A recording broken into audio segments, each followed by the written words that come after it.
doing that to let's put a big bit of machinery on a Russian plane, fly it down in like October, November, carve the ice so people don't slip over while they're running, and also make a runway, and then put our little Union Glacier camp nestled in the mountains, so the wind doesn't feel so cold, and with the repeating like non-setting sun, your tents are being warmed up from the outside, so inside your tent only feels like say 10 degrees Celsius, but it's like 20 below outside.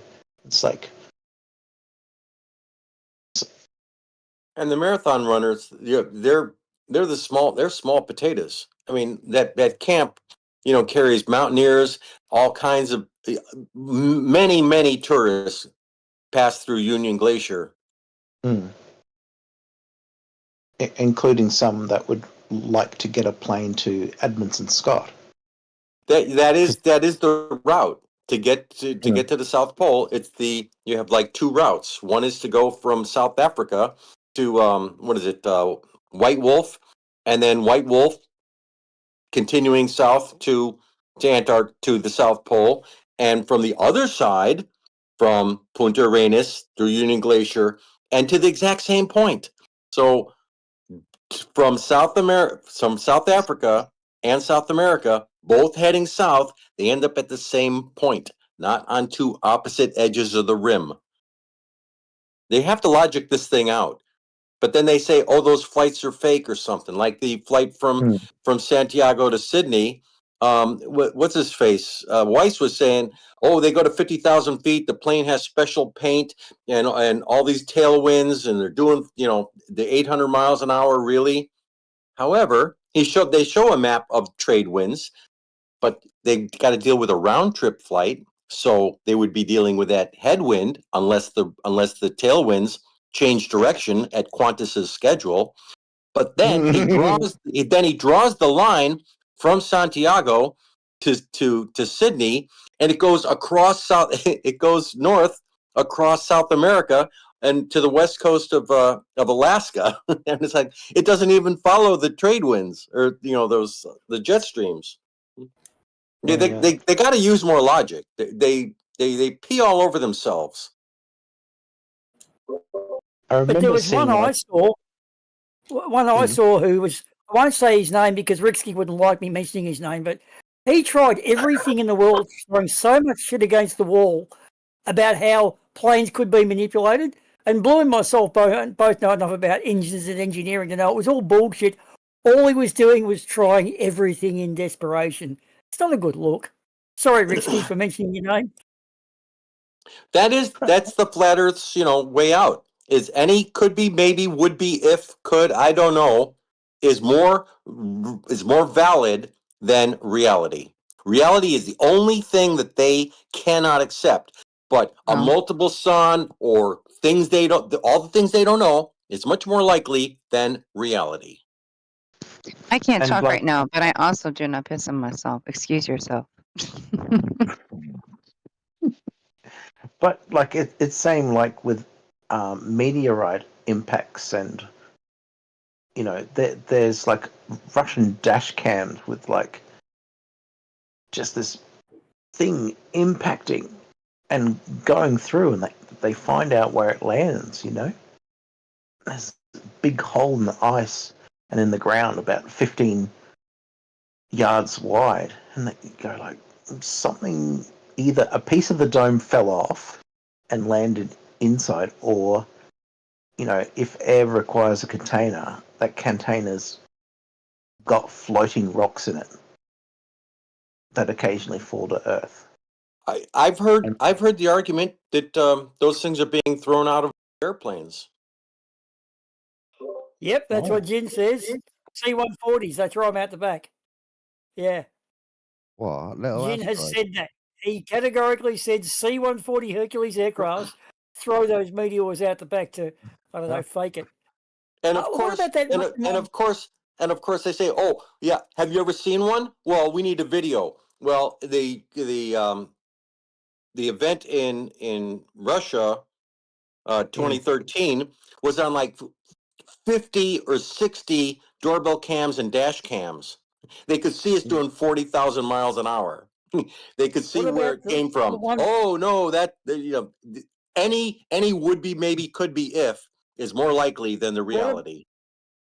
What So about the you got one where you see the guy and it had Russian subtitles? He said they saw the flash, and in the windows he said, "Get back from the windows," and everybody kind of jumped back, and it smashed the windows about 10 seconds later. Like, that was awesome. So well done. It fucked Yeah, up. like- It fucked up hundreds of buildings as it collapsed the roofs. Yeah. Yeah, like when it was coming in at roughly, say, 18 times the speed of the sound, and it hits the outer atmosphere, it creates that shockwave. And he's quite right. Like a minute later, people are just looking at that fascinating, like, plume of smoke that's like just vaporized meteorite. They go, "Oh, look at how fascinating that is!" But yeah, that shockwave just takes out like hundreds of thousands of windows, and people going, "Oh, I'm going to have to go to hospital because I was looking at the streak in the sky." And then the sound and the shockwave of that thing, and it wasn't even that And what big. about the Tabushka, the Tabushka event too, where they went and checked out the photographs of the trees and worked out it was probably about this size and about 1,200 meters in the air when it exploded. And it came in under such power and speed that it forced an explosion. Like, fuck, man, that's cool. We got some clever dudes out there. Yeah, but they don't have a video. Oh, good point. You got me there. It didn't happen. Oh, there is a video. Oh, the video's fake. It's like It was It was like 1903. No, if they show up with a video from 1903, yeah, that'd be in the middle of nowhere, unpopulated in northern Russia. Yeah, that would be. I'd call fake.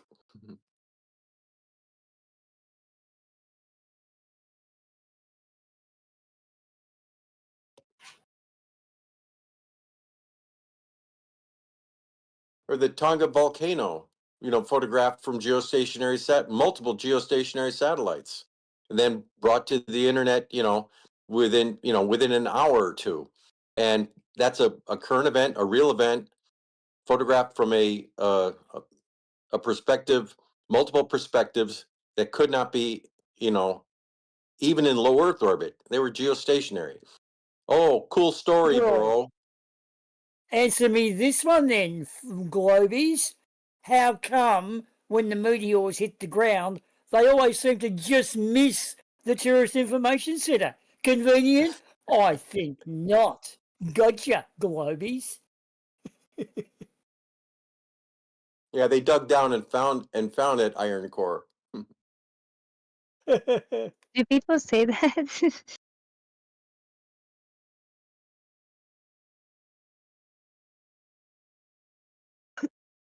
Sorry, I'm smoking. Do people actually say that, Booma? Are you just like being funny? No, that one is a I'm joke. sure That one there's is a some- joke with having the visitor thank you. center right on the rim of the crater. They go, "Oh my God!" It's a meme. They say, just missed the visitor centre.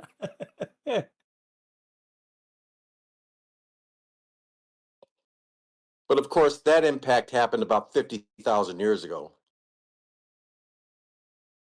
Yeah, which is at the Arizona one, isn't it? Which is going to be tough for a 6,000-year-old Earth. Oh, yeah. Prove it. It's coming. I'm not in the mood for that. Don't worry. I'm in the mood to have fun, so you don't have to appreciate it. What about the one that happened 12,000 years ago? That is it the Carbuncle or something, the Burbuncle equator near Madagascar? Because that one left all these claw marks on the land that haven't been fucked with, like in Antarctica. And I think it was a 600-meter tsunami. 600 meters. That's 4 miles high. That's an ocean of water. 4 miles up in the air.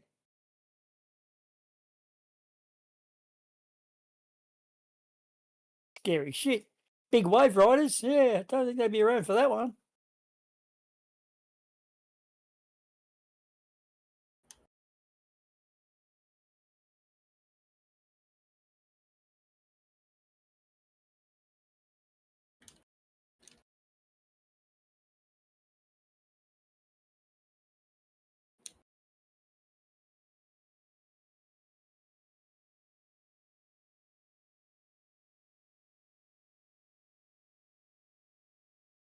thinking if you just pulled a big glowing bulb behind a plane, wouldn't that be easier than making a green screen sun?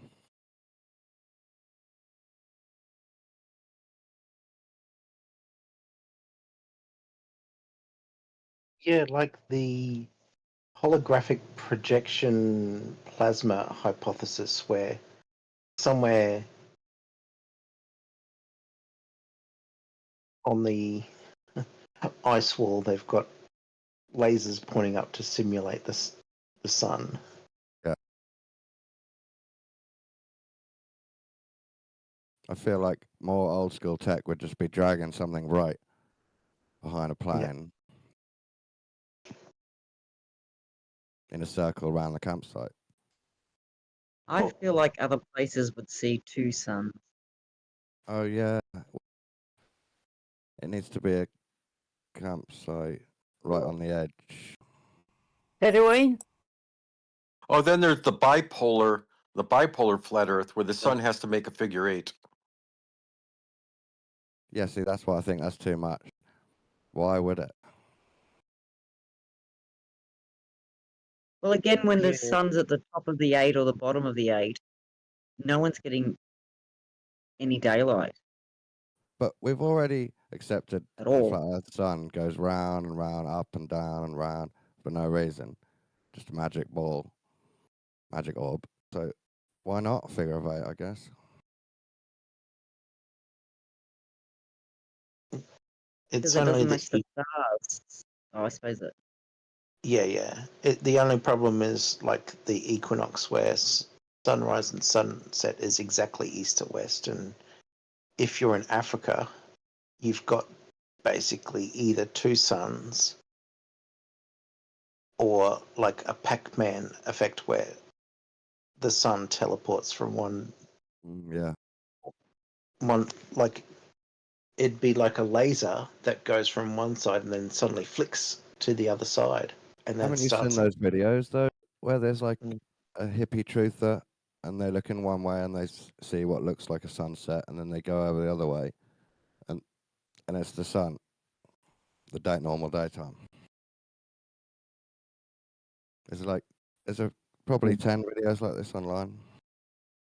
I do remember somebody taking a photograph of a sunset and double exposing that with the full moon, and so because people couldn't tell that this was a composite, it's like, see, the sun and moon are up in the sky at the same time and only 10 or 20 degrees away from each other, but it's a composite. Actually, most of the ones I'm looking at are what you're saying, where the moon's very close and they both look bright. Mm. But I swear I saw one where the person turns onto the opposite horizon. Yeah. There is that rare, I think, eclipse or full moon where we'll have the sun. The Selenilian. Selenilian, yeah. And Which was- as was pointed out, that only requires a half a degree of refraction. But then they have that personal dome of vision, which has over 180, which has 180 degrees of refraction. For some reason, that's okay, but a half a degree of refraction for those few minutes, just a couple of minutes, where you can see both. Oh no, see, that's impossible. Yeah, I've tried to explain that. I said that's a rare event where the light does bend for a tiny portion of time. And that Well, pisses me off. it's not rare. It's with every lunar eclipse, but you have to be in exactly the right spot. Okay, quite rare, like not every week. Well, it's only during a lunar eclipse. Called the impossible eclipse, isn't it?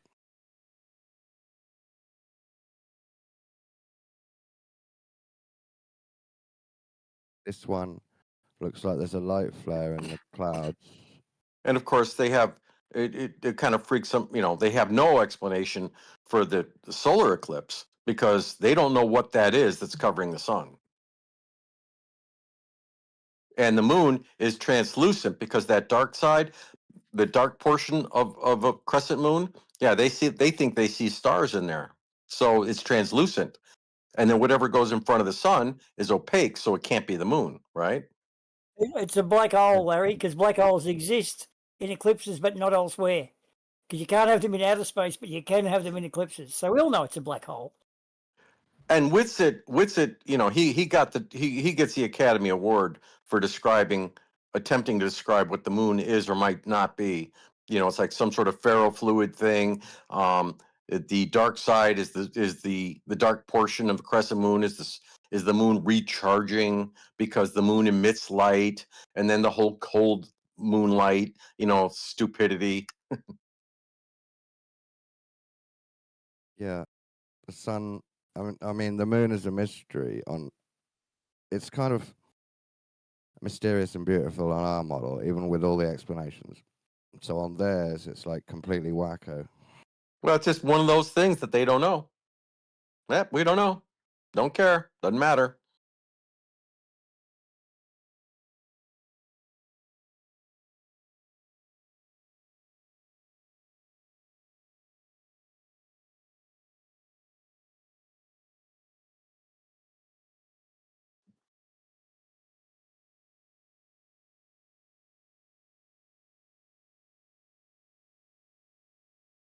I think it was a supermoon that happened. I went out and flew my drone, and it was right over the city, and it was really big and bright, and it felt bigger. I've seen that kind of like, because when the full moon's sort of closer to the tree line on you have like more reference points or something. Yes, but I wonder if With a supermoon, like even if it was like right above your zenith, yeah, the elliptical orbit does it brings the moon closer to the Earth, and that allows like for total like eclipses instead of annular eclipses where it doesn't quite cover all the sun but because how it's much. Yeah, I get you. At the end of that, so yeah it changes the eclipses. But how much more percent bigger should it be? Like, is it an optical illusion or? I think it's about 13%. 13% bigger on a supermoon. It's something like that. Maybe Oh 10%. wow! So yeah, I would have noticed it. You'd Makes have to sense. be really on your game. Well, I liked the moon, and this was after Flat Earth started. 2 or 3 years later, there was a supermoon, and I had my drone, so I was like, something about it felt bigger or closer. It was like it felt a couple of percent bigger and more glow.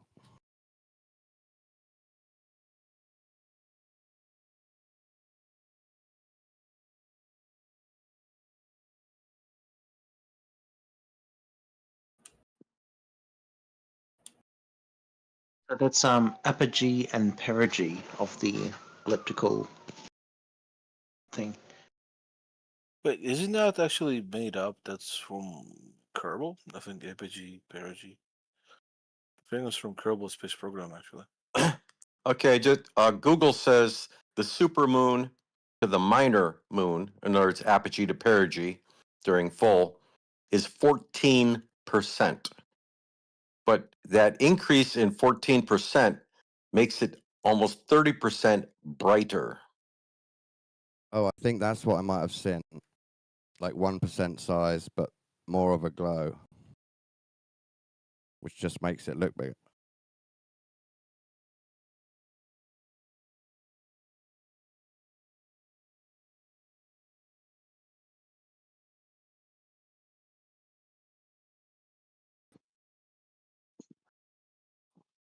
Who's into their cars?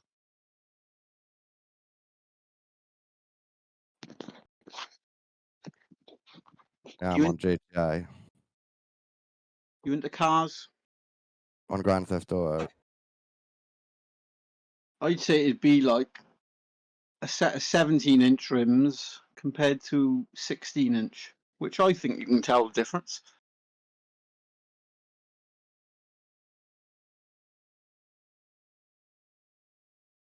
What, 17 to In- 16? Yeah. Was that Yep. the radius? Is that the same or no? Is this the R number? Yeah, the R number, yeah. No, circumference thing. Yes, no, it's right across Yeah, it's the diameter of the rim. the Oh, diameter. damn, Yeah. that's sorry, In- I'm wrong as well. What an idiot.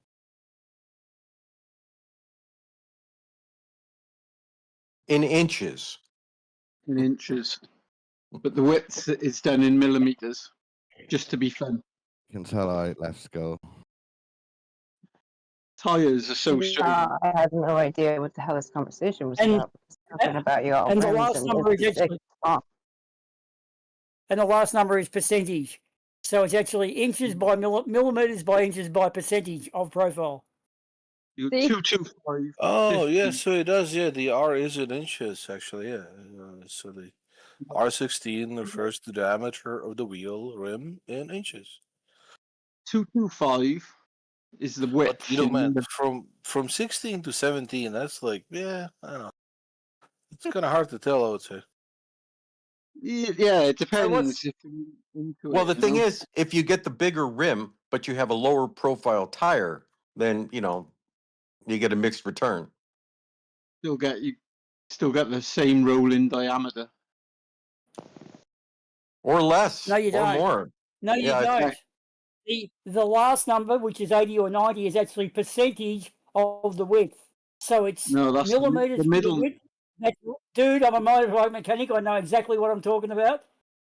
It's Well, percentage. tires will be something like 225, 50, 15. So that's 225 millimeters wide. The depth Yeah. of the tire is 50% of that 225, and Correct. then the 17 is the diameter. Yes, around the rim. No, across, 'Cause all that's the way the rim across, size. not around.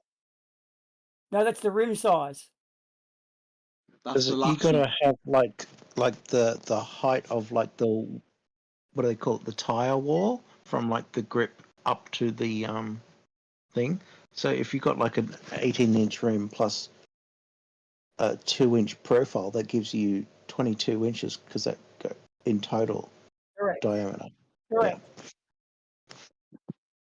And the inches one is because of the sealing surface of the tubeless tyre. It's crucial that that's correct. But anyway, the moon What would be about, like 17 you- compared to 16. yes, you're right. It's just slightly bigger wheel. But I think you can notice it. Yeah, that's 15. what I'm saying. I did notice it when it happened. Yeah.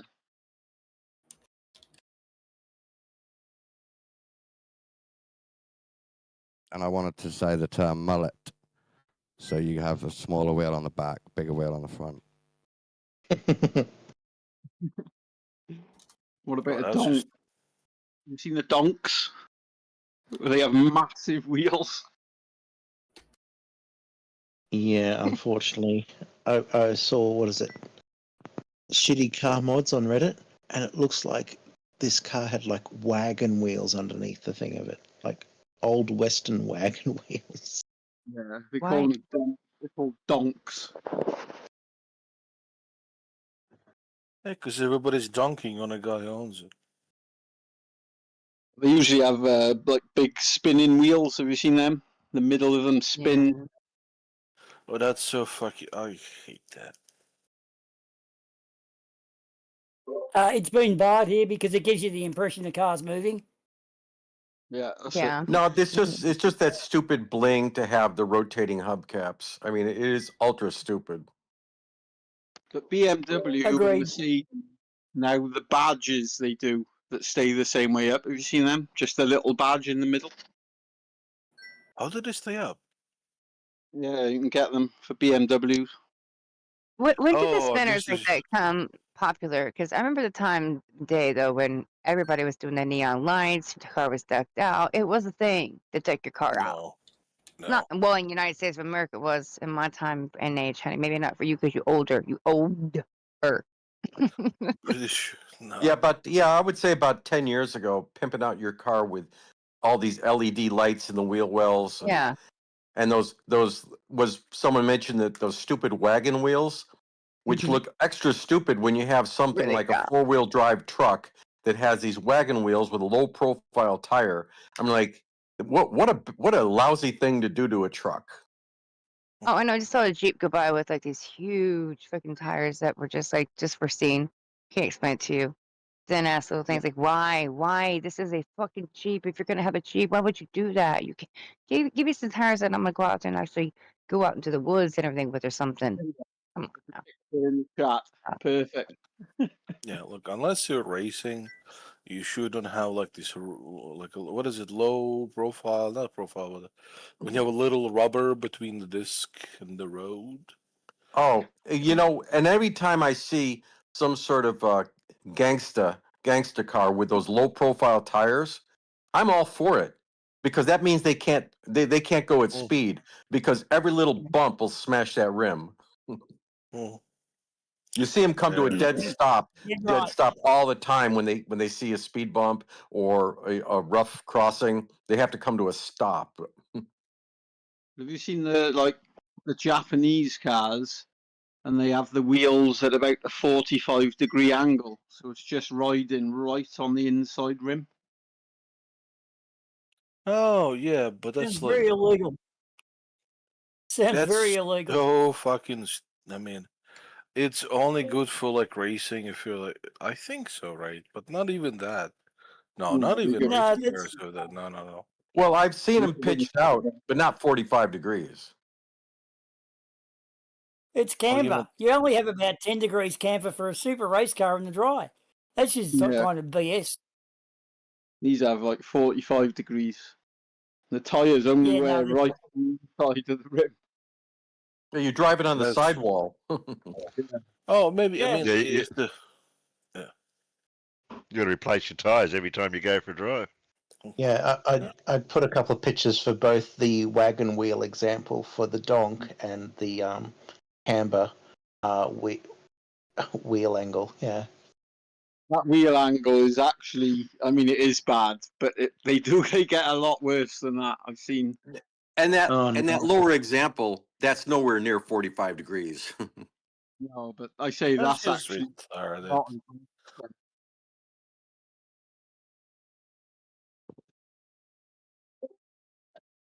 Now, the thing is, could you combine the two evils into one monstrosity?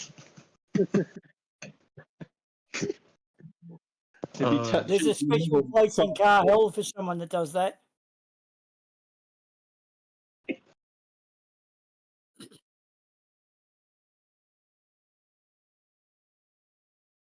You'll wake up in a cold sweat tonight with like. Like I'm a car mechanic, and this is just like nails on a chalkboard for me. Now, the wagon wheel example that I was talking about are these pictures. That just looks like a dumb thing to do to a four-wheel drive truck. Oh, that's retarded. Yeah. You got the low profile. You've got, it ruined, lowers You're the gonna be. clearance. Look, those fucking bearings are gonna be replaced every fucking year or so, along with the cushions for the suspension, which even though like that has probably like the doesn't have Like I fuck, I said, don't. Yeah. it's a four-wheel drive truck. Do you know how rapidly, if you try to use that four-wheel drive in a legitimate scenario, those rims will be destroyed like immediately because Oh that no truck no is no. heavy. And like I said, any little speed bump or rough intersection crossing, railroad track crossing, good God, those rims are dead, and that just looks stupid. Oh yeah, I'm even granting that they're not gonna go off road with this, right? They're gonna treat it as like an SUV or something. But still, yeah, you're gonna be replacing like those bearings there. pretty quick. And of course, there's super illegal blacked out windows. Well, you cannot have them. You cannot have blacked out windows on the side in America. Well, there's a percentage. There's a percentage you're allowed. Uh-huh. Can you do that in That's a it. front That shield looks too? way over the top. Can you do this in a front shield too? On the front? Oh, I don't think so. Good. At least that. Yeah. Our cops here in Australia have got a little stick with a wheel on the end. It's a 3-inch wheel, and if they roll the wheel onto your car and it sticks to anything, that's off. That's instant modification. You've got to get it sent off to be inspected and provide a roadworthy. It's a 3-inch wheel. Who else out the Thank So you. it's a little handle. check for the MOT?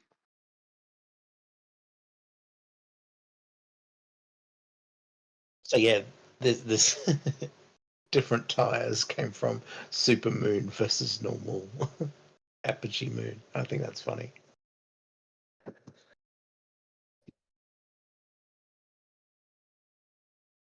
Well, the interesting thing is those big rims are supposed to allow you to put bigger brakes in.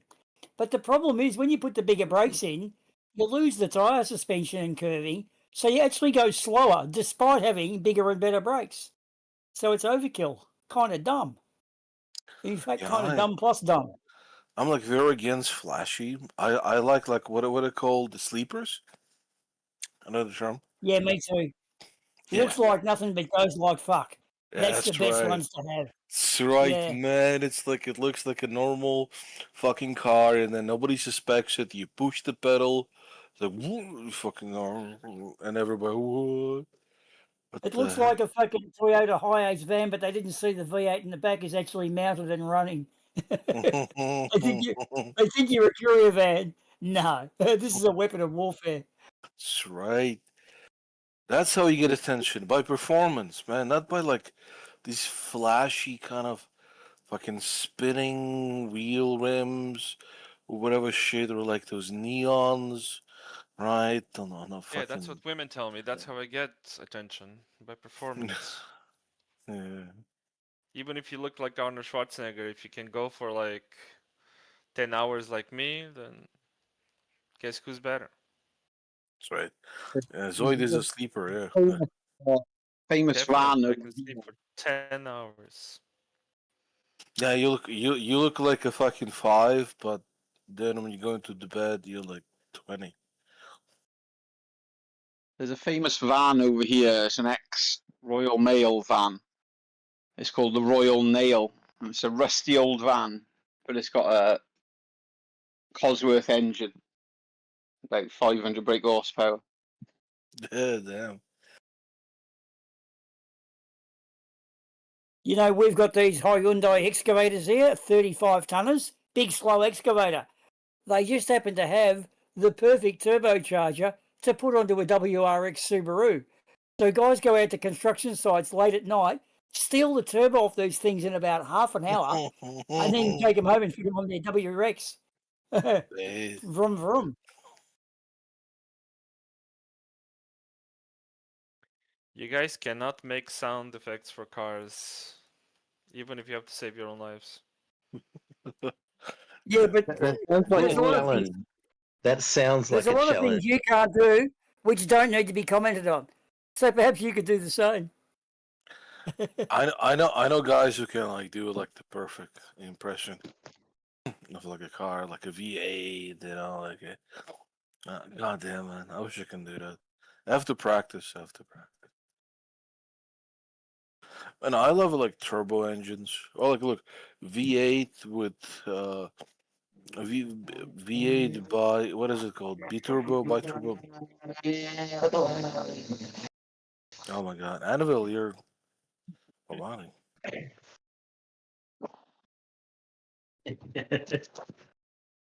Yeah, dude, our family had so many Subarus, but none of them were turbocharged, unfortunately.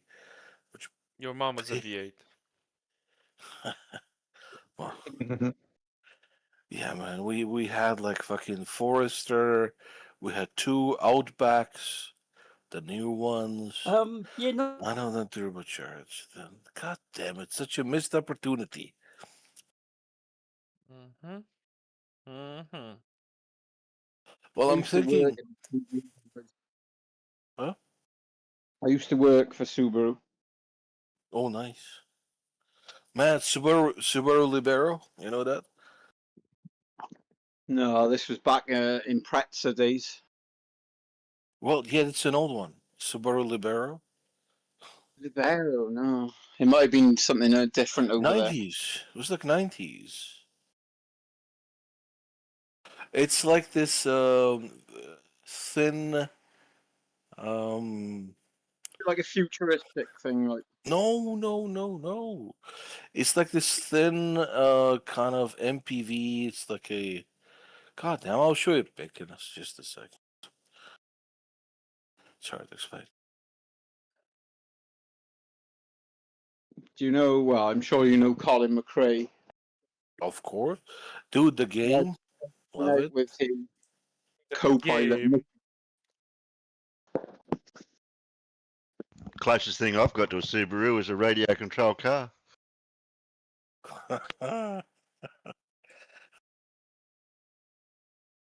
The column is it the Remember? Colin McRae one, the blue one with the yellow numbers, stripes on it, or Yeah, whatever it is? yeah, it's in Pretzer. Oh, he did. That's right. He drove a Subaru. Dude, and the game that they made, right, with like his input there is a legend. It's a legend. It is considered to be one of the best games till this day, the best rally games. And it has a VR mode, right? VR mod, sorry. If you have VR, there's a mod for this. And I played it, man, with the wheel. Fucking incredible. Like it drives like a legitimately like a car, really, just like a fucking car, right? You can feel the amount of torque and horsepower you have under the pedal because there's like no like this kind of arcadey, you know, like in other games, it would like limit your slip of the wheels. Right, so it didn't feel like exactly the car, when you're driving like a car, a powerful car.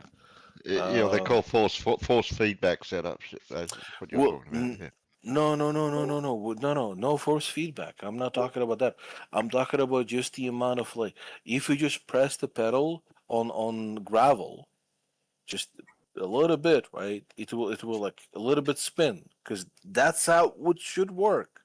Because that Yeah, car has there's a 300 horsepower, there's right? adjustable yaw control. You can change Yeah, the yeah, power of the back. yeah. Well, yeah. It doesn't have like this slip. What do you call it? Limited slip diff. Yeah. I mean, I will anybody who just wants to like feel like how it is to drive, because I drove in these cars. Um, yeah, and the closest thing is Richard Burns Rally. I was going to say Richard Burns as well, yeah, because he was Subaru. Mhm.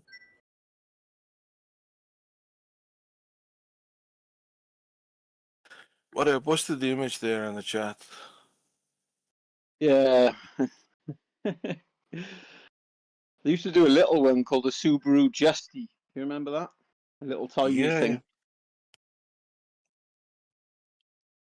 No, And a but this pickup. car, Pickup. this car is so unique, right? So it's at the back. It has a three-cylinder, a 1.6, I think it is. No, even less, I think.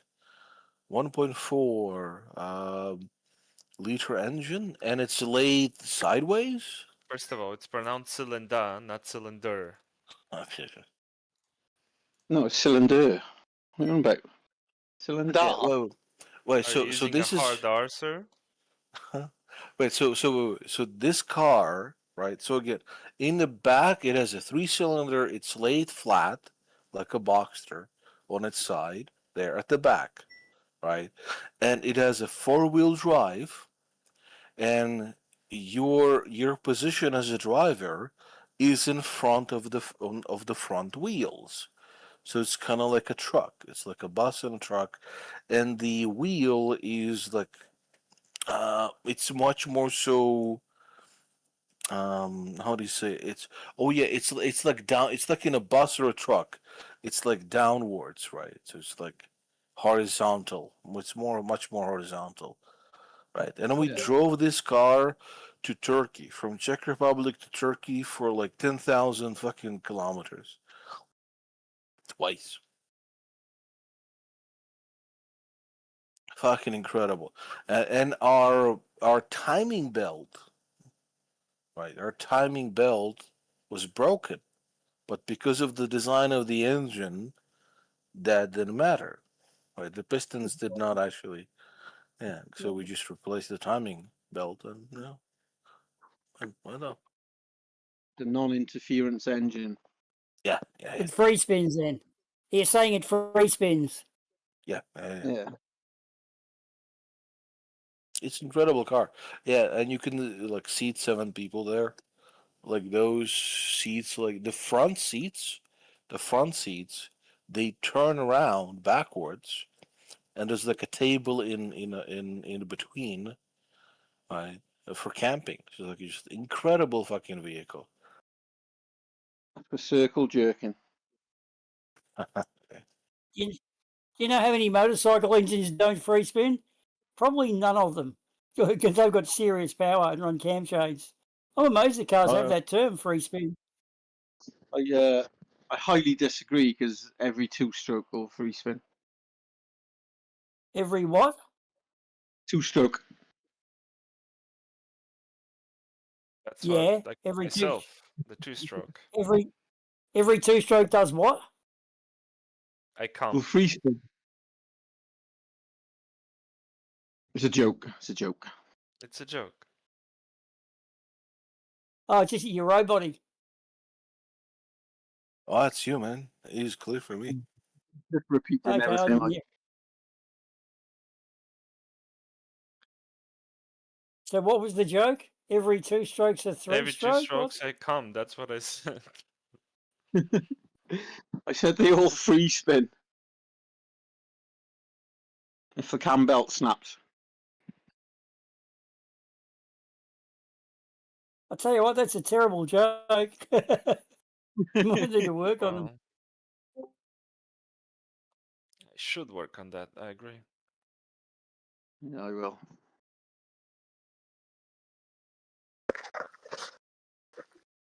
Mongoose. Spartacus, when you said it was a three-cylinder boxer, so what? One piston, one way to the other. I No, guess no, no, that's no, the no, bad. no. No, it was laid like flat. Yeah. Oh, so it wasn't boxer. Okay. No, it wasn't. No, no, no. It was not opposing pistons. Yeah. No. Oh, okay. I was wondering what that was about because some of them don't they use like a different size piston or stroke or something, but it doesn't. It aids the charging of the other cylinders to make them have more power, or I don't know. There's something that is called a three-stroke, but it's not really a three-stroke. They Three-stroke use one. boxer? Oh no, not three-stroke. No, Three-cylinder. this is not a boxer. This is something where they will take a three-cylinder and use one of the pistons to aid in the charging of the other two, and the other two make the serious power. So it's a kind of a V twin if you throw an extra cylinder on, imagine that. Or it's a weird thing. It shouldn't in theory work, but apparently it does. And they call it a three-stroke for lack of any other term. Oh, I Although think it's you're incorrect. thinking of that engine that like uses the fumes. There's like one piston that uses the fumes from the other Like an piston. afterburner. Yeah, basically. Yeah, I know what you. That's the closest thing I can think of to Yeah, that. Yeah, it's the three-stroke. that Yeah. sounds like it. Is it getting any sort of progression, or is it kind of like, nah, fuck I it? never Too hard? seen. No, that's at least that's not the trend as far as I can tell. And I don't work in the industry. I've never been actually like, a mechanic, but Okay. I pay close Yeah. attention. I think it's more for emissions and power. Big what there? trying to cut down emissions rather than get extra power, I think. Oh, is that the No, trick? it Oh, does okay. get no, it does get extra power too. Well, it could be by virtue of clean burning. Almost like supercharging. You're using power to power the supercharger to get more power. So, whereas a turbo, you're using power that's otherwise wasted. Exactly. Yeah, they're more. Yeah, that's what turbos are considered to be, like much more fuel efficient. It's like a coil. It's a coil, isn't it? It sends the fumes back around again. Well, no, It's like- no. It's about that you have like extra power. Yeah, I had there with the exhaust, right? So the exhaust is gonna go out anyway, right? And it's producing pressure, right? There's some gas pressure there in the exhaust, right? Right. So it's because the valves, the exhaust valves, actually open slightly before the pistons go to the top position. They open slightly before that to allow a better cleaning of the combustion chamber, right? So that's kind of like wasted pressure, right, in your in the That's what mom combustion told me. chamber. Okay. So it's kind of like wasted. Otherwise, it'd be wasted pressure in the combustion chamber, right? And the reason why it's done is to because there's this phenomenon, right? Like gases kind of stick together. They have like a sticky property, right? So if they're like flowing, they will like attract the same gas like behind them, right? So like it like clears out the combustion chamber much better. However, so now you have. Do you get what I'm saying? Right, so you have an unused pressure of a gas there, right? Which you can then use to power a turbo, right? A spinning thing, a spinning compressor, right? You get the point? Get the point? What is Yeah. it? I know. When I had the Renault Turbo, they put something on it because my turbo used to do 125 up a hill, down a hill, on a straight. And then when they put this thing on, it sent the fumes back around again. He called it like a coil, and it was, I don't know, a couple of £100, and then it just made it 10 miles quicker. So like it went 135. A coil, you say? Well, It's can not a I coil. ask a quick question? I want to ask a It's quick not a. question regarding the explanation that the other guy said. If gas is so sticky, why don't they make peanut butter out of gas instead they use peanuts? What is the purpose of that? Okay. You're funny, but yeah. Yeah, maybe work on your routine before you go public with it, Chief. Your stand-up act's still a bit short, but that's okay. Well, I need to practice. I need to practice at some point. Evidently, yeah, we know you need to practice. That's obvious. Well, that's why what you're I'm saying. I'm performing using right you now. guys as like a little practice routine. Yeah, Nothing well, wrong with Well, that. basically, the phenomena has to do with particles sticking together. It's kind of the same thing that makes a gas stick to surfaces, right? It's like a quantum thing, I think, or like the attraction force between molecules of like any substance, right? And so when you like open the valves before, you can check this, right? Like every engine has this. Before the cycle is complete, it would empty out the chamber much better, right? Of the already Like me, I burned, do empty out my chamber. yeah, already burned substance along with unburned, Oh, that one was uh, pretty good. That one was pretty good. right? But again, yeah, and what the turbo does, unlike a compressor, right, which is which is a crime against humanity, really, because the compressor wastes fuel because it's not actually powered by the wasted potential energy in the combustion there, right? I can talk about this for hours, right? yeah. So Okay, just a quickie. On the thing of the coil with my Mazda MX-6 turbo, what happens is the wastegate feeds back in through the PCV valve. But as you know, PCV valve and crankcase vacuum is a weird thing. What you can do is put a modification on, which is illegal and emissions, but it does probably give you an extra little smifter of What is it? boost What on does your it do? boost. But the thing is, you don't need more boost, man, because boost is there's plenty of once it's there. It's getting the What is boost it? early. What does it do again? You like take excess exhaust? Well, you know how your wastegate opens up, and that feeds Yeah. back into the the PCV valve or into the air filter, Yeah, so I've as to got not it create now. noise. It's a emission thing. Wait, recirculation valve. say that again. Wait, the first thing you said, it goes through the what? The Because I wastegate. don't know terminology. What's the wastegate in English? Because I don't Wastegate know is when your terminology. turbo gets English. to excessive pressure, and it's got a pop. It's a pop-off valve. Ah, right. Yeah. So the pop-off valve has to go in through the air filter, but that in itself is a power Ah. inhibitor. So once you've got your power and your extra manifold pressure happening, it's just normal. You use a bit extra, but it can blow your engine up. So you don't want to push it too much. And the other one is it normally goes through the PCV valve to do with emissions. Ah. So you're Oh, bypassing the yeah. PCV valve emission control. So it's basically, yeah, it's kind of like a turbo, but just like direct. Right. You're not. Well, no, Yeah, you don't need the turbo at that stage because your turbo's already exactly. turboing. It's a top end thing. Yeah. Oh, wait, Yeah, this can, you can do this with turbo too? Wait, where are you getting the extra pressure or power? Out And of the the sending extra, it, wastegate. sending Out it of the back wastegate. around. but that's what powers the turbo. That's what spins No, it. because it Yeah, and says when it gets to the threshold, the wastegate kicks in, and the excess pressure there goes out because any more Oh, pressure will blow up the motor. that's the And it's illegal to have that whistle. Yes, exactly. If the cops hear yeah, that whistle, they'll pull you over. That's where they put the whistle. Well, that's the wastegate. That's extra boost there. but the turbo lags. That's what Uh-huh. it is. The turbo. They're Uh, saying that the turbo oh, yeah. lags Oh, as right. well. Oh, I see. So you get like both. Wait, why won't you just put all this power into the turbo? It does the same job. No, Because you've already got enough because the turbo's already up at full song. but then get a bigger That's turbo. why, Wait, that's but why, that's why, Yeah, but that's why the they've got turbo bi-turbo. lags.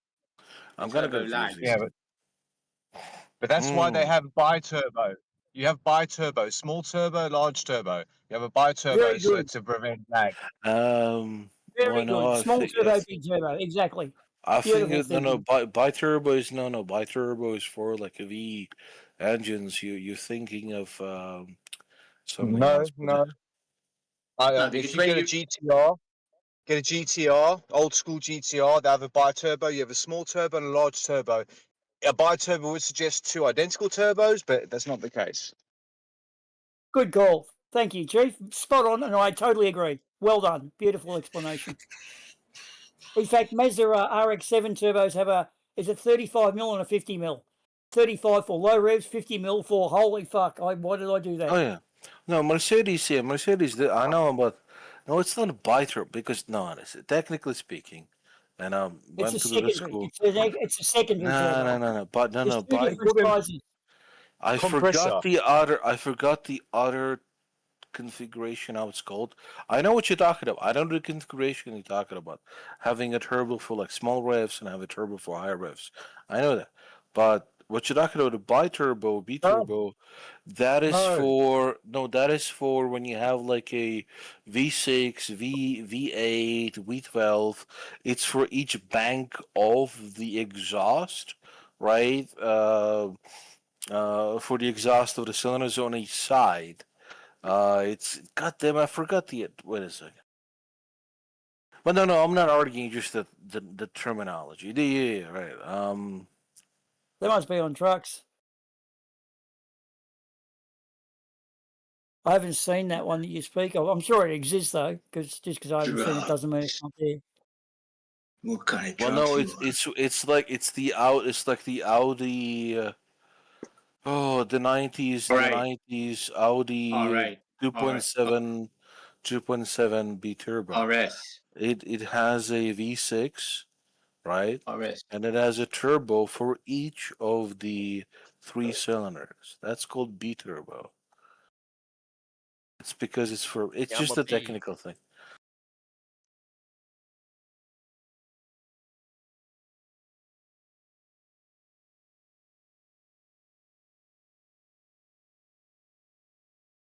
So what you were just basically saying, you've got two engines bolted together.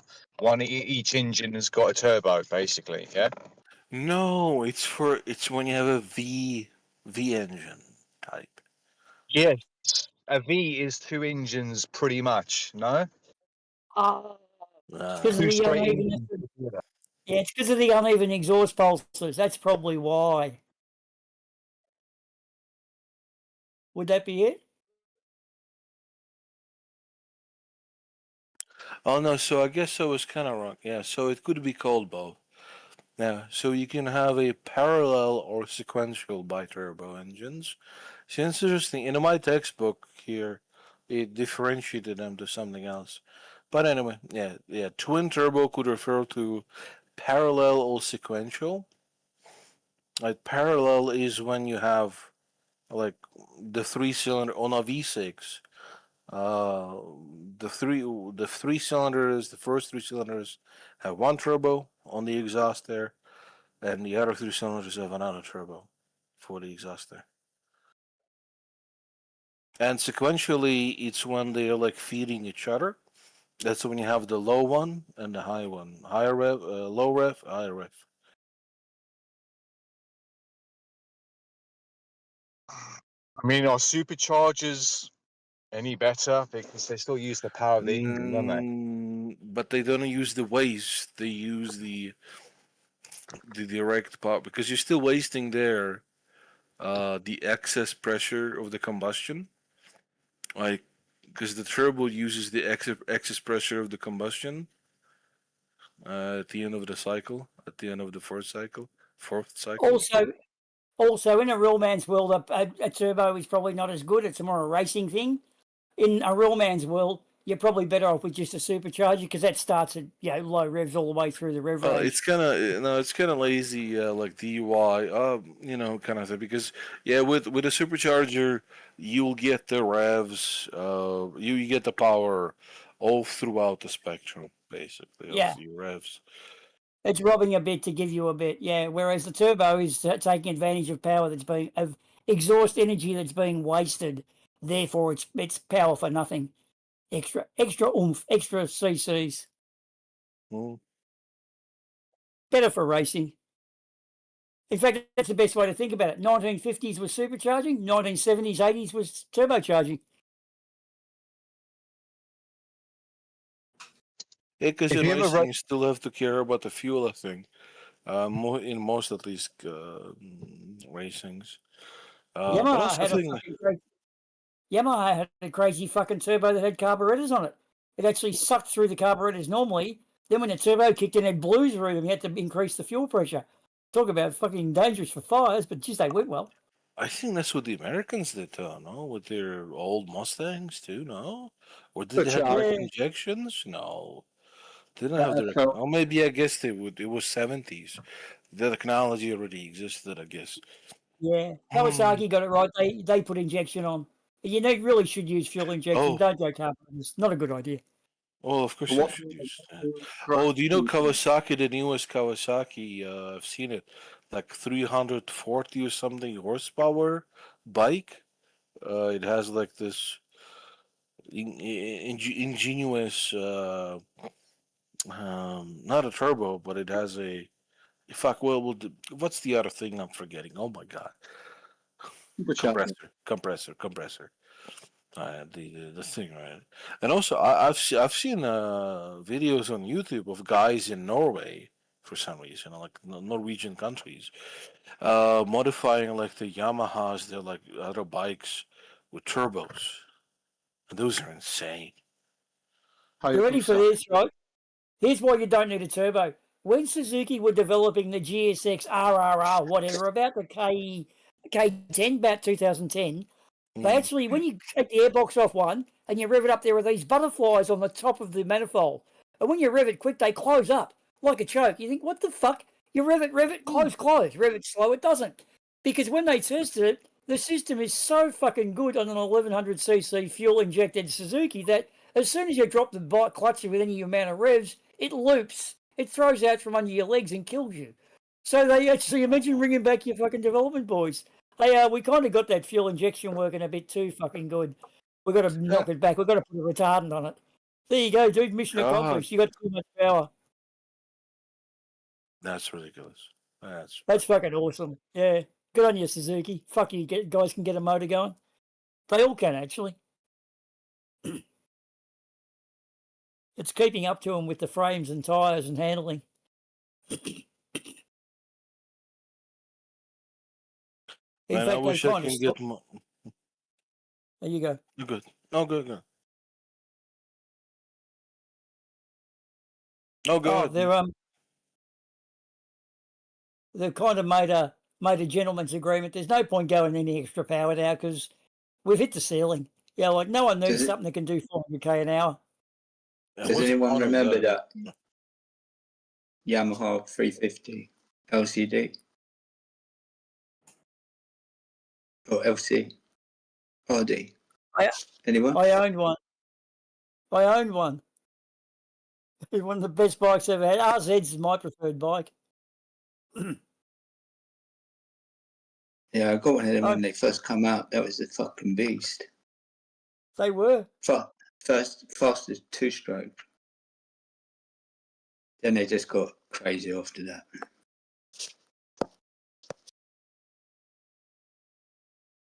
There's lots of really good YouTubes now. Just dudes go reminiscing of the old days. You name it, it's out there. It's actually cool. And just put it on autoplay. You could do something with that and change and get 10 miles an hour quicker as well. Wasn't it something to do with the Bison Reed? They change something in the carburetor to is it Bison Reed or something like that?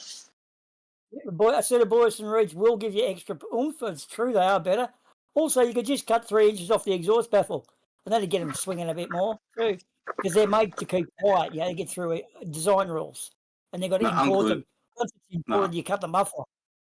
My uncle used to drive one of those fucking Ducatis, and he took me out on my own bike and scared me so much that I had to get rid of it. It was like insane. Yeah, those guys that ride R1s and Fireblades now, fuck, they're fast. I'm getting too old for that shit. Yeah, he's broken every bone in his body, had like horrendous crashes.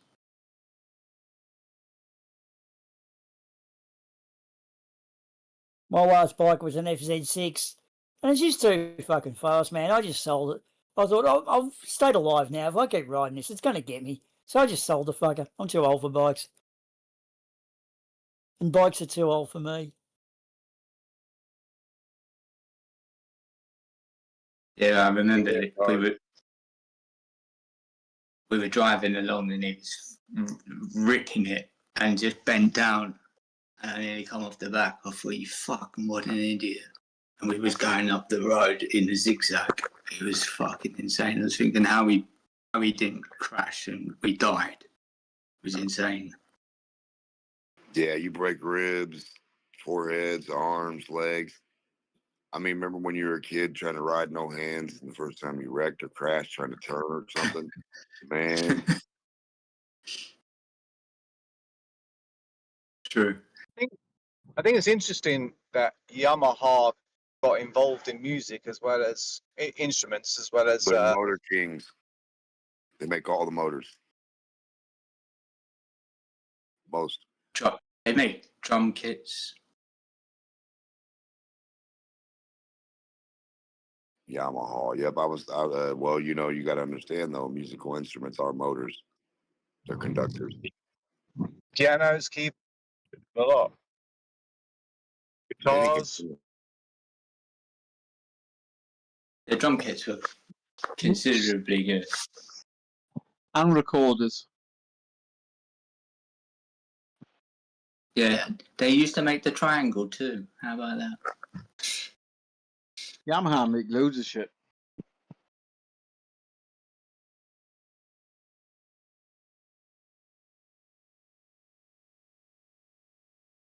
Chips for computers.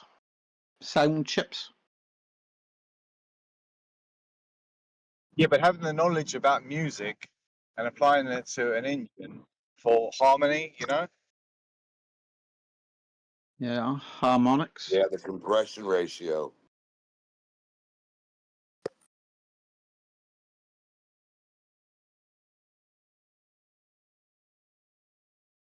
They also make sewing machines.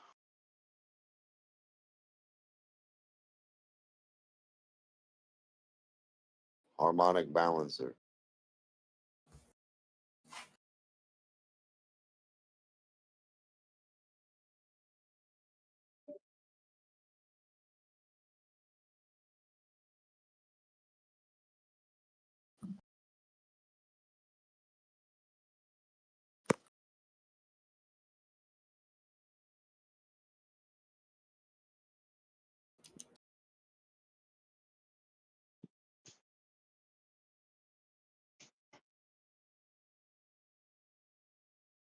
A car motor organ would be cool.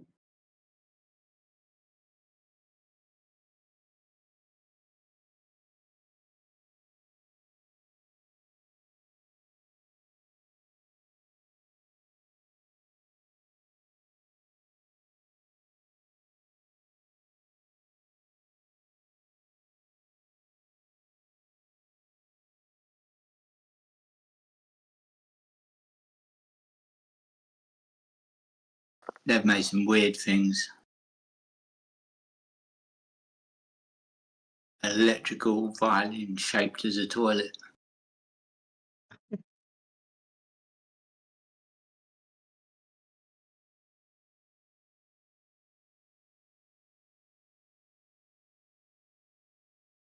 As well as an artificial heart.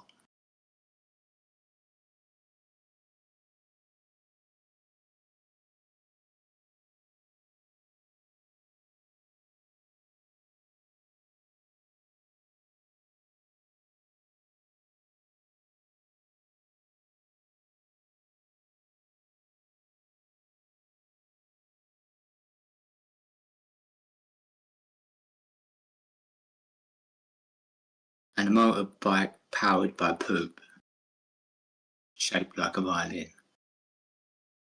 Whoa.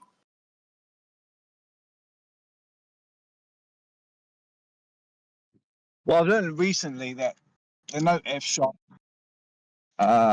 is about 370 hertz, and the resistance of space is probably what we exist in without the gases and all that shit. The resistance of the space is the same, is 370 ohms. So I thought that was really weird. Sorry. Like So if you play it, sorry, No, go on. like in a string instrument situation, not something like a keyboard, not something you need something just natural.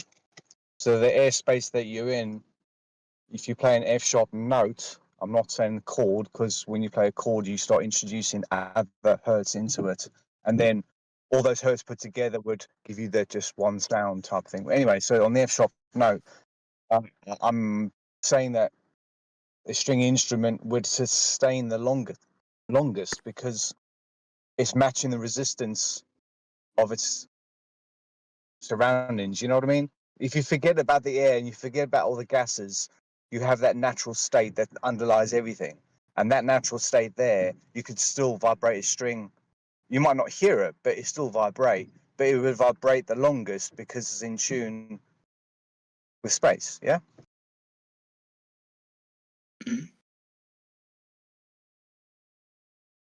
I take it nobody's seen the connection here.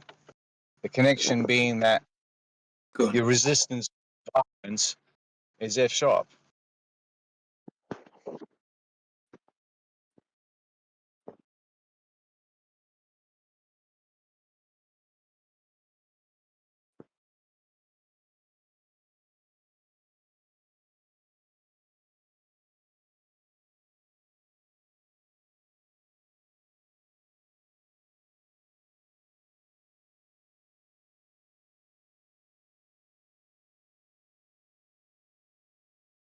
So if you make all instruments a standard E as its lowest note, and generally, if it was an F sharp and everyone was playing an F sharp, generally, because you think about in the old days, before they had all these fancy chords and figured out all fancy chords, they were all playing open string chords, which incorporated, you know, the guitar was set up in E. Everything was set up in E. But if everything was set up in F sharp, I don't know. It's sort of like you don't want to conflict. Like communication would need the environment space. So maybe music would interfere with the communication. Therefore, they had to just make it close, but not close enough to interfere.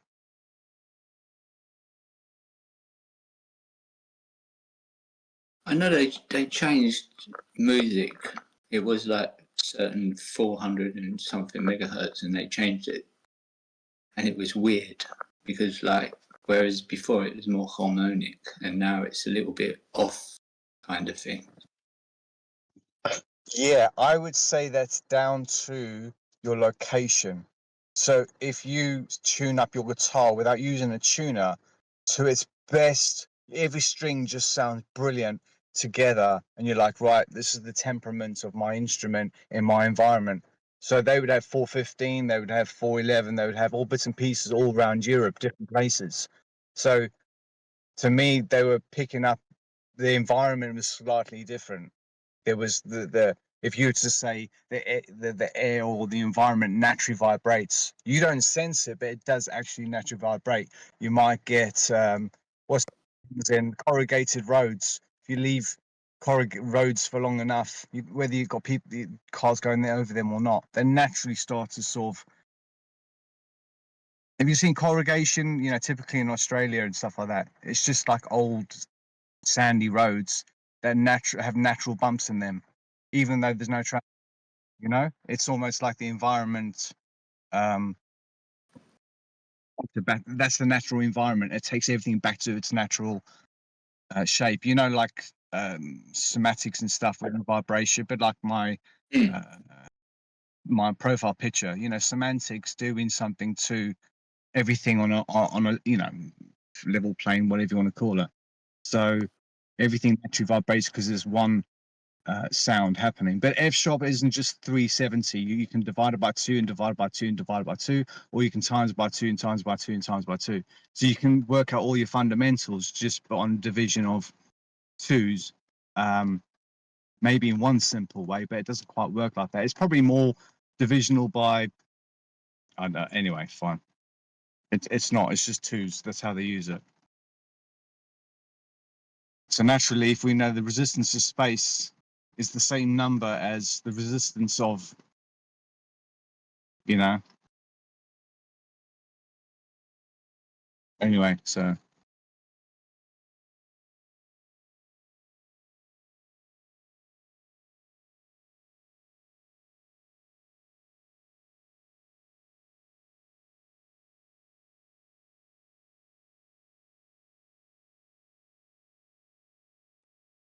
Also, the other interesting thing is that when people talk about music, the first note to their mind would be C, and C's exactly 6 notes higher and 6 notes lower than F sharp. It's like the middle notes. You know what I mean? So if you play an F sharp and then you play a C, you're playing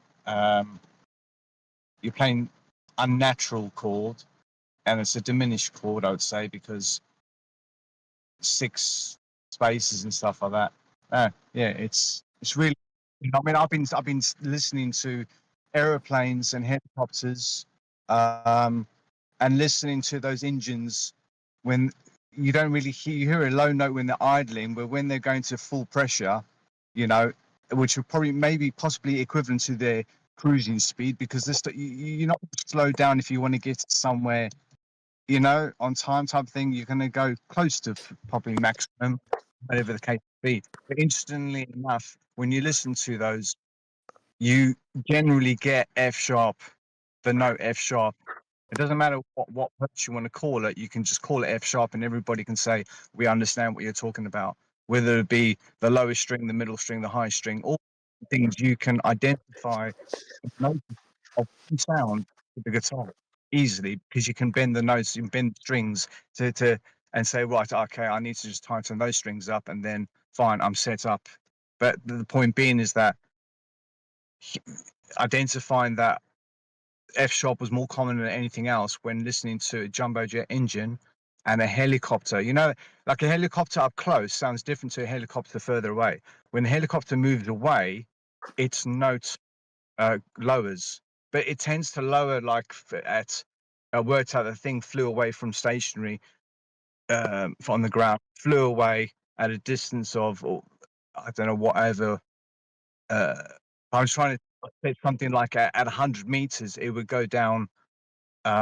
Anyway, naturally, sound that what you're hearing up close is not the sound you would hear if it was 100 meters away. You would hear a lower note.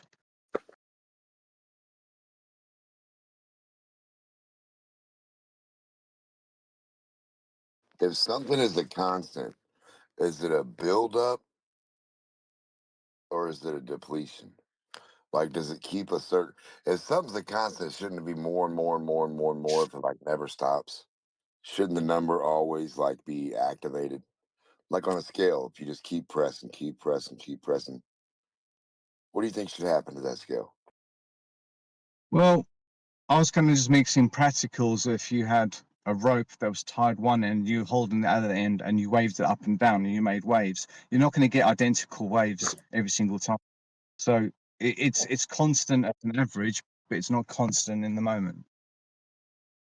Well, I mean, I'm saying like if you keep pulling it, not a wave, just pull. You're just pulling, pulling, pulling, pulling, pulling, pulling, pulling, pulling, pulling, like a string that keeps extending every time you fall and swing.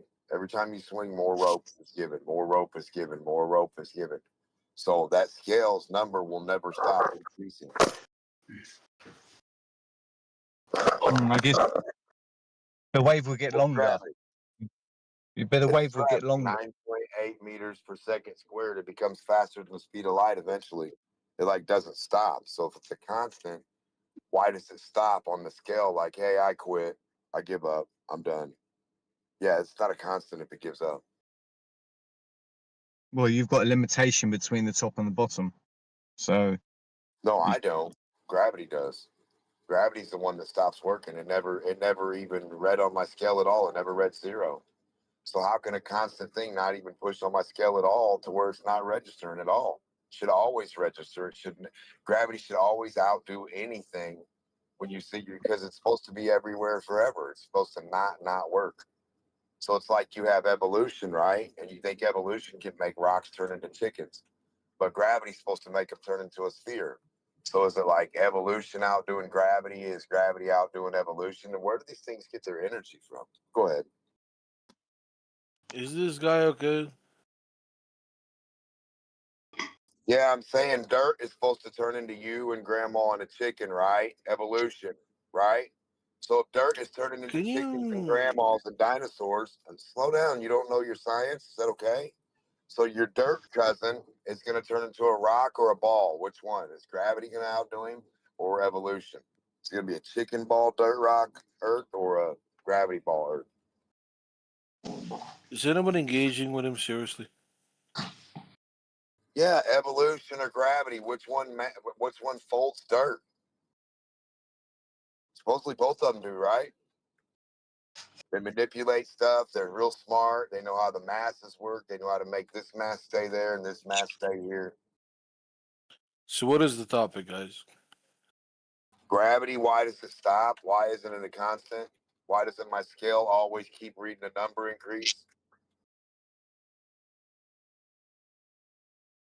Nothing should So have an what's the actual topic, weight. guys? Gravity's well, if gravity's constantly pulling you down, when did it stop? It stops. So when you get on the scale, it stops pulling you. That doesn't make no sense. You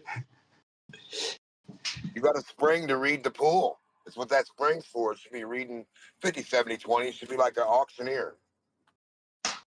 So is Auctioneer there a gravity. topic, guys? At the moment, I just read a comment that says, light is only possible on a globe, and then I posted a picture of a campfire, which isn't No, we just need a shaped like a scale, and globe. you show us Like how you your put light something on it. source can Show us how a scale works. be any Keep shape. pressing on it. Stop imagining stuff, cartoon. Oh man. Chat GPT, stop imagining stuff. What does the scale do when you keep pressing it? Well, A apparently, real depending scale, where guys. you are in the world, you could weigh less. That's what they reckon. You weigh less. When gravity pulls you more and more and Yeah, more, you because weigh less. mass is different from weight. And So on this scale, the you're auctioneer still scale that's struggling to understand how that's the the case? auctioneer scale is supposed to go 70, 40, 20, 95, 70, sold. It's never sold. Is this Gravity guy never None of sells okay? this itself. actually happens. I mean, No, you no, know, no. Omni, Show Omni, me on the Omni, scale. Omni, my guy, please. My I know you scale on the says you're a server. liar. My scale Don't, says you're a liar. It says 0. You're a don't liar. even engage with the city, please. all right, Demok, that was enough. It's ridiculous. So yes, yeah, we actually know this happens. Oh, you can't mute him. Yes, you can. Apparently, you can. Yeah, but it's just like, it's not even worth sticking around to mute people because you don't agree with them. That's not the reason. I didn't mute him because I don't agree with him. I mute him because he doesn't stop. Yeah, because you don't answer the question. You skip It's right what he and even the though you don't like it, yapping. it's right what you said. No, it's not right what he says. Well, you get on the scale, gravity should be pulling you down. So as soon as you get on the scale, you say like, oh, I weigh 11 stone. You get on the scale, really and truly, gravity pulling you down should make you weigh more. No, but it doesn't. So it's why would it bullshit. make you weigh? Why would it make you weigh more? Because it's pulling down on you. You're Yes, telling me I'm stuck to the that ground makes you because weigh what you I'm weigh. stuck to the ground because gravity's holding me. So what if you increase the pressure of your environment against your body, and eventually over time your body would, well, maybe in that moment, weigh less because it's been squeezed, right? So people at lower or different latitudes and stuff like that would experience different pressures, making them either bigger in general or skinnier in general. You know what I mean? So if one person were to go from here to over there and we weigh less, but we also realise that our air pressure is different as well, which coincide. Would that not Listen. answer one question? No, if you weigh 11 stone, you weigh 11 stone, no matter where you are in the fucking world. Only That's fucking wrong. idiots. That's wrong. No, That's it wrong. isn't. That's wrong. Your If you mass might be 11 stone, but your weight can vary because, like, you could put a set of scales. Right, I make a 1 kilo water, fucking weight. and then hold on. You swimming above the scales won't touch the scales. So the I'm going to make scales a won't- 1 kilo weight. 1 kilo of gold. 1 kilo of gold. That 1 kilo of gold, no matter where you are in the world, will weigh 1 fucking kilo. Is it And worth if the you same think it amount? doesn't, if you don't think it does, Is it worth the same amount of money if I go from the south of UK and I take the gold to the north of UK? Do you think we have exactly the same price? Because wait, what was you're that? He's asking a different question. You're asking. Well, it depends if you live on a globe. If you live on a globe, maybe not. No, Skitsy, you're wrong. So 1 How do kilo. you know Slitzy's wrong? Where's your globe? Well, can Where's I your globe with fucking? gravity I'm on it? literally in the middle of explaining that. No, you're Go on, not. then. You're gonna not So shut one up. kilo of I'm gold. gonna have to lower you if you continue to drop. Slitzy, you're in charge of Demok. You think he's saying Yeah, good things? well, we're in charge of you guys. Yo, demonstrating he something. interrupted You think me, you guys can Omni man. demonstrate Yes, I what know. you're talking Yeah, I about? know. So Slitzy, should Spartacus be Omnivore, do able you to think you can finish the demonstrate sentence? anything of I'm what you asking guys Slitzy. are making up about gravity balls? We need a demonstration. Slitzy. Slitzy's in charge Idiot. of you demonstrating Oh, too. you're not saying anything, Slitzy. Why aren't you Oh, saying you're anything? not demonstrating, Omni. I'm Demok, let them answer. Let them Oh, answer. you'll never demonstrate. Demok, I'm answering Schlitzy's fucking question. Let him answer, but then we can pull it apart. Are you? Yeah, do you Oh understand? no! Yeah. What if somebody else gets to talk? Slitzy. Yeah. Okay. Amazing, good. Schlitzy. Good. No, great. I have to actually commend Schlitzy for recognizing this. Demok, now, do you understand that I was responding to Schlitzy? Do you understand that? Where's your ball at with gravity? I don't understand shit about your ball spinning and showing me gravity. He doesn't. You understand gravity and how you Okay, can demonstrate Slitzy. it. Well, Slitzy. Come on. You're modding So here. you don't understand. Nobody in here knows what a ball does. Let him That's gonna be answer. your guys' Let him. downfall. Look, we're giving him enough rope to hang himself, so let him answer, and then we can destroy him So, afterwards. from what I've heard, did you ask, like, okay, we have a kilo of gold, right? Yeah, kilo of gold. No matter where you are in the world, it's going to weigh the same. 1 kilo. That's why you make a 1 kilo weight of gold. Right. Well, weight is a function of gravity and mass. No. Well, Right. I'm answering it. In our model, it is. Okay. It's not. Mass is true wherever you're at, right? No. Mass. That's Mass. your opinion. Yes. Yeah. No. Wait. That's. Well, you're asking us a question, right? The Globers, right? Okay. Yeah. Then okay. I'm telling you, right? Don't say we agree, because we don't. Wait. In our model, mass. If I'm not mistaken, yeah, mass. Mass is universal. Mass is the same, absolutely. Anywhere you go, right? Mass of like this 1 kilogram of gold is that 1 kilogram of gold. However, weight, right, depends on the gravitational force. No, it doesn't. You haven't demonstrated that yet. You told us a lot of stories. I Yeah, like when you. He asked me I a like when you question. called it the I answered him. gravitational force, because gravity isn't a force, apparently. So let's see. No, you're moving to something else. It takes breaks. How can a constant take a break and stop on my scale? Because it's not a constant, retard. Why did your Weight scale is stop not a gravity? constant. Slitzy, Mass is a constant. Mass is a constant. No more. One at a time, because we ain't gonna get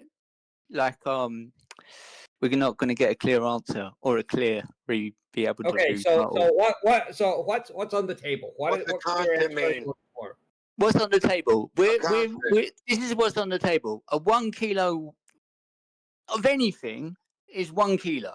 That's why they've made it 1 kilo. Otherwise, you're going to have to make 1 kilo for this place and 1 kilo for that. Well, you ain't going to do that.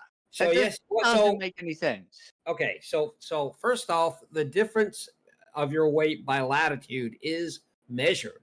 It's very small. Yes, it is. No, so it's not. one of the things that you'll Get a see real is ball and show us how that works on a real ball, liar. well, let's see. Let me know when I can give you a clear answer. You have stories and no real ball. Shut up, D-Muck. You're an idiot. No, Slitzy's modding here. Come on, Slitzy. How it weighs different than itself. Timo, let him finish his answer. Let him finish his answer, because I think we've got him here. They'll have to demonstrate one of these days. Yeah, they cannot demonstrate, that's for sure. But let's give them enough rope to hang themselves. Stories that Slitzy.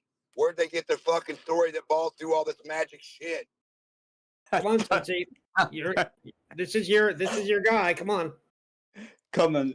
So, right, we're gonna hold on until you. I'm gonna give you some facts. I'm gonna give you some facts.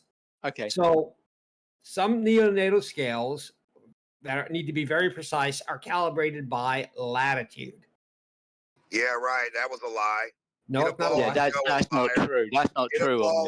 Okay, so if I show you a neonatal scale that's calibrated by latitude, what do you say? Stop being a flat earther on me. Get a ball, please. What are you going to say? One of you flat earthers get a ball and show us how the scale works on it in gravity. You just need a scale.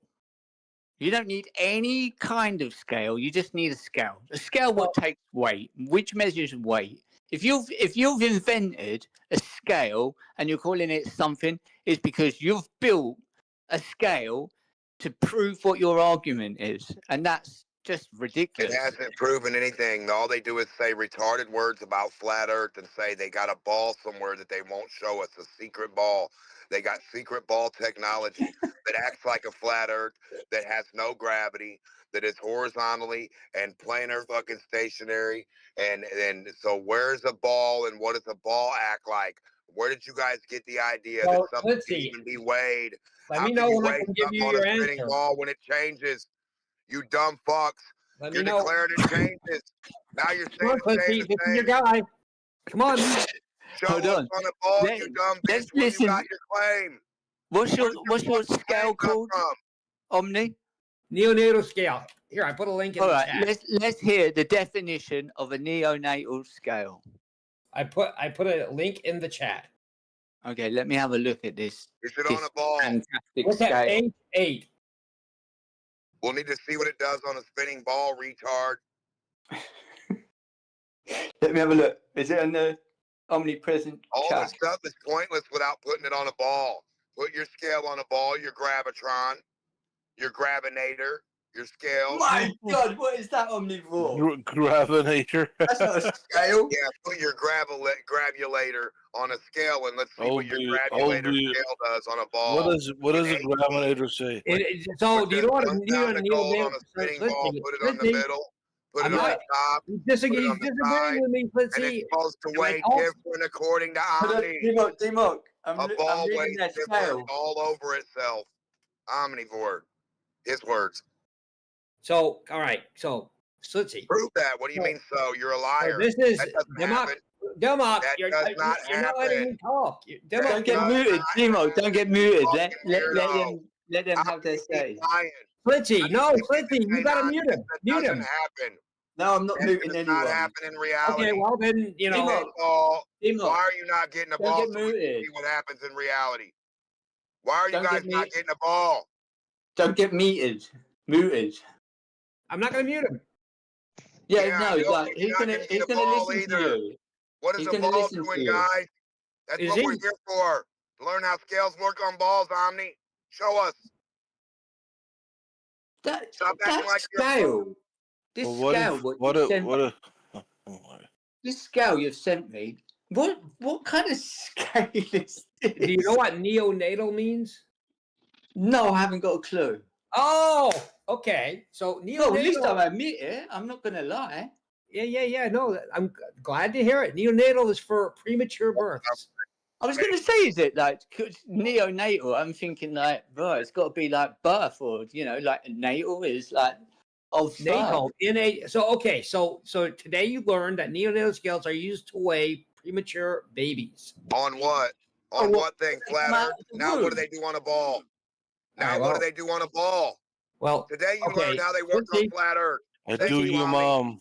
So let's see. Are we I ever understand gonna learn what these cat toys do on balls? Omnivore server is a place where you're not allowed to talk. So A place go ahead. where you're not allowed to know what a ball does. Explain that to me. Timo, let him scales explain do on about balls. this scale because I'm interested. Everybody claims how balls work and what balls weigh do and premature longitudes babies. and latitudes of a ball, but they never got a ball. Where Listen the to this. fuck did you get your story? Listen to this. They're using a scale what weighs premature babies ball. to prove something in globe Earth. So let On flat them Earth. They're doing it let on them flat hear Earth. it. Let's Fucking hear idiots. hear Listen to them you out. dumb I fucks. think Flat and round cunts. Do them together, bitch. Both All right, well, I gotta go get D-Muck. coffee. D-Muck. Listen, you're modding. I Flitzy gotta go was get coffee. talking. D-Muck. You drunk ass Timo, non-science. I think we should let them come out with Let their them not get a explanation of ball. using a They need to get a premature ball. baby. Listen, Slitzy, I have need you you to concluded that maybe you're an ears out. asshole? Everybody in this motherfucker. Have you figured get that out a yet, fucking Slitzy? ball, or else you Yeah, have but like no ball that's why you playing. should mute him. Like if you mute Oh, him, so we you should just mute. like Have you Oh, figured out okay. that you're an No asshole, ball, Slitzy? no ball claim. That's No. the realization you should be Stop coming to. picking up for these dumb bitches and You asking told the me wrong I shit. muted him because you disagreed All with me. you fucking retards. D-Mock.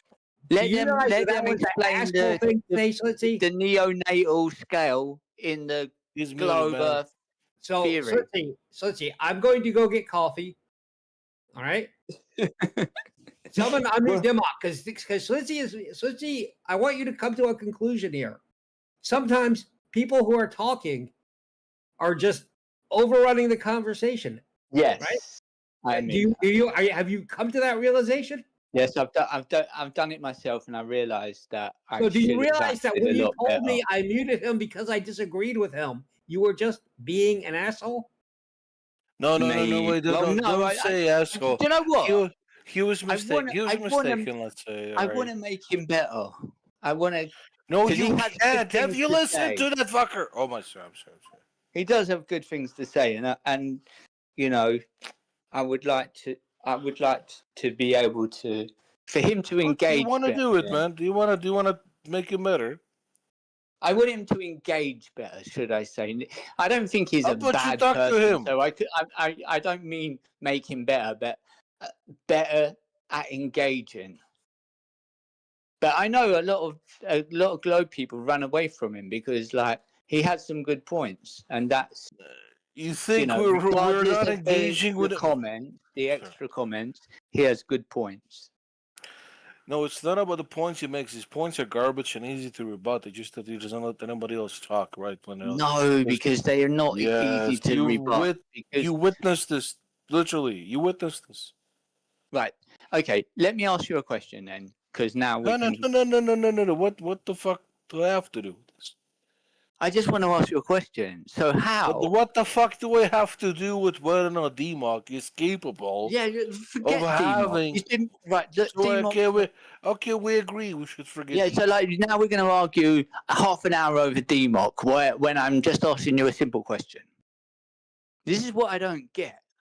Globers, Because when you're you the one ask who them are a like, simple question, they want to talk about the past and go on and on and on. Dude, that's not true, man. You know that. It is, because I'm asking you a simple question. You're going, no, what about DMOC? And I'm thinking, like, well, DMOC's been Because and gone. DMOC has been talking this whole fucking time before. Okay, so he's not and talking now, apparently, is he? Is oh my DMOC talking fucking now? god! But the point of Omnivore, right? That he, what he did here, is to try to show you that DMOC is in fact not a good interlocutor. That was the point. Okay, so he has difficulty engaging fairly, shall we It's say? like understatement of the century. I want to be diplomatic though, because I don't think anyone should really, we shouldn't resort to calling people names or putting them in categories or boxes, Sure. So I'm starting a let's be match, but it's diplomatic. regular. He stopped talking. So do you know how this scale, a neonatal scale, works in proving your argument that things weigh differently in different parts of the world? Do I need it? I do know that weight is a function of, again, gravity and mass. Yes, right? but The more There's another gravity. reason, because there's something called centripetal force. So as the Earth rotates, there's more force away at the equator. Let's look at those three things. Yeah, you said there's gravitational force. When we have arguments about gravitation and is it a force, everyone says no, it's not a force. So I'm confused when you say gravitational force. Is that fair enough? I said centripetal force changes. Yes, but I heard Spartacus earlier say it was gravity's force. So if gravity isn't a force, there why is would such he a then- thing. Okay, my God, you're doing like this. Oh my God, please okay. You said gravity was a force. You said gravity's force.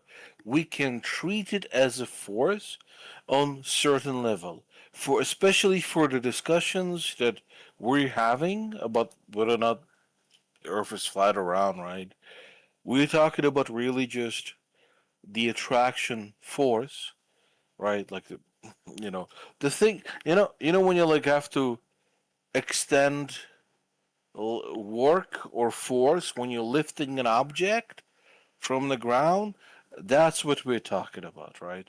Like at that level, it is sufficient to engage about this conversation with flat earthers.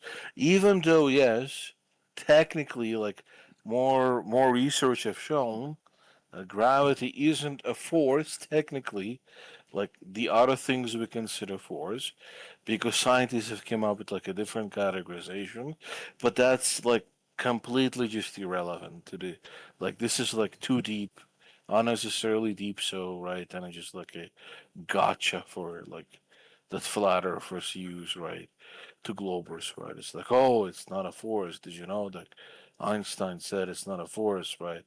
It's like the bending of space, right? Do you understand? Schlitzy, whatever your name is. Right. I'm gonna conclude in what you just said. I haven't got the foggiest of what you would. It just sounded like some big word salad, which it was saying something but didn't say something, was Okay. meaning this but didn't mean that. I'm more confused than I was when I've Okay, heard sure. people say it isn't a force, it is a force, it isn't a force. Okay, I don't think It's you either listened. one or the other. Yeah, I don't think you listened. You don't I have. did listen. I Sure. listened, and Sure. I'm Maybe super confused with what you're. look. I think I'm just like very low IQ to talk to I, you, so you can talk to somebody else. okay, perfect. Thank you. I didn't say that. You said that yourself. So if you think low of yourself, maybe you should like go on one of those training courses where you sort of like look in the mirror and say, "I'm a beautiful person. I'm fantastic. I love myself." It's more of a theory. It's a proven fact. It's a proven fact. If you get up in the morning and say that to the mirror for say 5 minutes a day, you become a better person, and you begin to love yourself a little bit more and hold more value. It's a proven fact. We haven't got video evidence of someone. Oh, here we go. Look, Dawn Star.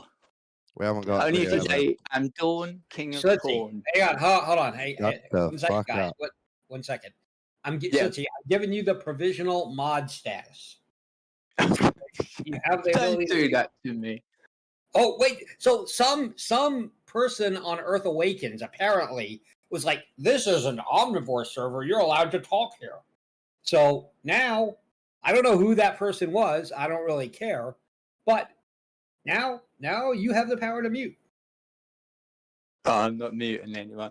Look, I'd rather go. Well, that's good. So try and- so maybe you'll learn your lesson by the time I get back. Okay. Well, don't go and drink shit coffee.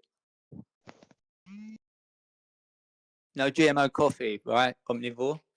You might come back a different person. Right. I think Oblate Anvil was trying to chime in about we have. Fundy muted me. Huh? You fundy muted me before you even had mods. Oh, sorry. All right then. So I'm not going to mute you, but like, go on. What are you going to say? I was just saying we don't have video evidence of someone 24-hour time lapse of them going to the equator and then to the pole and weighing themselves. It's more of a theory, but some people claim to have checked it. Is it a theory? Is it a theory though? Because I've heard people say. Sorry, I've heard people say they've watched it, they've seen it. Well, you should ask each person individually because if they check, I just checked and there's not really a video of it. There's people doing the calculations. Well, I don't think there'd be a Dawn. Like, look, I think you're kind of a grounded person, yeah. So I think it's horseshit that you if I gave you a kilo of weed, yeah, it don't matter where you are in the world, it's going to weigh a kilo. Otherwise, you're going to come and smash my face in and go, "You fucking robbed me." But we're not talking about a kilo of something. We're talking about a human. Okay, well, even better. Because a kilo of weed could, in fact, it could dry out. It weren't wrapped properly. It could get heavier because it's got fucking loads of mold in it. So that's maybe not a good example. I'll take your bait and tell you what would weigh a kilo of weed in one at the pole would be slightly different at the equator. Do you think it would? Yes, that's the whole theory. Yeah, but what I mean to say is if it's a theory, you're believing the theory. Theory means a really, really good idea that's true that we just haven't got video evidence of. Well, back in the 70s, a theory, you'd most probably beat him up and call him a queer. Or is that a theory? No. Theories are good. Theories are bad. Theories are bad. Theories are good. You know, Slitzy, you came up with a good thing here now, right? Let's say we order a kilo of weed from Vancouver, right? Yeah. And I'm down with that. And I weigh it. This is a good thing you got here, bro. And I weigh it in Montreal, right? theoretically, according to these guys, that kilo of weed should weigh differently, right? When I get it? Yeah, you get Is it more or less? 0.1 What do you gram say, more ballers? or less.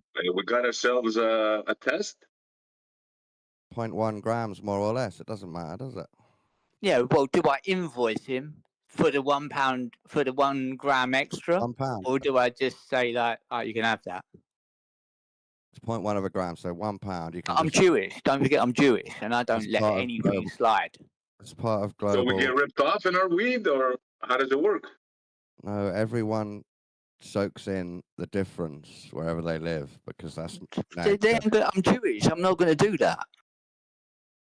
Let's do some baller calculation, right? And figure out what a key of weed, what the difference should be between a key of weed in Vancouver to Montreal. I'll order it and weigh it. What do you guys think? No, it doesn't change that much over that little distance. It's about being at the equator and the pole. Oh, it doesn't change that much. But you've got to go all the way to the equator or all the way to the pole, I think. And then you'd notice it on a person. That's the claim I heard. So I then said you'd notice it on 1 kilogram if you went that far and you had a good enough measure. Listen to this. I'm going to ask AI, what is a kilo of weed weighed in Vancouver? What is a kilo of weed weighed in Vancouver? Oh, what is the difference? I just said how much would a kilo of weed change, and ChatGPT said, fair question. What is the difference? A kilo of weed weighed in Vancouver if taken to Montreal. That's why if you're worried about it, you bring your own balance scale. I've got the it. balance scale. A kilo on a balance scale will be the same everywhere. Right. Not according to these fellers. Well, you're not thinking like the implications of what they say. You like what they're saying. But think about a balance. If you have a kilo weight on one side of a lever and a kilo of something else on the other, that balance will be balanced all over, no matter where you take it. Well, according to the ballers, no. Didn't Omni just put a thing that said they calibrated? That was an electronic scales, SE. Like I'm telling you, can defend against being ripped off by he's right, actually. Yeah, that makes sense. Lateral shifts in weight. You can avoid being ripped off by using a kilo balance scale. Everyone's got a balance scale. That's the problem we have. Right, but if you're worried about it, you would use a balance scale. If you buy 10 grams of gold, they're going to use a balance scale. At least they better. Okay. And if they don't, you don't buy gold from them. And SE and Slitchy are worried about losing out here. You imagine buying emeralds in Colombia and then going to wherever you were and going, oh, they're short. And you know what? Let's go back to the Colombians and tell them they've ripped us off. Maybe you don't come back from that one. So it is 0.1. That would be a good test. Do they sell emeralds in hombre, Colombia? you ripped us off. Yeah, come, Matt. We have a meeting. Is it just a what? Don't get a return ticket. Save some money for your family. So it weighs slightly less at the equator. So what does that mean? You manufacture weed at the poles, sell it. No, to that's a theory, Dawn. You said that was a theory, so that's not. Yeah, theory means really true idea. No, a theory means like it's a possibility. No, you got a that's not what chance theory in means. hell. That's what theory is. It's a theory is like it's presumed to go like this, but maybe in reality it doesn't. Well, we've got working theories like through experiment. Like what kind of theories? Tell me a working theory. Tell me a theory. What is working? Distinguish between theory and scientific theory, please. Yeah, so there are things called like a hypothesis. You fell for his diversion. That's not a theory. You fell for it. What? You're just going to make yourself look silly. Theory like, means true, press the very button true and idea. pass. So what would you call Schlitzy's wheat test? We'll call it Schlitzy's wheat test. What would you call that? A test? Yeah, What about the double What would you Schlitzy? call that? Yeah, it's a double Schlitz experiment with his weed. Yeah. The double Schlitt, double Schlitt test. You got about 2 kilos. Wait, it's saying 5 grams on a kilogram. ChatGPT's done the math. No, it didn't. It said I did it in ChatGPT, and it said like milligrams. It's a couple of milligrams. There's no really and truly. It says there's no change. So Yeah, but you did Canada to Canada. I've done the pole to the equator, so that's 5.3 grams. Okay. Let me. So if you sell weed right across the globe, you can make 5.3 grams on every kilo. Yeah, but don't you see? We can do a Florida Montreal test. That'll be better, no? So you can't complain. It's at the same latitude. So we can buy a key from. And then you just Florida, escalated it to a You'll ship felony. it over It's to not a It'll be spawn Montreal less and than I'll a weigh gram. It'll be less than a gram still, I reckon. Right. What So, comes? so that's a rip-off right there. I got ripped off. Let's look at what comes out of what's the most money making thing to come out of Colombia. It's that white powder, the devil's dandruff, yeah. So not they're not sending out the emeralds. devil's dandruff, and now I know why their kilos are never 1 kilo. No, you're thinking you can't get hung up on this. You're thinking of it all wrong. But imagine they're weighing 1 kilo in Colombia, then sending it out, and it's wrong. They've been doing it wrong all the time. They've been No, sending out too much. If you're near the equator and you send it to the poles, it gets heavier. If you're up near the poles or down near the pole and you send it to the equator, it gets lighter. So if I ship a kilo from Montreal to the equator, it should weigh less. Yes, that's what ChatGPT is saying. So there we go. We got our test. We got ourselves a test right there. The double Schlitzy test, we'll call it. I've got some really good contacts in Colombia, and if someone wants to send them a 5 kilo parcel, I will not even say anything, and I will ask them to make a video of them receiving that parcel, putting it on a scale and weighing it. You could So send we them got ourselves a real test right 2 here. pounds of sugar. I think that's a fair test, no?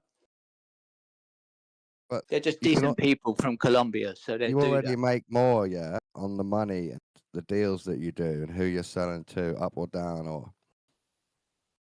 That's not true. You don't need to Colombians think don't work about like this extra gram change.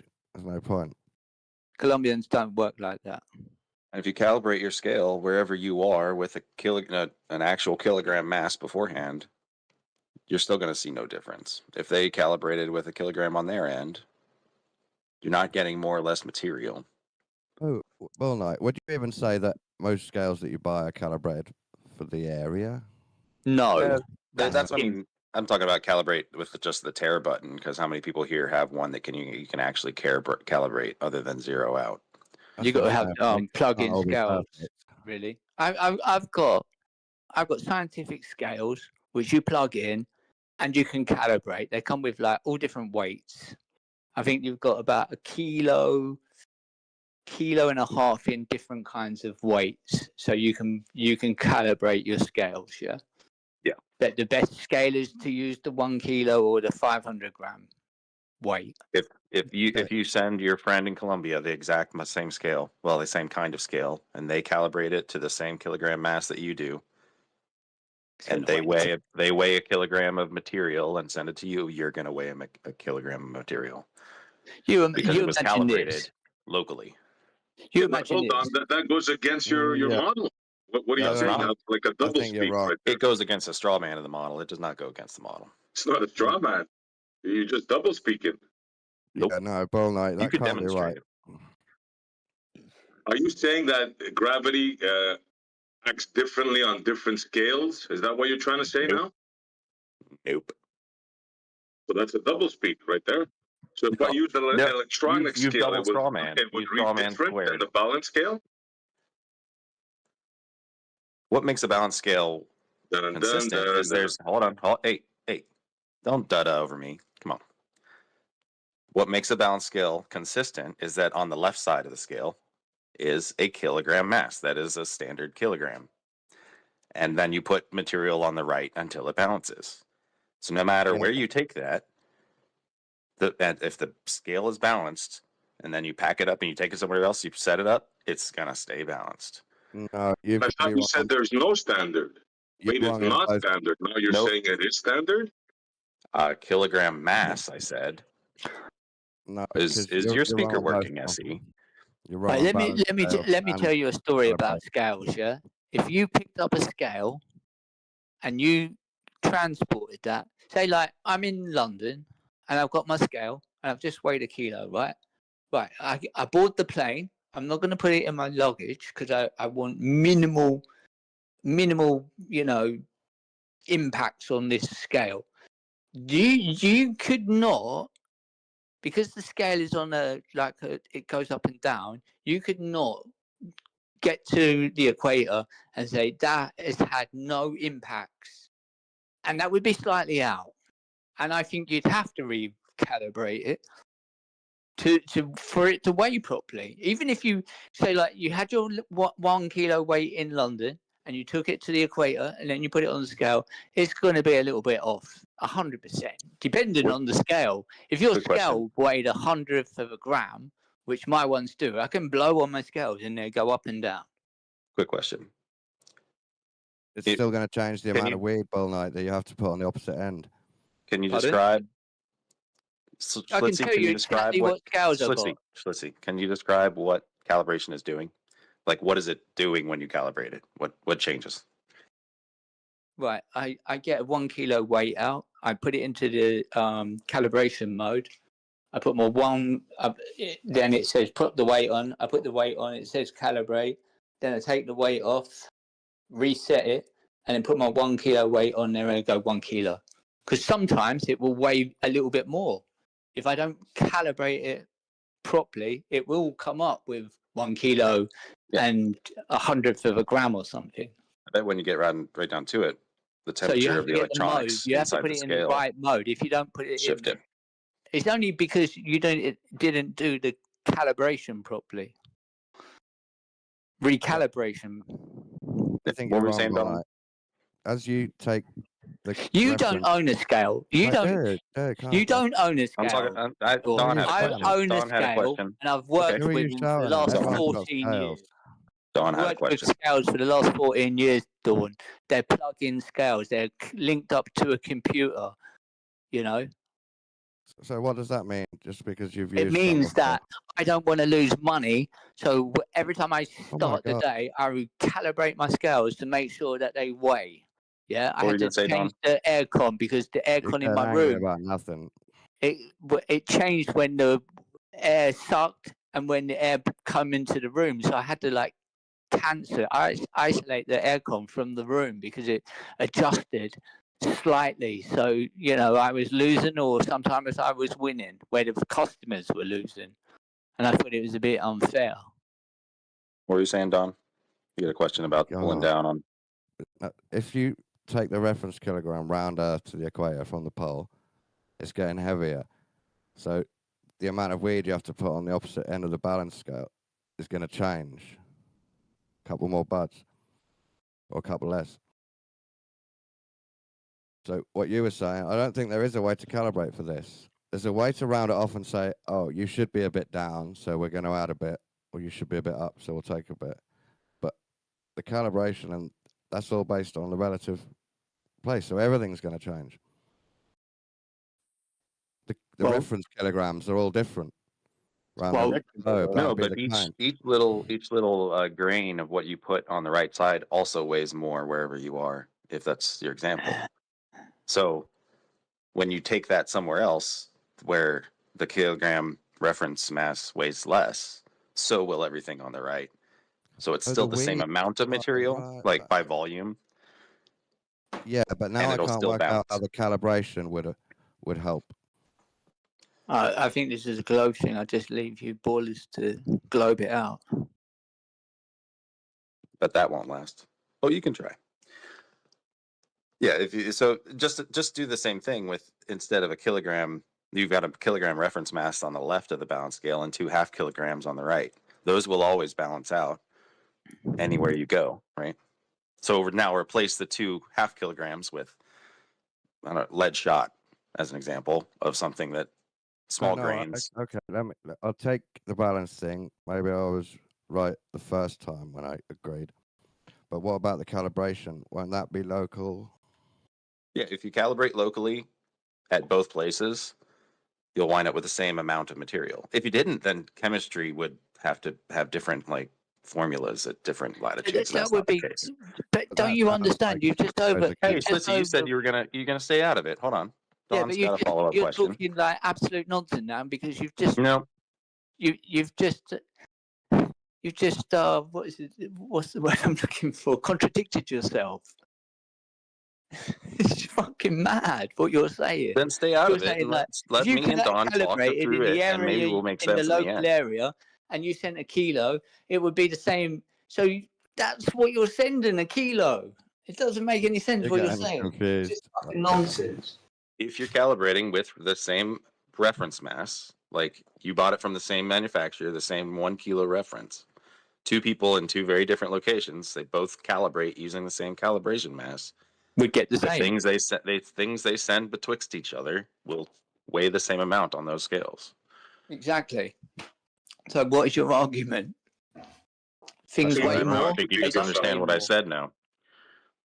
I did. I understand exactly what you said. Just Yeah, but nonsense. the claim is still things weigh more in some places. That's still the claim. How would you even measure that's a the double differences? speak. You just All right. Pick the words out of my sentences and put them next to each other to show the double speak. You said that if you weigh, this is what you said. You said that if you weigh with the same scale, two masses, right? They would weigh the same at both locations, but at the same time, you guys say that things weigh different at different locations. So that is clearly a double speak. I can clear this up. I said the same reference mass with 2 scales at different locations. Hold on. A double speak. Why you got to complicate things and say the reference mass? All right. Listen, You can buy a kilogram. Weight, you can buy a kilogram weight from Amazon. The cheapest kilogram weight you can find on Amazon might not be actually a kilogram, right? So a reference mass, it's the ones that came with your scale, the ones that are officially, quote unquote, a kilogram. He thinks if he uses the word mass, he can get away with it. But bro, why would you say that, SC? Like what in my sentences makes it sound like I'm trying to get away with something? Because you're going the reference mass. What the fuck is the reference mass? You talked about them. They came with your scale. No, look. When I looked at my scale, it just says it comes with various weights to recalibrate. Yeah, various weights. It doesn't say anything about reference weights. Nothing about mass. I'll use your words. Huh? I'll use your words. I'm trying to be specific in my own understanding, but I can just call them weights. Yes. We're laymen, yeah? There's no one wearing white coats here with glasses. You're the doing one with 2 crosswords at fancy once. lab scale, so maybe I gave you too much credit for owning that piece of equipment. Well, I've got their scientific scales, that's for sure, and they're plug-ins, but they're just used to weigh. Like my job is weigh weed and sell weed. Well, not sell weed, but weed. Well, yeah. Donate Wink, weed. nudge, nudge. Know what I mean? Yeah. Yeah. Well, my place is legal, 100%. It's got government stamps and everything, so I'm not going to lie. The activity is a little bit grey. It's not legal and it's not illegal. Dude, so this is exactly what Critical Think did in Antarctica. He did not recalibrate in Antarctica. He calibrated. I think he did in Punta Arenas, right?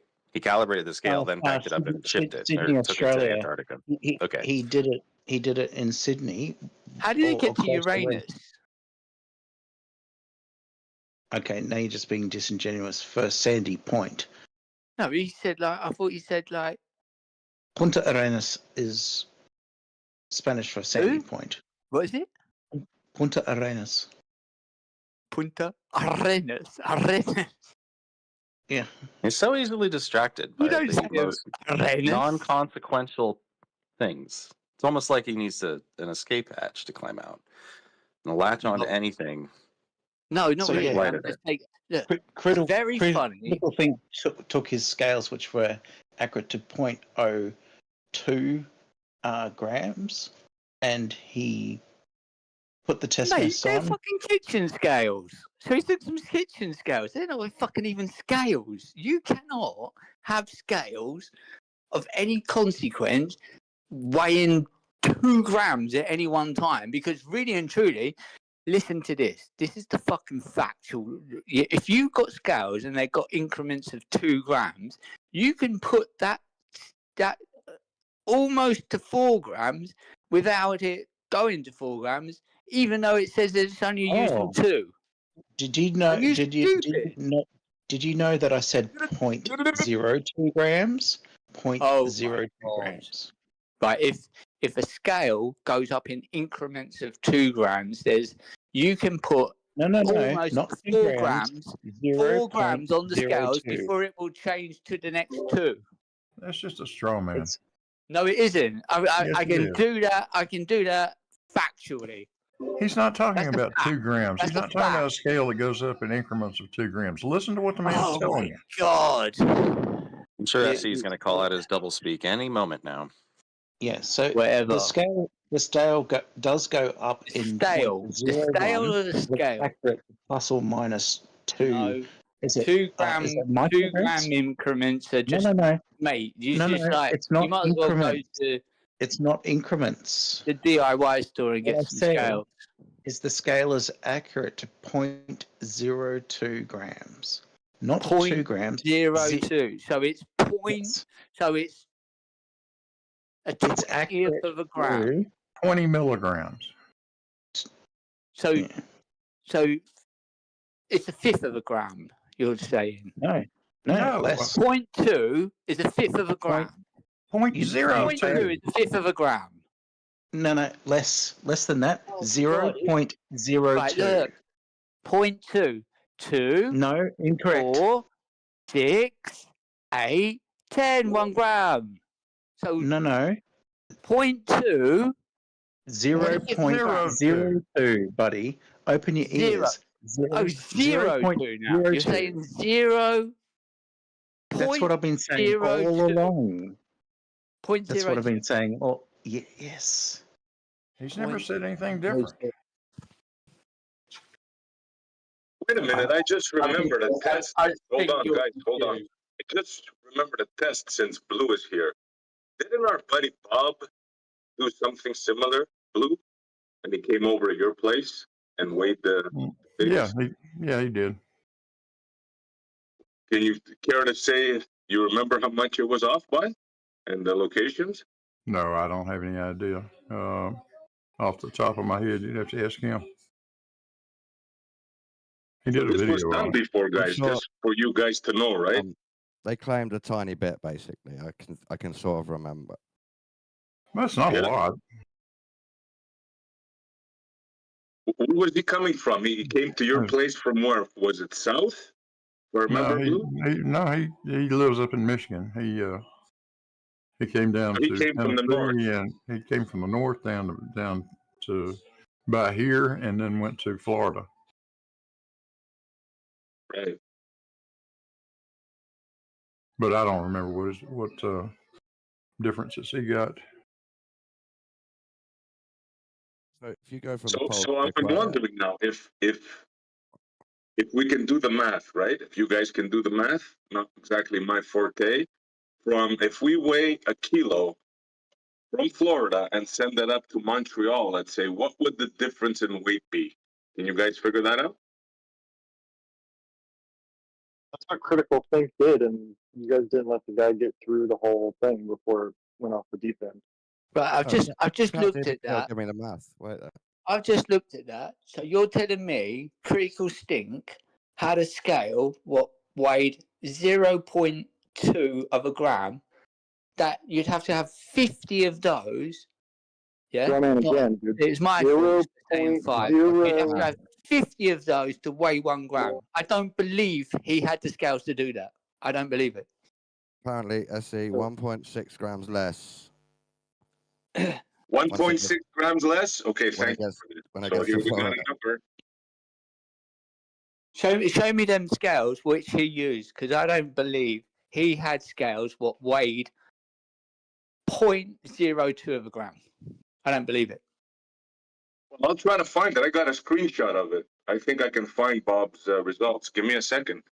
They go to 0.2 decimal places, so you just have to buy modern ones. Yeah. Do you know how much they are?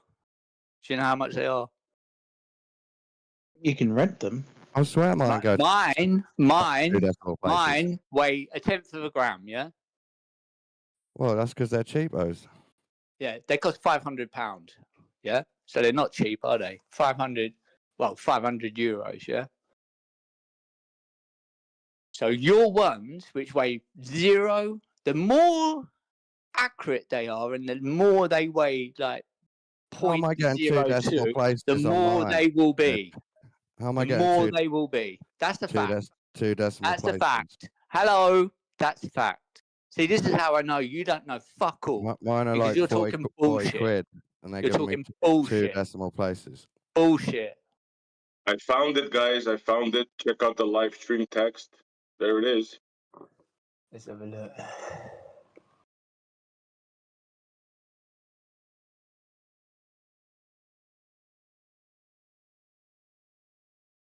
Yeah, so to 2 decimal places, and he's watching it change, but per degree. It's quite a weird, cool test.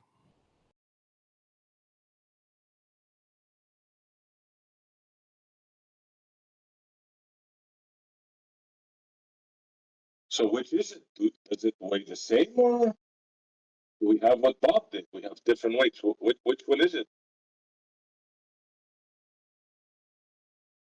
All we're saying is if you balance them out and send the reference weight, you won't lose out, and you can get a reference. But we are still claiming that 1.6 gram change to any object. Yeah, but Bob just showed that a test mass weighs differently. So maybe you'd like to rethink your things. I can't even remember why it weighs differently on a globe, honestly. I can't remember the explanation. Yeah, because like you just made it up. No, There's two factors. Yeah. Lies. One And the land Slipsy's of willful ignorance make-believe. and his incredulity. Huh? Pardon? Right. So if there's like a very dense bit of bedrock underneath the scales, it will be different than like measuring on top of loose sand for like Oh my god, what is this guy going on about? Yeah, you don't know because you don't research. No, I don't know because you're talking. I know. Listen, you cannot fucking blag a blagger. And when you're talking nonsense, sorry if I see through your nonsense at the very first, you don't even get a sentence out, and I'm thinking, what the fuck is this guy saying? Yeah, because You're you should crazy. research. Absolute. No, it's not about research. are. You're talking fucking sheer nonsense. Absolute bullshit. No, he's talking science. You're Bedrock talking or nonsense. soft sand. What the fuck are you going on about? I don't get it. And it's mostly the rotation of the Earth that changes the. Yeah. So what the scale there are indicates. Oh my god. Things like Really are and truly, basically. I have no words. You're like kids in the playground, about 5 years old, and you've got a mantra and which someone like the adult told you something, and you're skipping around the No, playground. Sit down, son. You might learn something. They're carefully made Stick around. scales. I might learn something. Yeah, globe people are fucking bad No, characters and bad I don't know where actors. you're getting this from. They literally tested this, so it happens on your flat Earth too. Oh, I don't care. What did they test? So if you haven't been listening, that's your problem. Yeah, but you cannot say This proves that you get you angry about nothing. transported some scales without them being knocked, or it's obvious they're going to weigh differently because you've most probably knocked them. They're fucking sensitive. They're No. They sensitive tracked it. things. He tracked it And as he travelled. Oh my god! You cannot, hand on heart, say, oh, they didn't come in, they didn't have no impacts, or they weren't, there was nothing. They're the same as when they was in the Oh other my God, place. you're You panicking. can't prove that, and you can't say that. So that's how I know you're just talking rubbish. Actually, You're I think talking Bob. I think Bob could prove that. He was No, in you control of that. He was in control of that scale from the time he left his house until the time he got back to his house. Even if never you got put it on handed- his lap, Hey! put it on the lap, Shut the up! vibration of the Let me scale talk. would alter. He never Would handed alter. the scale over to anybody else. It would It's not like alter. he checked it on an Let him airplane. He finish. shipped it on a Let's truck. finish. Let's be fair. It's not like he shipped it on a truck or checked it on an airplane and didn't know what happened to it. He So how had did it he- in the back of his vehicle. He drove from his house to my place and then down to Florida. Yeah, so that's exactly. He was in direct control of that scale all the way. No, because he could have went over a bump in the road and it just bounced it. The Jesus. scales, No, that's the desperate. scales are sensitive. They're solid Why state. would it they- pick up the exact pattern that the globe predicts? Oh, Yeah, it's predictable. Yeah, that's a good point. What are you telling You're us? driving down the road. He hit just the right. He hit just the right bump to make it look like the Earth Right, is look. rotating. Yeah. Is that what Let you're me saying? just say something. Let me just say something. Do you really Let me just believe say that? something.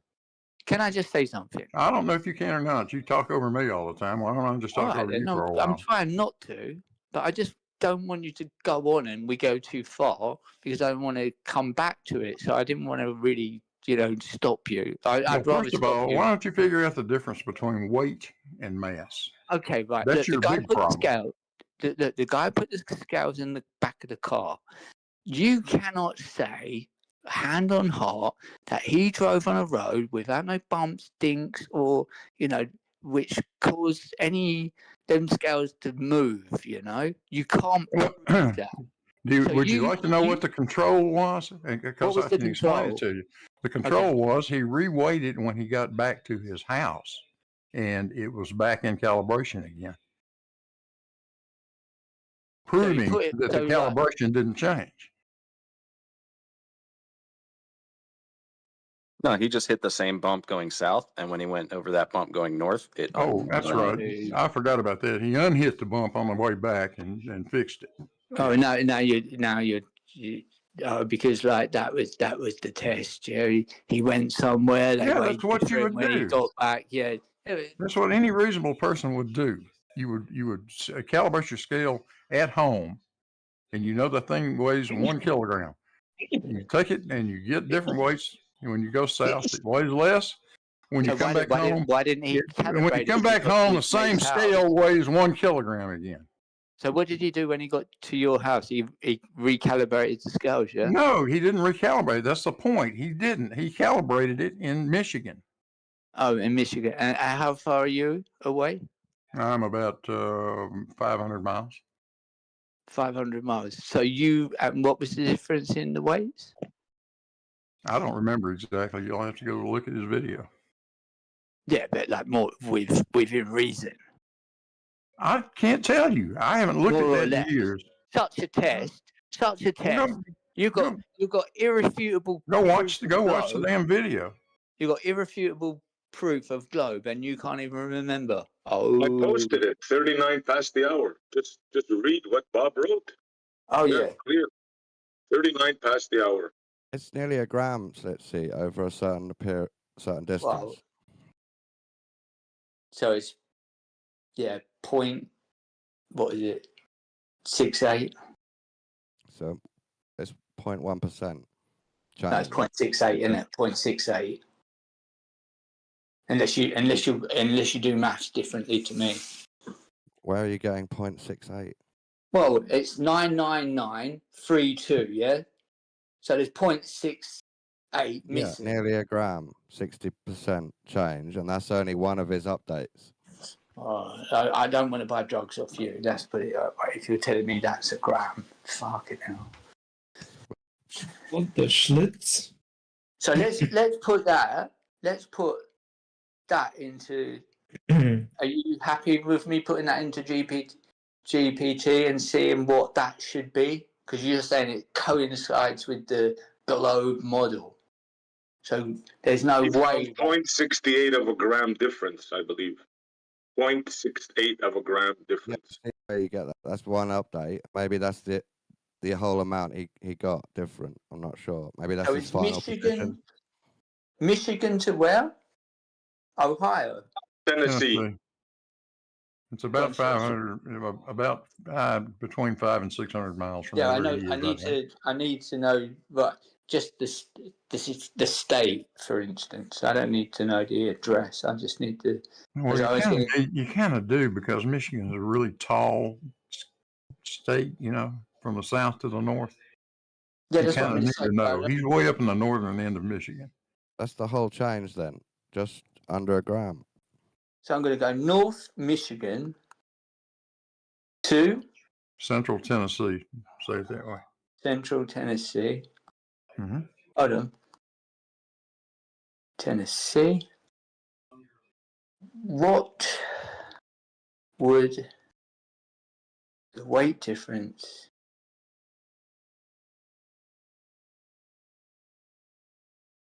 be? Oh my God. With a kilo. Is that not? Is that? Come on, I don't know. So I'm just like. No, I'm sure ChatGPT agrees with the like, globe. Just do it to yourself. No, I'm just going to do it for everyone. I want to. I No, want to see. Don't do it for North everyone. I Michigan to already did. Central Tennessee. it. What would I'm not going to the read it weight all out. difference What I be with word by word. I'm like, with a kilo weight? With a kilo weight.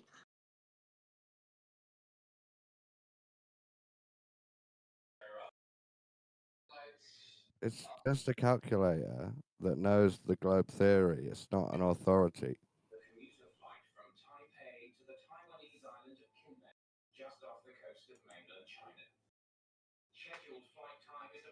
So this is the question now. It's saying like 0.3. With your model, it says Yo, can you hear me talking? 0.00003. So I there's guess you something can't hear else. me talking. Let's see. Pardon? So the question here would be, if he would have brought to Blue's house, if he would have brought a scale, a balance scale, would there be a difference in the weight? Well, I just asked ChatGPT, and it said, according to the globe model and the gravity and all that, it would be 0.03. So not what Bob got. No. Got way more. So I don't know. Maybe. I don't know. Yeah, I just don't think you can drive. Regardless of he said he'd done this. I don't know. I'd like to do this. I wish I'm not where my scales are, because I'd love to just. I don't know. Why does this trigger you so hard, Stitchy? It's not triggering. It's not triggering. What it is you're like confirming something, and there's no logic behind what you're confirming. There is though. There's zero logic. No, because you said that coincides with the globe, and it clearly does not. The logic is because Earth's a globe and it's spinning. But it doesn't coincide with the globe, does it? What are you saying? I've just told you what the numbers are, and it doesn't coincide with what the facts of your little test did. No, I don't think you typed it in right. Oh my God! Should you listen? Have ChatGPT I even read it check out for you. North Michigan to Central Tennessee. What would the weight difference be with a 1 kilo weight? Fucking hell! You can't get any clearer than that, surely.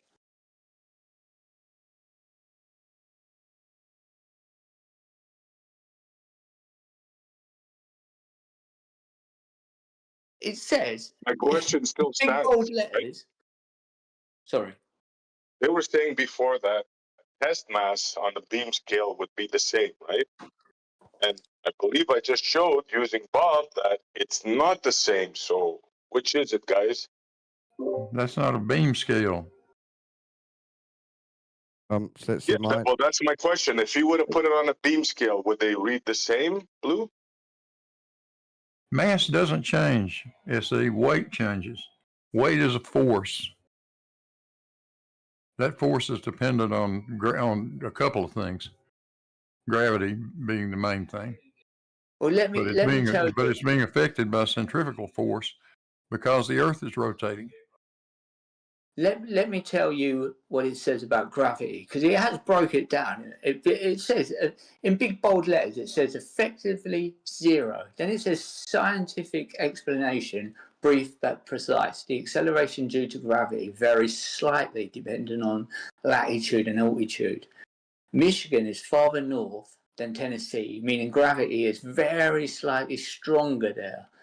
That means a 1 kilo mass in Michigan could register a tiny bit heavier on a very sensitive force-based scale. Measuring Are you going to ask the ChatGPT about the centripetal force at the equator versus another location? ChatGPT coincides with the globe. It believes in the globe. Yeah, so it's going to. GPT does not believe in anything, Schlitzy. It's a large language model. Yeah, but when it deals with facts, it will pull up mainstream ideas and it will go with the globe theory. It's a fact, unless you start talking to it in a way where it's going to reject everything, but it will pull up factual things as though it's on a globe. It believes it's on a globe. Well, it's been trained on flat Earth data and compared the. No, look, this is why it's coming out with gravitation. It says about the force, you know, but it's just 0.0003.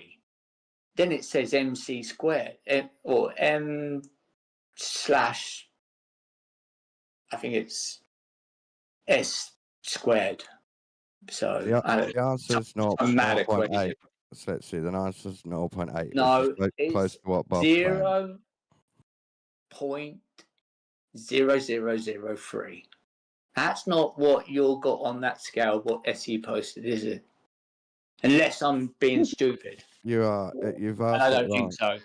I'm stupid for actually discussing this nonsense with an idiot like you. Let's not get into insults. Hey, hold on. Hey, Blue, can you DM Bob? Maybe he could come in and we can have a combo on this because he did it. I wonder if he's available. He did a video on it. All you got to do is watch the video. Yeah, but it's better to have him here and talk about it, no? Yeah, we can see how he made the controls and that. Because it could be something. Do you know what? It just might be something. Right, listen to this. It just might be something so simple, and we're overlooking it. And you go, "Oh, bingo! That's the reason." Because there's always going to be a reason. It's not magic. There's always going to be a logical explanation. What do you think the reason is?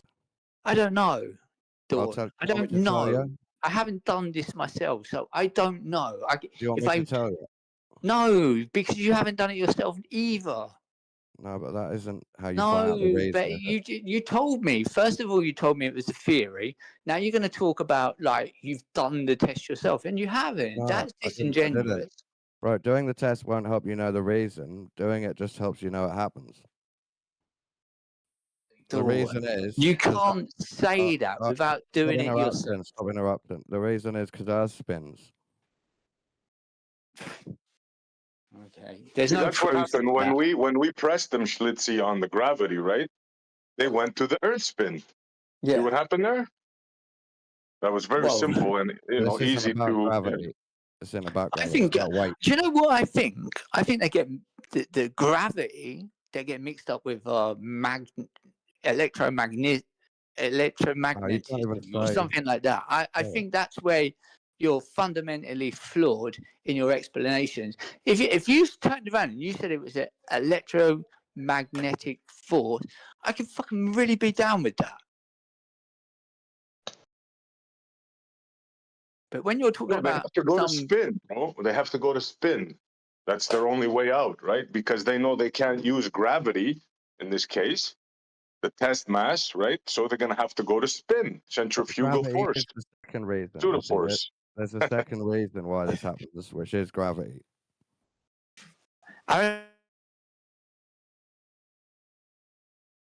Because of the hump. That's why I say that in order for them to, you know, explain the globe model, they got to say the craziest things, and you can make them say the craziest things easily, like right here. What's spinning oblate spheroid? 100% Yeah, you went from gravity a to real spinning. thing. A real thing. That was the group, the real thing. An oblate spinning spheroid with gravity.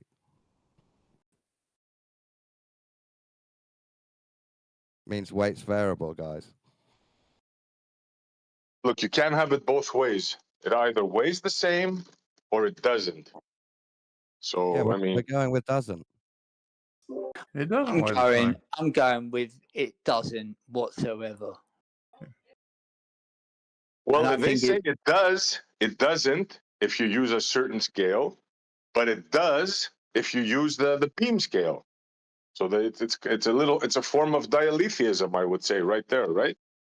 Yeah, but you think, Essie, I put the thing into ChatGPT, it said like it would only weigh 0.0003, which is it's like me getting a hair and splitting it down the middle 20 times and say, look, you take Read that. the units again. Read the units again. Didn't you say m/s squared?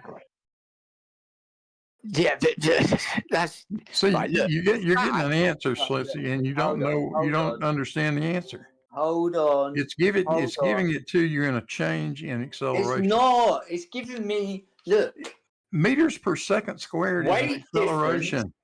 For for fuck's 1 sake. kilo is 0.0003. What? Come on.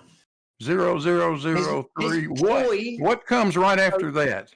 Right. It Read the letters that come right after that. 0.3 grams. So That's what that would be.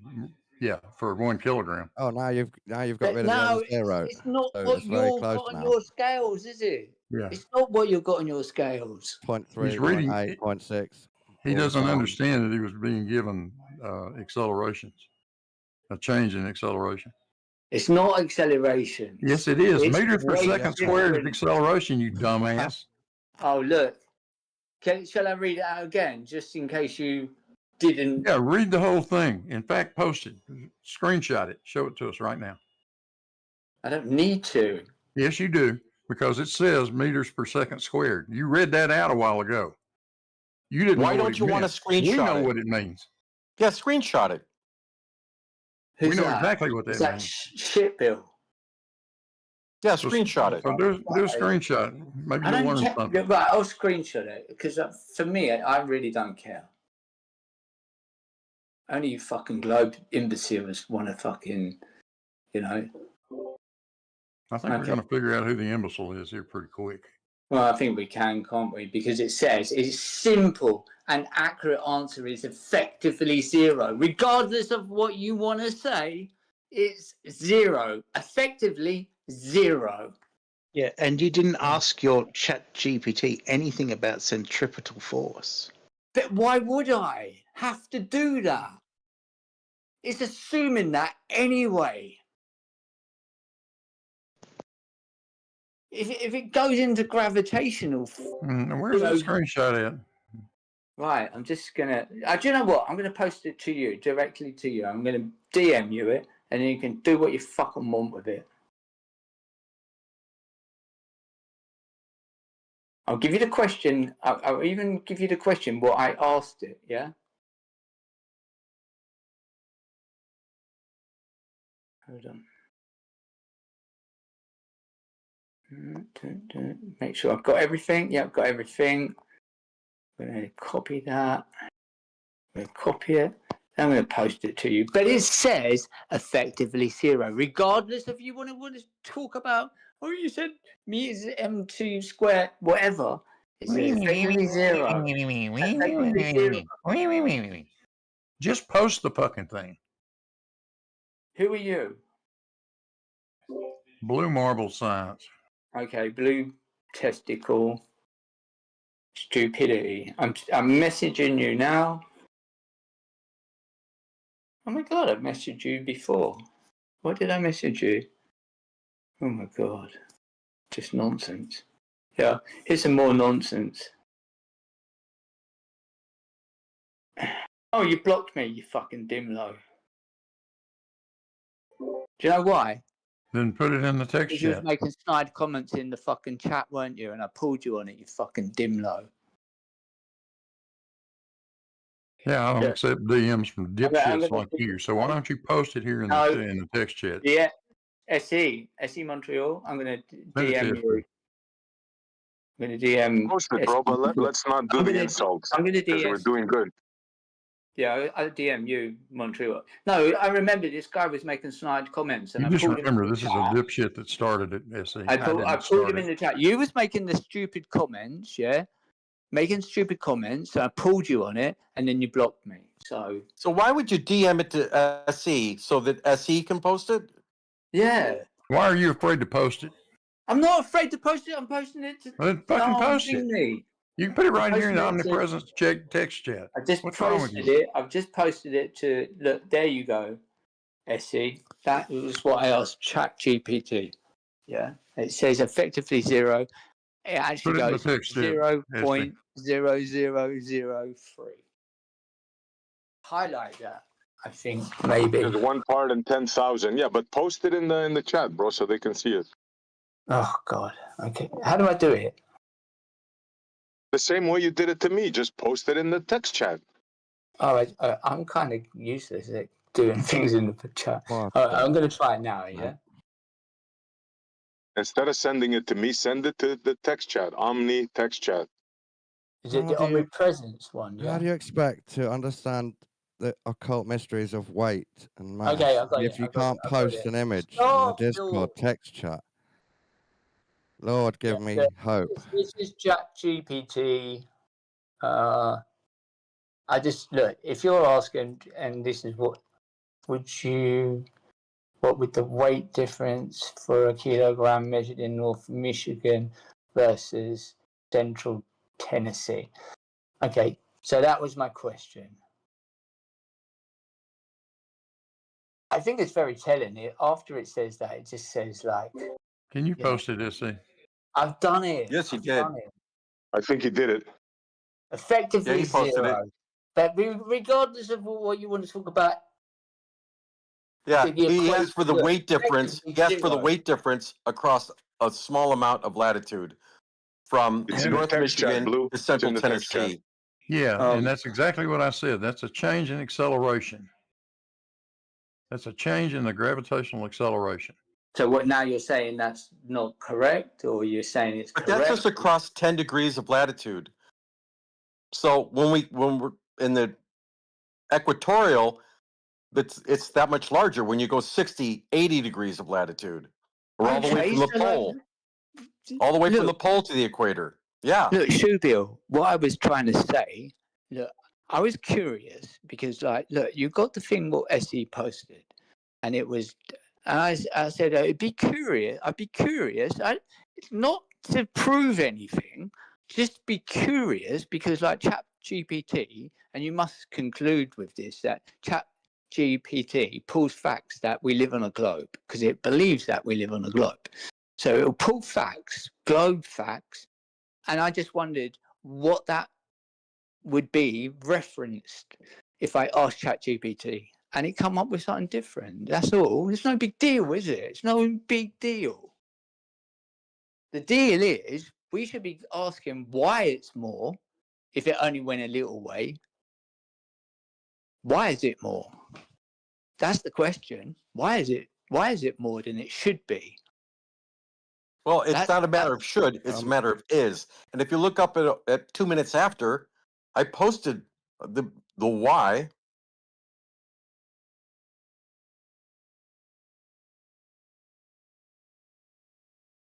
Mine's saying a different answer, so it depends how much you model gravity on the latitude, something like that. And that's why people test it.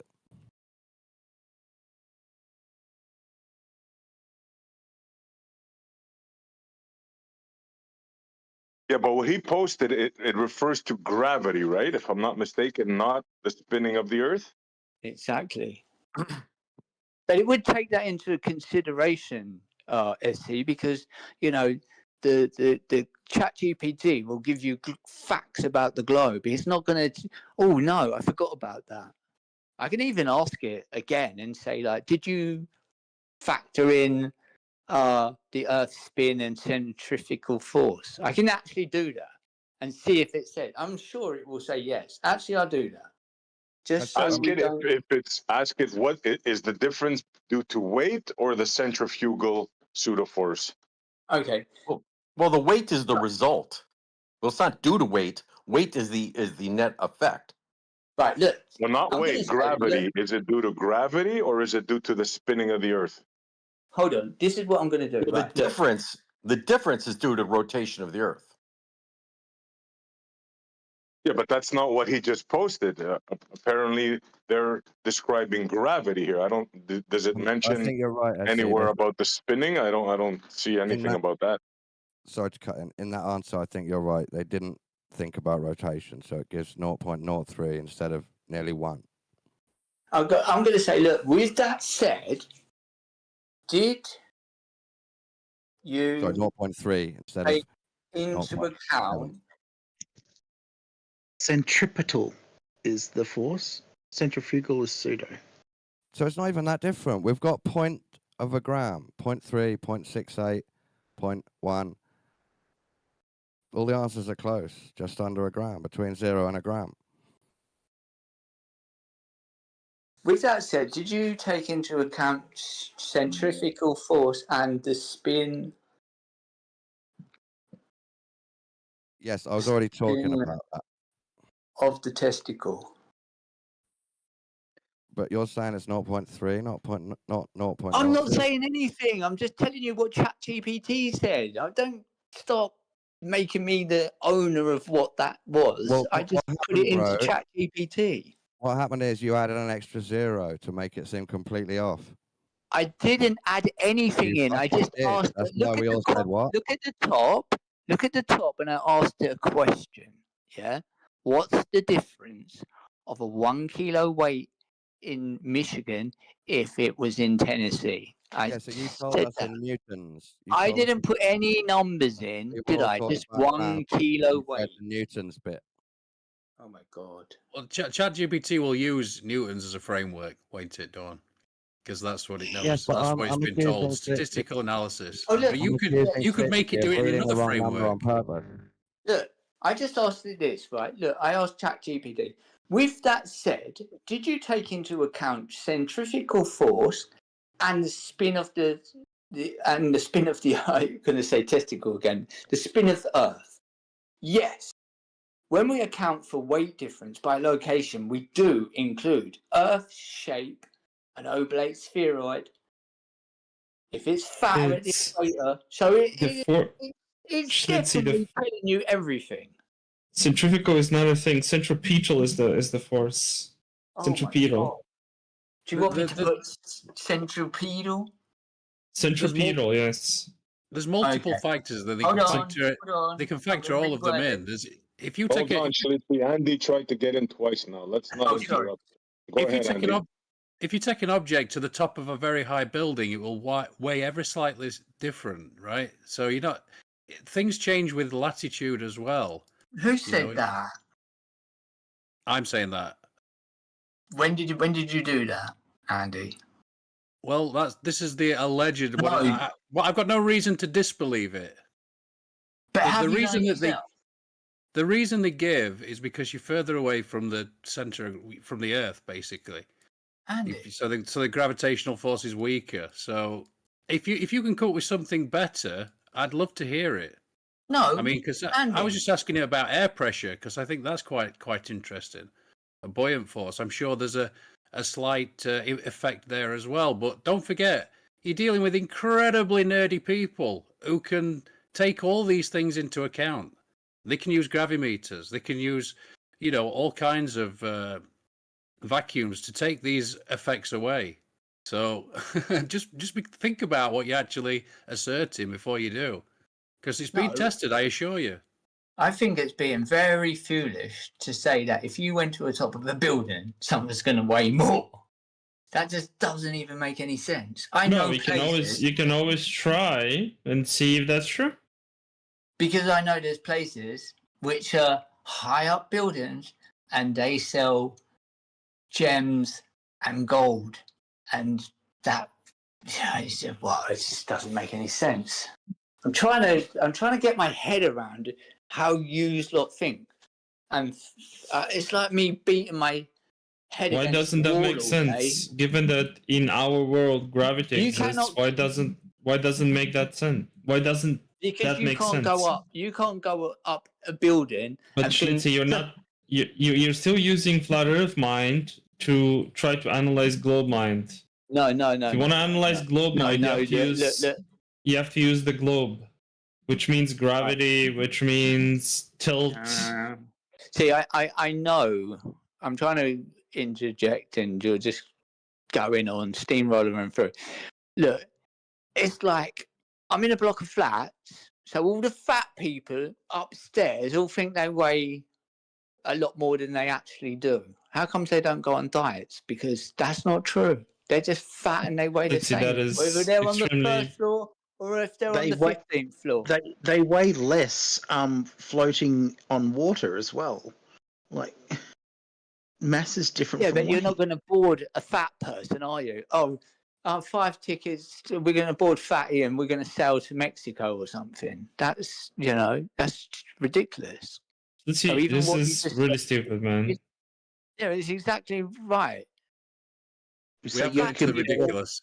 You're not even Regardless of attempting to make any Fat analysis. people, regardless of what floor they're on, weigh the fucking same. They're fat on the first floor. It's they're fat on the important to 15th. let's say it's important to realize that weight is not an intrinsic property of matter, right? The mass Oh my changes. God, you've lost me. What are you talking about? Matter? A weight? Yes.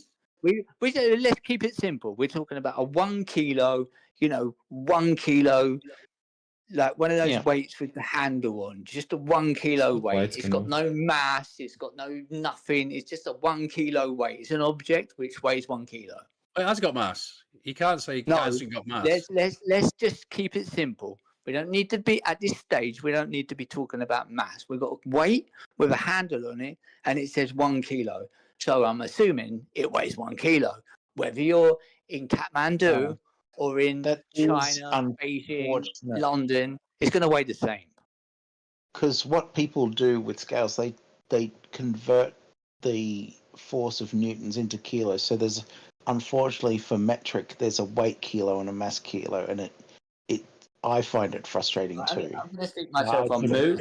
I'm going to stick myself on mute because my brain is bleeding.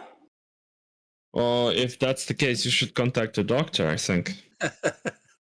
It's not that difficult to understand. Weight is not Well, an I'm intrinsic definitely not property of going matter. to. I'm definitely not going to contact the doctor that you contacted because he may give me a fucking lobotomy. If I accelerated you up in your chair right now, you'd weigh more, right? You'd weigh more. Yes, that's an effect. That's an effect. Right. Yeah. You'd have to do something to cause that effect. If I sat you in a chair and you ain't going to weigh any more, then if you No, but I'm weren't saying in the chair, if I accelerated you in a direction, we put a scale there, we could show you that the scale changes. You'd weigh more. Right? yes, that's that. Yeah, but you don't. Right, look, Andy, you might.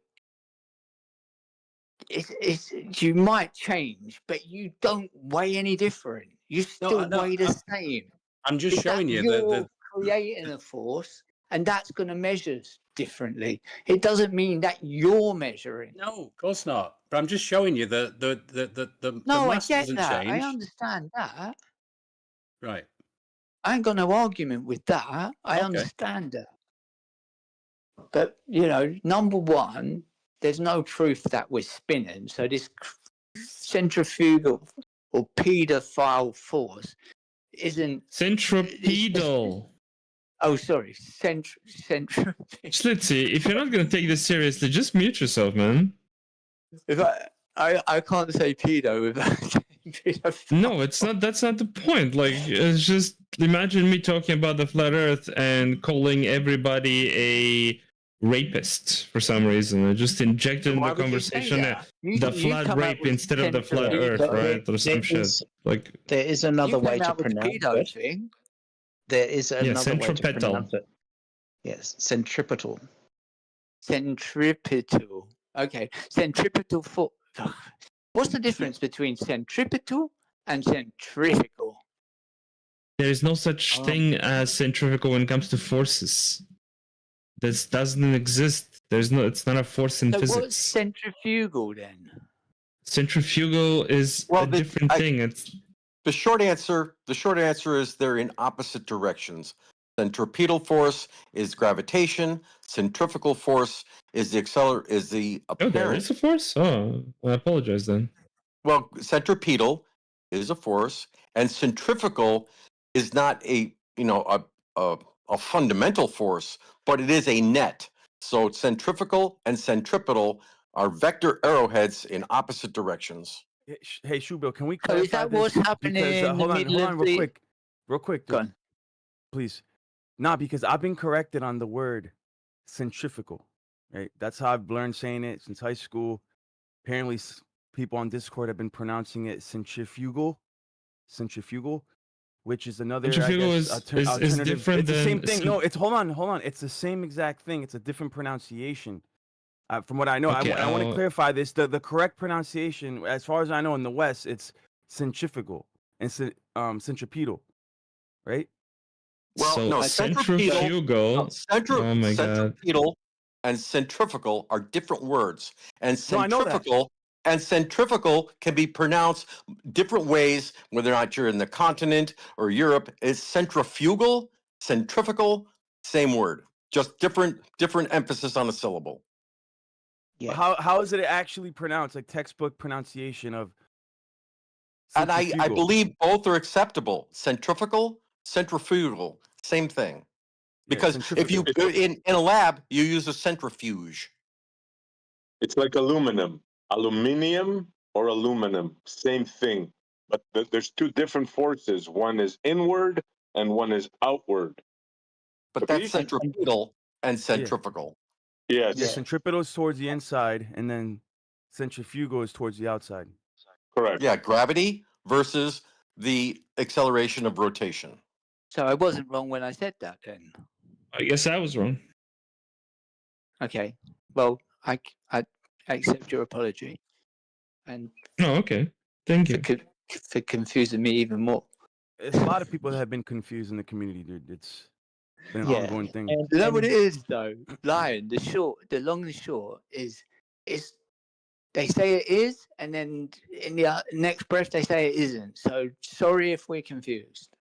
But you've cleared it up. The pronunciation issue, like because centrifuges exist, people often use the pronunciation centrifugal effect, and centripetal. I like that because it's sharp and precise, whereas centrifuge is a bit more. In Russian, you say centrifuga. Yeah. If it's not giving you as much as you want, you say centrifugal.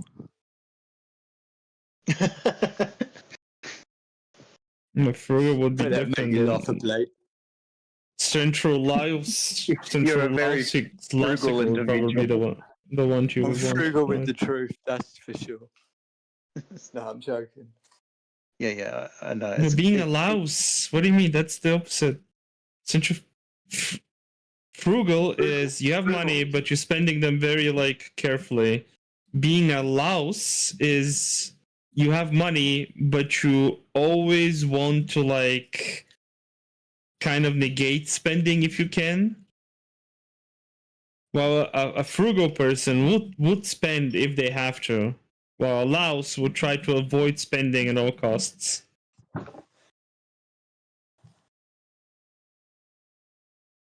So when you weigh something in Florida and send it up north, what causes the difference in weight? That's the spin. The spin, not gravity, right? A Is little that bit. what you guys are arguing, or is it a little bit of both? Well, let me finish. A little bit of seat when you come down off the hump, but mostly the spin is what affects the weight change. What hump? The hump around the equator, because it's not quite a perfect sphere. So Blake. This is what I don't get, right? Because the Earth is tilted on its axis, right? Yeah, I just don't. That So means the equator, hump's the going up equator. and down, let's say like one of those fairground rides on an angle up and down. Yeah, because this is what when it shows that it's a perfect ball, I don't see how it's like they should put in this bump thing to make it clear because they say The only like reason I mentioned it is because SE asked exactly what is affecting this change, and part of the change is the difference in the gravity because of Earth's radius from the difference in the radius. so even if it's on like the tilt, it still goes around the middle of the Earth.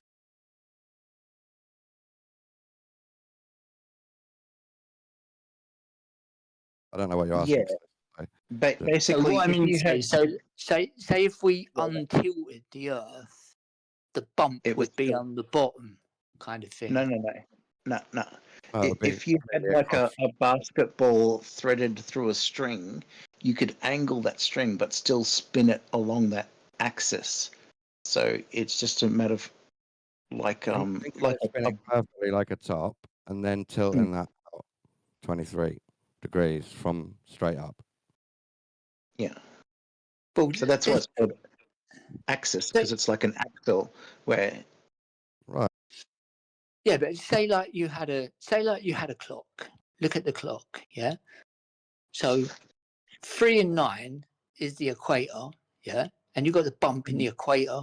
Then you put that tilt, tilt.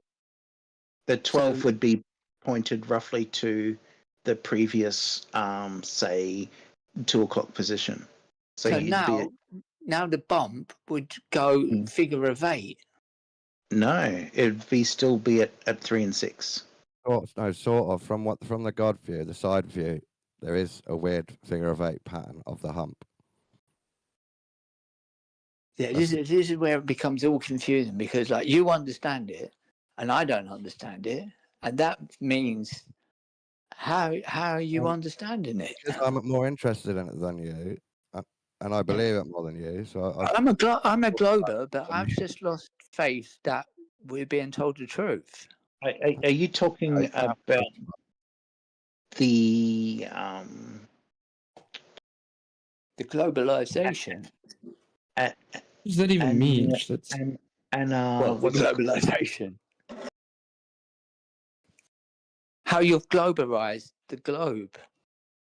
No, I'm trying to figure out what he means by the figure 8. And I think that's. Look at this. Look, think about this. We're looking at the clock. We're looking at the clock, and it's just normal. Yeah, it's not on the tilt yet. We've got 3 to 9 is the equator. Yeah. Now we're going to put it on the tilt. And we're going to tilt it. Now the 3 and the 9 have changed places, so it's now the 2 and the 7, for instance. No. It includes the orbit to make the wobble I'm thinking about. Oh, see now what I was saying, then you was agreeing with me when I said that, and would it still spin the same? And you go, okay, you're doing a figure of 8. The hump is going around at an angle, and if you look at it weird, you can see the snakiness of it. Well, I don't know how you want me to explain it. So it does go around in a snaky pattern 8 kind of thing. If you include the orbit, it's more clear. Oh, I'm fucking lost.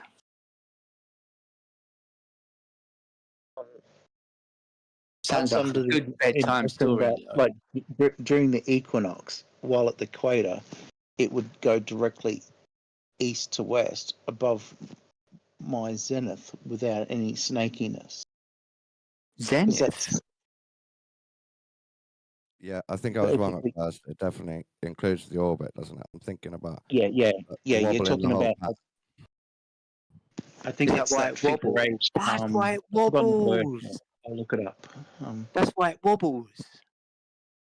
Yes, it wobbles if you put a point or a line on one of the balls that's tilted while it's doing the two movements of orbiting and rotating. Then you start to get wobbles of those points. Oh my god, is that a foreigner trying to fucking steal a? I think he's trying to put a seagull in his back. Can you? Fucking hell, Tesco's is that way, mate. They can't even get to the supermarket. It's called the analemma. That's what's an analemma? Basically, what people do is they take a photo every week at solar noon, and they sort of double. Figure of eight. Yeah. Yeah. And it's so now we have three things. We have gravity, rotation, and pressure. Maybe for an altitude, which that would go. We got a soup going on here, guys. You listen to this. It is a bit of a soup because, like, You know your reality is pressure. complicated. You know your pressure. And it's You know your really pressure. difficult to separate them from each other. Like it takes quite a bit of effort to get like a calibrated set of scales inside a vacuum chamber and take as much of that air out of as possible so we don't contaminate the results. Well, you can't get a perfect vacuum, so that's a flawed experiment, and you shouldn't even be talking about vacuums unless you can create a perfect vacuum. Yeah, let's not talk about vacuums, yeah? Because if we're talking about the half a width of a hair, then your experiments, anything to do with vacuums, is flawed. Let's talk about this.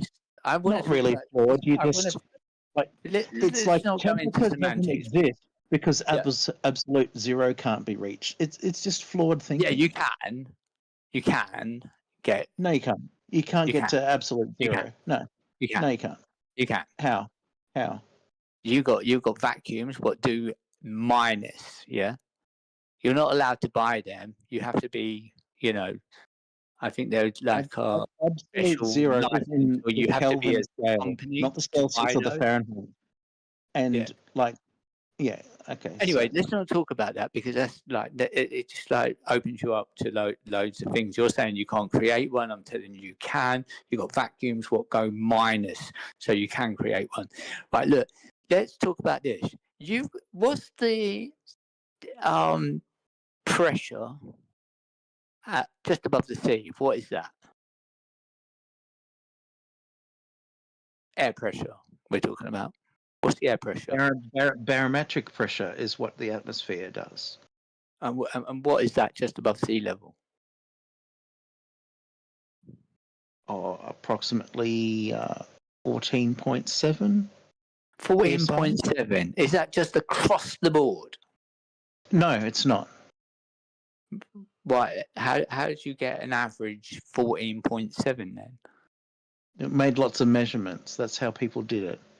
Okay, so at the Dead Sea, it's about 14.9 because, despite the name, the Dead Sea is below sea level. Don't tell me the Dead Sea isn't really dead; it's alive and kicking. It's below sea level. Yeah. What about this then? So, in Portugal, there's a place. It's called Nazar, and it has like some fucking insane waves. What's the pressure of that above that sea? Because there's like 100-foot waves. 100-foot waves. Nazare. Nazare. It's Nazare, I think. Nazare. It could even just be one R, but maybe put two because they're kind of foreign. But it's like they got that's where they got insane waves. There's some of the insanest waves in the whole world. Okay, so they got. Okay, you want to know how waves work?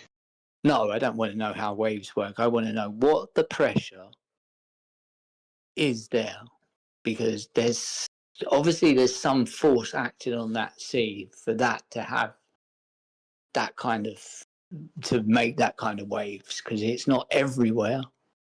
It's only in one part. And that's another question, isn't it? Why isn't it down the whole coast of Portugal? Just in that place? Like, okay, air pressure above the water, I don't really think changes. I don't think it's going to be 14.8. I don't. I think that the amount of air pressure isn't really going to have an effect on waves. What waves do is take into account. Well, you might be wrong about that, but I'm willing to look into it. Do you think do you think the air pressure of other places pushes down the water, and so that makes the wave smaller? Right. There's a thing when air pressure drops or increases that causes storms. Along with storms come, crazy waves. Yeah.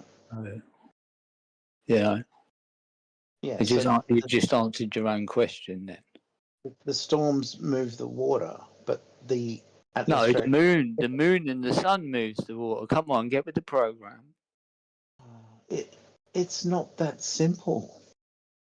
Oh, it's not another double speak. No, it's like it's not the moon and it's not the sun, but it is the moon and it is the sun, but it's so difficult you don't understand. You're trying to like put things in like little categories when several things are happening simultaneously. What like there's no movement there's zero movements in other parts of the world, so it can't be the moon and the sun what's making me. Sometimes the moon has got a tide. You'll have waves that are high tide, and you'll have let me tell you about tides. Yeah, they change every 6 hours. They ebb and recede every 6 hours. Yeah. So it's a thing what happens every 6 hours.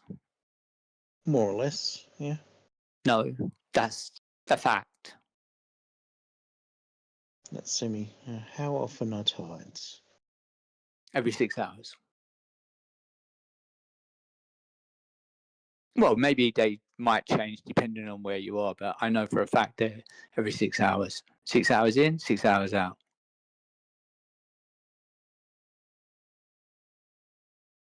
I think if they're going to put an average, they'll say 6 hours in, 6 hours out. Approximately, it's... Yeah, so more or less. 6 hours, 10 minutes, so maybe 12. If you waited 6 hours, fuck 10 minutes, so you ain't even going to factor that in, are you? Well, people do, because those minutes add up and you could be off. Yeah, but the next thing, you might get one what's 5 hours 50. So on average, it's 6 in, 6 out. Yeah, it is, and I can prove it to you. I can send you a chart with it gives you the tides, and it will say 6 hours in, 6 hours out. It won't say 6 out of 10 minutes.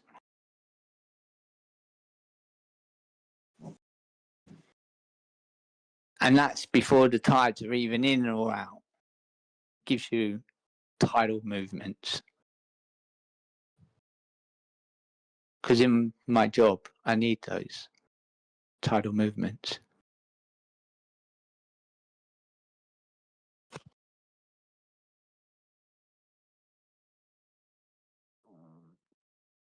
It's a lunar day, not a solar day, and it's not 6 hours because the moon doesn't go as fast as the sun. It's okay. It doesn't appear. You can argue over 10 minutes. If you just ask anything, so what's happening every 6 hours? Tidal movements, tides, low tide, high tide, 6 hours. 6 hours, sometimes 12 minutes. No. Yeah, it does. It says that. The cycle happens roughly every 6 hours and 12 minutes, which gives you the high tides and low tides every 24 hours and 50 minutes. Yeah, around about 24 hours, 24 minutes, give or Yeah, take. so basically there's just saying there's 4 tidal movements in one day. Approximately, but it's not based on the. Yeah, well, we're not going into semantics. It's every 6 hours, more or less. Yeah.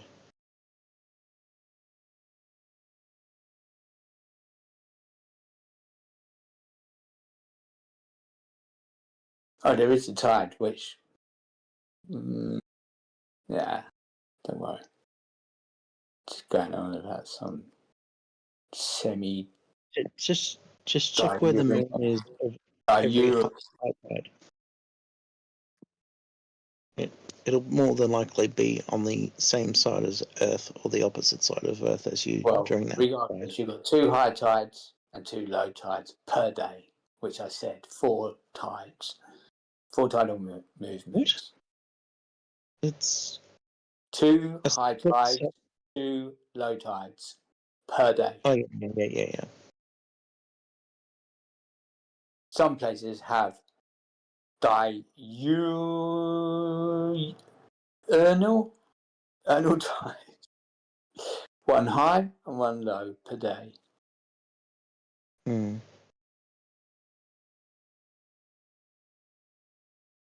Oh, there's even semi. Oh my god! You got to have all these corrections just to go with you. They're not corrections. They're just that's what's happening on the flat Earth too. This is what's happening every 12 hours 25. Yeah, but there's lunar day is 24 hours on 50 Earth. minutes. There's places on Earth with 0 tidal movements. 0. Not a little bit, not a hair's width, nothing. 0. So why you've got these special places where there's no tidal movements? Because I'm sure, and I can name a few of the places, that that place isn't being shielded from the moon or the sun. So for that to not have a tidal movement means horseshit that the fucking sun and the moon is causing the tides. What do you have to say to that?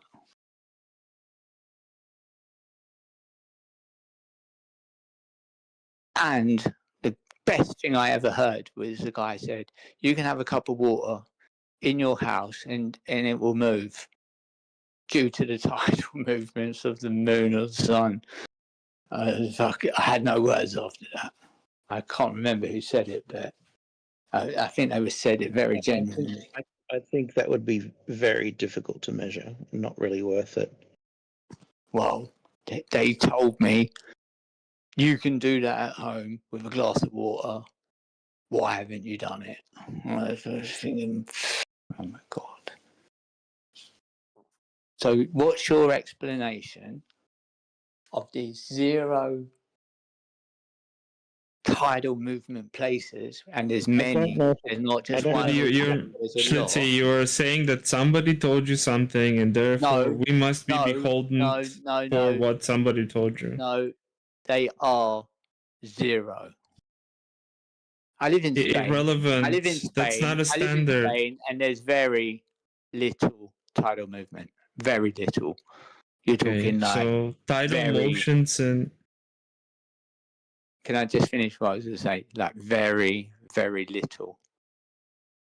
Okay. So you got big tidal movements on the north in the Cantabrian coast, and in the Mediterranean, very minimal. Why is that? That's Googleable. You can understand why by Googling it. No, why can't you just explain it? Because you are the globe guy. You're globe guy. I don't know that. How can I explain something that I do not know? Okay. That's what I said. It's Googleable. You can educate yourself, right? But you have the knowledge to question me how do I know? I'm not questioning you. I literally said that's a Googleable thing, Schlitzy. Googleable. That's all I said. Think that's a word. Googleable? It is a word. It's searchable. Yes, It's but also Googleable. I can find Yeah, the look, why fact would I that search the thing that assumes we're all living on a ball happily when it's like it's yet to... Hold on. Here's the kicker. It's happening on the. It's Hold on, happening here's on the the kicker. allegedly flat Earth too. We So all you live on need a a flat ball Earth yet to be explanation for confirmed. these. Hold on, let me just finish what I was going to say. It's points. only quick. It's like less than 30 seconds. We all live on a ball yet to be confirmed. I love it. I'm a glober. I'm down with the globe Well, stuff. I just don't believe it. Yeah, it's got a extremely high chance of being true because of the amount of evidence supporting it. What you see, like this is where the difference between me and you. Look, I say like I'm a glober, but I don't believe it because like there's so much conflicting evidence, and it's half a dozen of one and six of the not other. really that Whereas conflicting. you're just globe out and out globe. If the globe doesn't happen, and you to say like tomorrow it came out globe don't exist, what are you going to do? Jump off a bridge? Not really.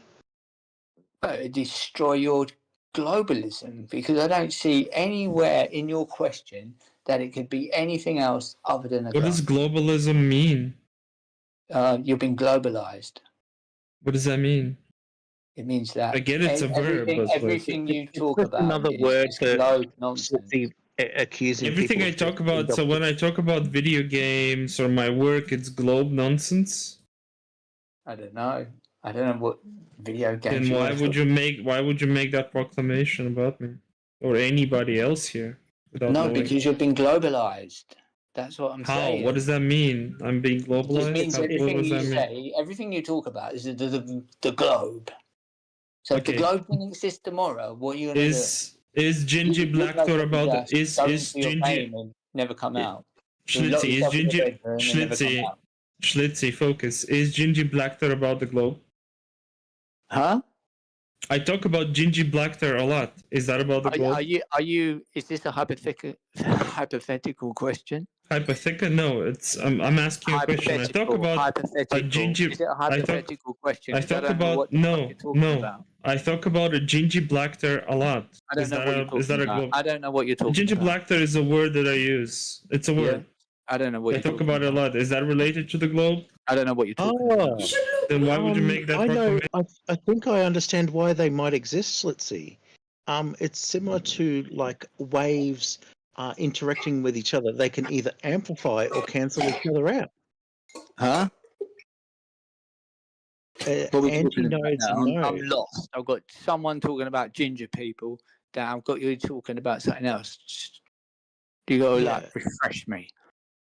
Okay, so when you get like a skipping rope and wave it, you can often create double loops, and that middle point will be it'll appear to not to move, but you'll have one skipping rope above and one below, so you'll have this sort of wave pattern, and that's why these points exist, because the total movements are like waves, and they cancelled out.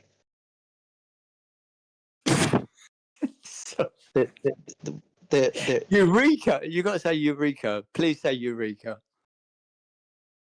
Your mama. Eureka! I've got it. Eureka! I've got it. And then click your fingers as well. Eureka! Yeah. I have it.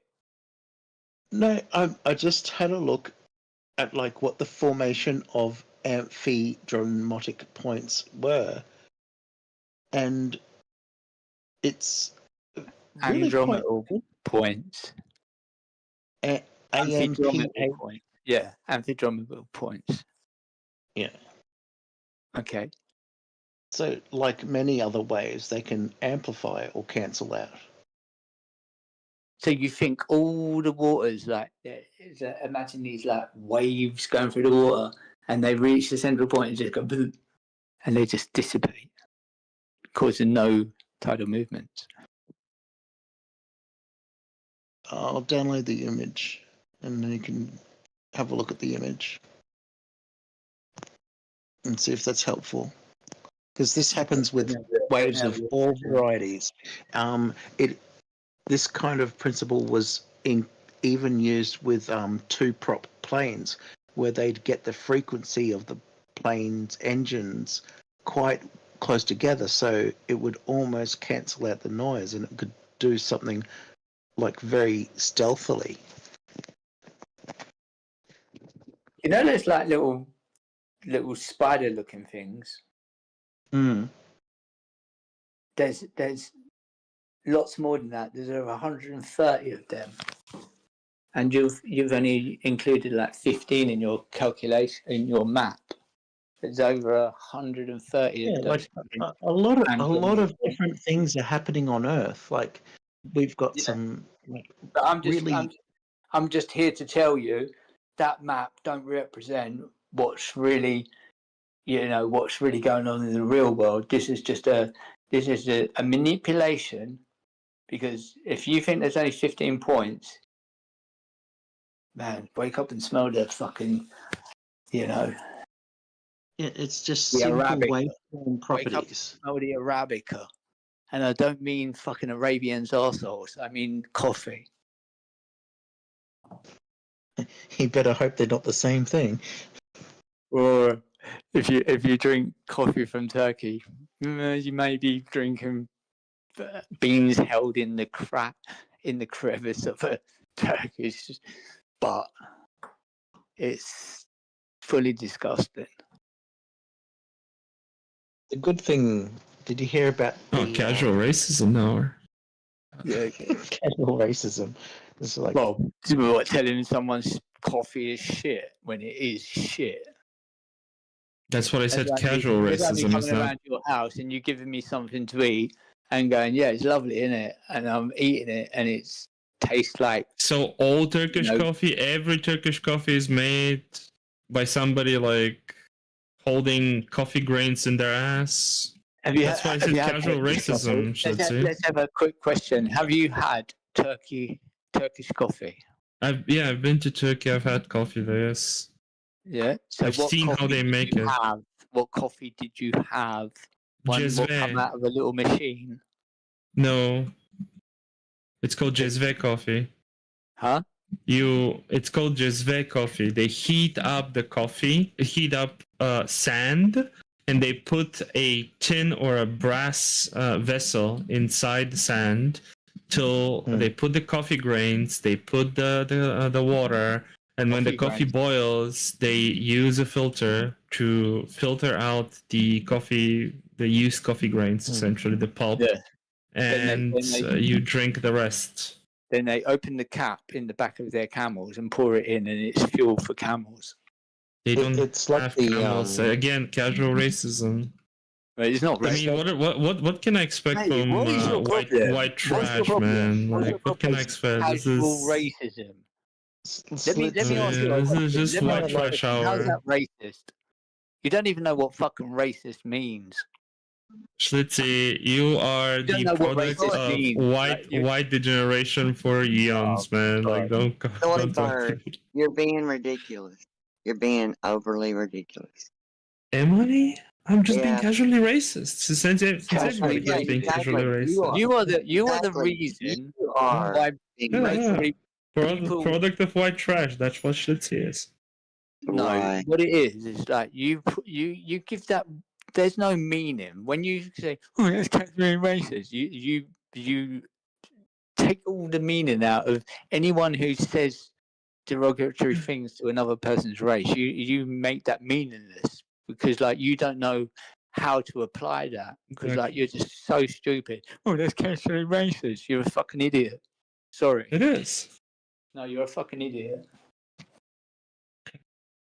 You're a real proper idiot. Just to even say something like that. Go look up the definition of racism. I don't care about your white tears, let's see. Yeah, whatever, man. You are the racist. You keep bringing up skin color. The guy's a fucking dimlo. I'm talking about fucking coffee, and he's going, "Catching racist." Fucking guy's got no brain.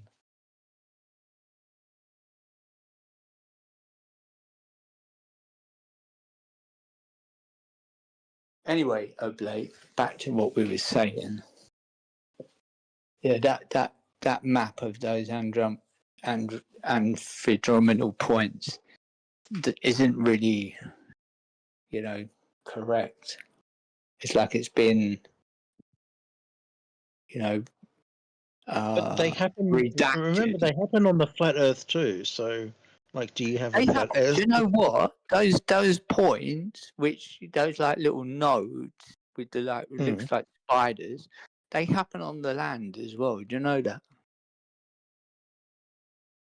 They happen on the land. If you get those points, there's a map with all the real points on there. There's about 130. If you put the tidal, you can get a real-time tidal movement. And if you overlay that map on that, you will see that the moon don't make the tides. Because in the English Channel, where some of the biggest tidal movements are, you'll see that some are on the ground, like some are on land, those things what spin around. And maybe that's electromagnetism or some kind of effect. And it doesn't matter if they're south of the equator or north of the equator. Some spin anti-clockwise and some spin clockwise. But they will overlap that tidal map and be in conjunction together. That's weird, isn't it? Well, it sounds like you got your work cut out for you. You got a lot to look into. Yeah. So have you, Shoebill, Mr. Dishonest. Then again, I don't think you're being dishonest. I think You're calling Shubil dishonest when you yourself tried to use an argument that somebody else produced. Again, weasel words, because you didn't specify what the argument was about. Water and glass Why are you being racist? I want to be. Okay, Schlitz, I guess your white fragility is shining through. But the point is, you're holding. Oh my God. I'm just gonna lower him. Give me a second. Good. Okay. Fucking don't talk to me. Please don't engage. Okay, so Schlitzy, you're using racist bullshit. You're using an argument that is related to the fact that somebody somewhere, one day told you something, and you're holding this over, like Shubil said, when it comes to tidal forces, man. And the argument is you can measure the tidal forces within a glass of water. That's ridiculous, and you're calling him dishonest. It's just crazy. No, one of your globe idiot friends, one of your globe idiots on this fucking channel told me that you can see. Is he white crying still or no? Me that you can see whether I chose to believe it or not, which I fucking didn't. I'm not that stupid. He's white crying. Not like you, Mr. Stupid. So I don't understand. I don't even understand why you old people cry like this. I've got nothing to say to you. Lord Keep have mercy. confidence to yourself. How about that? Fucking idiot. Chelsea, how is he dishonest? Who? Shoebill? Yes. Because he I don't think he is. I think he actually believes what he believes. Why did you call him dishonest? Oh, why don't you fuck off? Why did you call him dishonest? What part of fuck off don't you understand? Why did you call him dishonest? If someone told me to fuck off, I say, well, fair enough. I don't engage. Fuck off. Why did you call him dishonest? None of your business. I don't talk to you. Oh, really? Okay. I'm not talking well, to you. I mean, true, you don't have to talk to me. Slitzy, can I ask you a question? What the Schlitz? Yeah, go on. Do you know how they make homosexuals the coffee in Jerusalem? He brews it. Today. Oh my God! Don't just say Hebrews. That's cute. You can't be serious. We could always put another Jew on the fire. Whoa! No, throw one down the well, wasn't it? Was it that Borat? We throw a tube down the well. Too far. Anyway, I mean, haven't they been through enough? I don't know. Lindsay, have you ever been to Turkey? Hammer Eyes wants to know. Not me. Oh, you're gay. No, I'm not. But again, have you ever been to Turkey? Gay people. Sorry.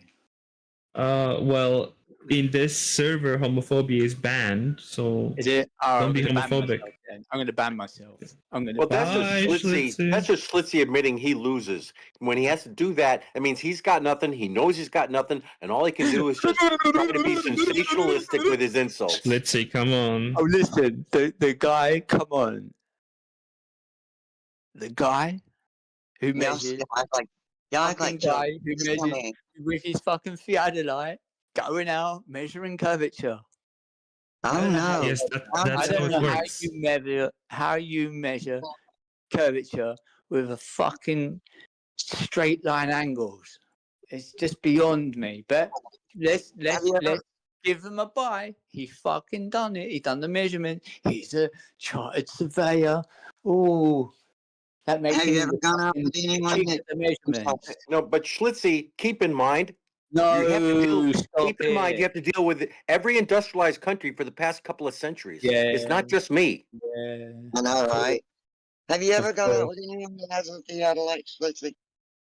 Have I ever been out with anyone with a theodolite? Were you Correct. you trying to hook me up? No, I'm Let's just see, wondering. if you were Zoidberg, hold on a second. I'm just wondering if you've ever You got a sore been throat?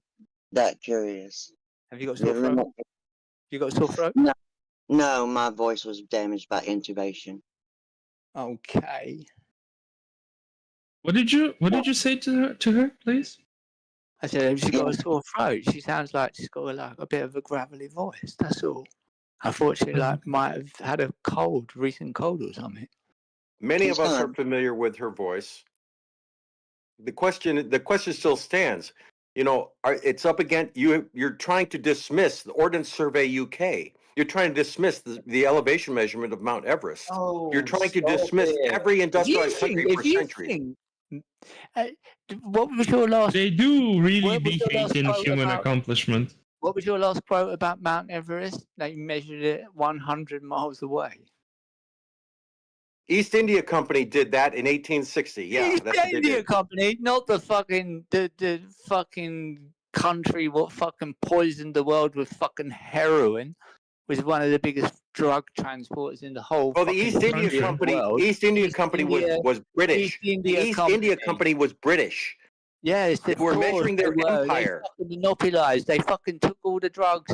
They fucking poisoned fucking China with all the drugs, and then they Yeah. they Does that have anything to do with the? Does that have anything to do? Was taking the production where they got. Oh, Schlitzy, now you're bemoaning the fate of people of color. Now you're going to be not racist Let's make or even more progressive. money. Let's make even more money with production. It's when India was under British rule. You fucking clown. You don't know you need to know history if you don't know the Yeah, it was under British rule, and the East India Company was a British. Fucking what? They're heroin fucking traders. That's what they fucking dealt in. If you don't think they did, you're fucking mad. Well, that's a bit of red herring, Slitsy. And let's No, say it they isn't. were No, it transporting isn't. heroin. How does that matter? How does that affect the measurement? By Brits. I wouldn't believe anything that fucking East India fucking company did. So they're Brits. Sorry So for you're that. gonna blow off the Brits. Is that what you're telling me? Sorry for that. The East India Company was a British company. Sorry for that. The fucking heroin Under the British dealers in the rule. fucking world. Sorry, I don't believe them. Yeah. You got anything else? You got anything else? More Well, heroin I tell dealers? you what, Slitsy, if I was trading opium around the world, I'd want to know how far I'd need to travel and have exact distances. Yeah. So I of didn't course. Of course you will. It makes all the difference, doesn't it? Yeah, like if I'm Yeah, sailing sure. for 3 weeks or 4 weeks, I need to know where I'm going to sell my opium. Yeah. Or if there's a mountain in the way. Yeah. Well, I don't think they sailed to Switzerland, did they? When they changed the production, it was from India. and then it was from Hmm. in China, or they was transporting it, and then What does that have to do I don't with think the they fucking survey sailed. of I Mount don't think they Everest? fucking sailed to What Switzerland. does that have to do with the survey of Mount Everest? Well, when did you say that they surveyed? It When was did they from about survey? 1820 to 1870. And how far away were they when they measured it? Initially, 100. 100 miles away. Yes. 100 miles. Yeah. That's like, And then it was when you do, resurveyed. it's like when you And do then your it was surveys. It's like when resurveyed. you do your surveys. You're Then it doing a was survey from the resurveyed ground, 80. but you Then it was can't be up the mountain doing the survey. Then it was resurveyed 80 years later, and they got very, very close to the same answer. Yeah. And then it was resurveyed in the late 90s by China and India combined with GPS equipment and got very, very similar answer. Because they're using the maps, assuming they're on the fucking globe, even though they ain't fucking established they're on the globe. But let's have a look at the measurements of Mount Everest, because it's changed, isn't it? There has been slight changes. Yeah? There's different measurements. You agree with that, or are you going to deny that? At 29,000 feet above sea level, give or take a couple of feet, who Well, cares? yeah, okay. Okay. Of course you don't. That's why you say, oh, it's curvature, even if it's like, like it's like fractional. Yeah. Fucking bizarre, you lot. You want to fucking split hairs over a fucking split hairs over a hair. A hair's Yeah, width. 29,000 feet, give or take a couple feet, is splitting hairs. Yeah. Okay. That's a very good fucking answer. I'm going to measure something 100. Why did they have 100? Why was it 100 miles away? That's what I have to Because ask. China wouldn't allow the East India Company to cross the border. Do you know why? Because you fucking poisoned our people, you fucking pieces of shit. Again, you're completely diverting from the subject, No, which indicates you know you've lost. You know you've lost when you have to do that. They are the fucking king heroin traders. They fucking ruined China. And you don't know that? I was on topic. You're not. No. So they wouldn't allow the East India Company to enter China. Anyway, the fucking place is not in China. Mount Everest. Mount Everest is in Tibet, China. and Tibet was under China rule. Huh? Mount Everest is in Tibet on the Chinese-Tibetan border. So, like, why can't you just measure it from the pool then? Because Tibet was under China rule. When? In the fucking middle of the why 19th century. So why haven't they gone there now then, Shoe Bill? Why haven't they gone there now? They have. What do you mean? Why not? They So, have. like, you're telling me, you know for a fact, you got fucking theodolite or whatever. They must have used the theodolite because I'm sure they didn't have fucking total stations back then. They've used the theodolite. You know, the longer you're away, the more chance there is for, miscalculations, and you know that as a fact. And if you don't even admit that, you're fucking disingenuous, because even in your manuals it says, Well, okay, let's discuss and if you're talking about geodesic measurement, redundant calculations, and it was surveyed multiple times over the past century. Huh? Redundant measurement, redundant calculations, and it's done multiple times over the past 150 years. Oh, well, there we go then. Let's go home. Everything's fucking finalized. That's it. Well, given to take 150 years? Yeah, it really is finalized. Yeah, of course it is. So you're 100 miles away, and you know yourself that opens it to be a miscalculation. Yes, it did. And you know what? Yeah, you know what? That's why they resurveyed it and got the same answer. Oh, was that a 100 coincidence, miles or did they do a good job? 100 miles away again. No, the second time they got closer because they were in the 1950s. Because it was the 1950s. Where did they go? How far away were they? About 35 miles. 35 miles away from the actual base of the mountain. From the peak. From the peak. peak. I'm talking about, but like, we don't measure ourselves from the peak, do we? We don't go, oh, I'm looking up at the top. Oh, there's the peak. I'm going to measure myself from the base. So you've got the base where the start of the mountain we're only interested in the elevation of the peak. No, I don't care about the elevation. Well, yeah, but everybody else does. Walk to the base where it's the most. You measure from the baseline to the peak. Well, You at measure the from base of the another mountain, there's baseline still to the peak. 15,000 feet above sea level. Before we make the ascent up the mountain, this is basically the base where anything. Are you speaking from experience? How many mountains have you measured?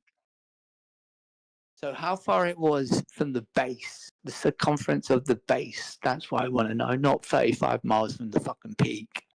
We don't measure like that, do we? Yes, we do. I'm not on Broadway looking at a fucking tower block and say, yeah, I'm fucking 30 miles to that tower block over there, when actually I'm only 2 miles away from where I need to be.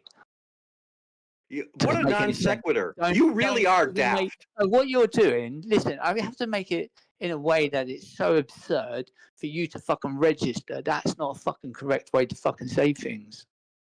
You don't look at the top of the building, do you?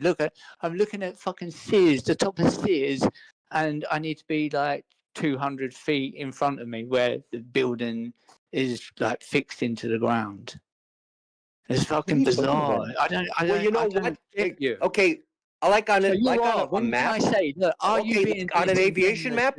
On an aviation map where they show obstructions, they just show the elevation of the obstruction. We're not talking about an aviation whether or map, not. are we? We don't fucking fly around fucking New York, do we? We don't do that. We're walking. We're on our fucking. Are you fucking kidding me? Helicopters buzz all over fucking New York. But we're on our fucking. I'm not fucking getting a helicopter to fucking meet you outside Sears, am I? I was talking about the elevation of the obstructions. So yes, the elevation of the obstructions. It doesn't say how high it is above the sidewalk. It says how high it is above sea level. Just the peak, just the top, just the obstruction. I'm gonna put myself on mute because go right ahead because you are so fucking. Everyone knows that you're just a clown anyway. Just what you said. Fucking what an idiot. But that's the problem. Anybody? Look. I'm going to meet you outside Sears. Look, I'm going to meet you outside Sears, Shoebill. Yeah. I'm going to meet you outside the fucking doors, and we're going to go into Shoebill's and have into fucking Sears and have a coffee. Yeah. I don't look at the top of the building. I lowered his volume. I don't look at the top of the building and say, "Oh yeah, so like because 750 feet up." Anybody? 750 feet. Anybody about what? Sorry, what do you want, Shuba? The guy is so fucking off the wall. I don't know what he's talking about. You're a fucking absolute cocksucker. And, I only have basic understanding of your profession, but what I can gather is if I had a baseline on say Central Park, I could measure an angle to the top of one of the tallest buildings, and then I could go to another part of the park and measure the top of the building and basically make a rudimentary triangle. I don't think that's that difficult. It's just a matter of yeah, and you're not measuring how high it is above the sidewalk. You're measuring how high it is above your instrument. Mm-hmm. And if you know the elevation of your instrument, now you know the elevation of the flashing light on top of the skyscraper, and that's all they're interested in an aviation map. Yeah, what I was saying, your instrument would be on Central Park on its tripod, and you'd have its height to the ground, and from that ground you could survey to average sea level. Yeah. Oh my god. So you guys, if I had, Manhattan's pretty good because that's pretty close to sea level. So. But in Central Park, I guarantee you could find a precise elevation mark. Yeah, true.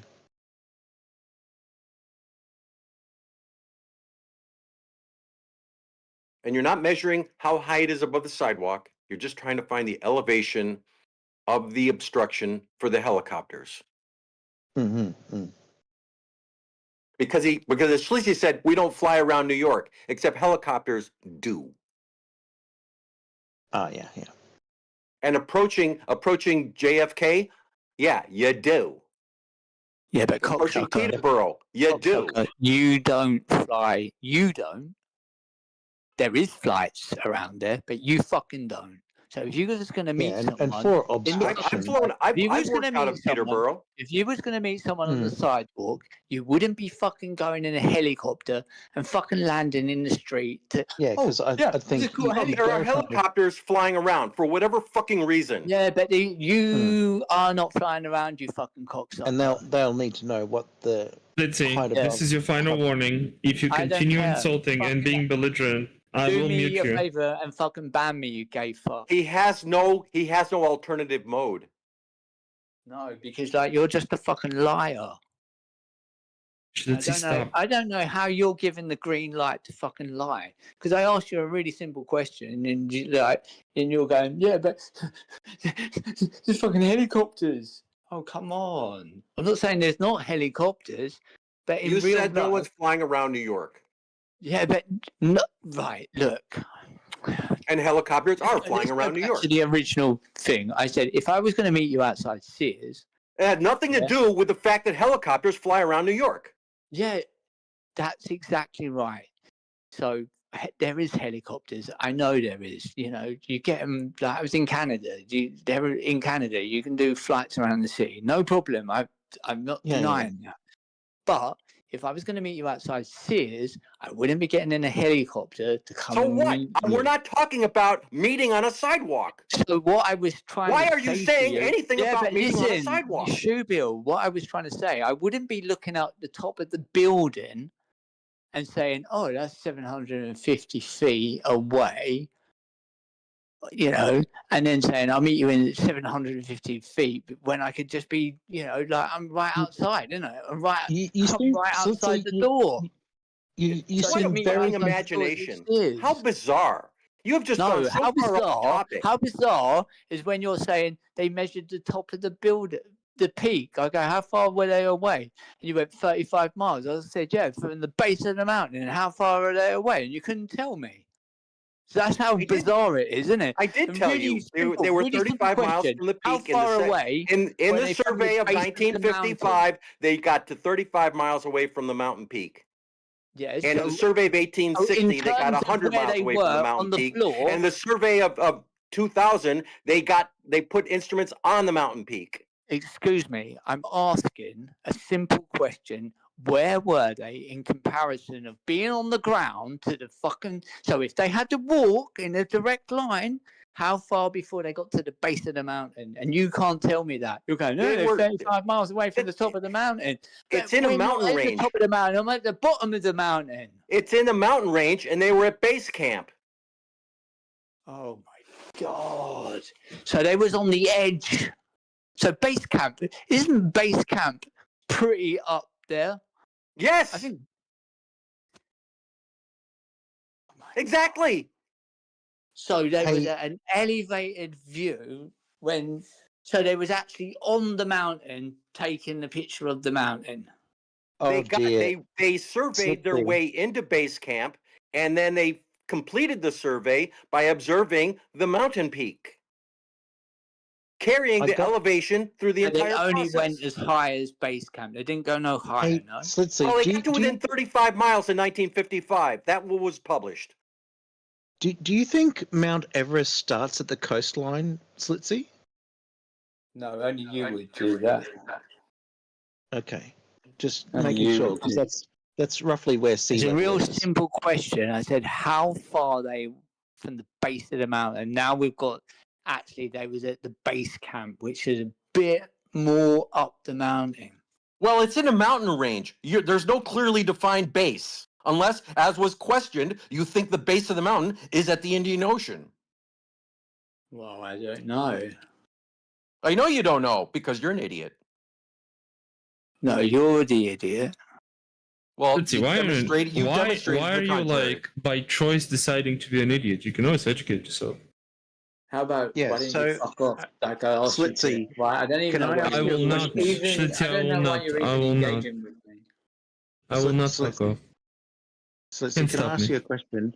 If Mount Everest doesn't start at the base of Mount Everest doesn't start at the coastline, where is the base of Mount Everest? I don't know. That's what I'm fucking asking you, fucking dimlo. Okay. Fuck me. I don't pretend to know. That's why I'm asking how far they away, how far are they're away from the baseline of the mountain. I don't fucking know. They went to the place called Base Camp. Oh, where's base camp? Tell me where base camp is. I think there's a few base camps. There's not just one. Let's have a look at the Can you actual name all of survey them? data. I'm pretty sure of that. Can you name all of them? Yeah. I don't know I don't know what his problem is. No, I don't want. Me too. I don't know why you come out with these facts, but they're clearly not facts, are they? Clearly not. Especially when questioned, you're just like you're very. That's what I'm trying to say. That's why you're disingenuous. You talk a good game, but you're just full of shit. Slitsy talks as if though a survey of like one of the highest mountains in the world is measured within plus or minus 2 meters, that it's not a precise instrument. Like to get within like a meter or two from like 90 miles away is pretty precise. It's fucking ingenious. It's fucking rocket science. Not really. Well, geodesy in the 19th century, geodesy in the 19th century was very high science. Yes. Yeah, science. Not convinced it was science, Schlitz?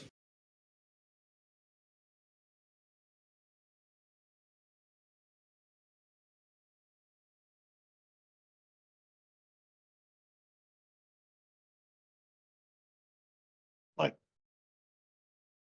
you got a group of people who had an array of instruments that had precision somewhere between, say, 2 and 7 arc seconds, going the length and breadth of India on foot, just so you could know how big it is.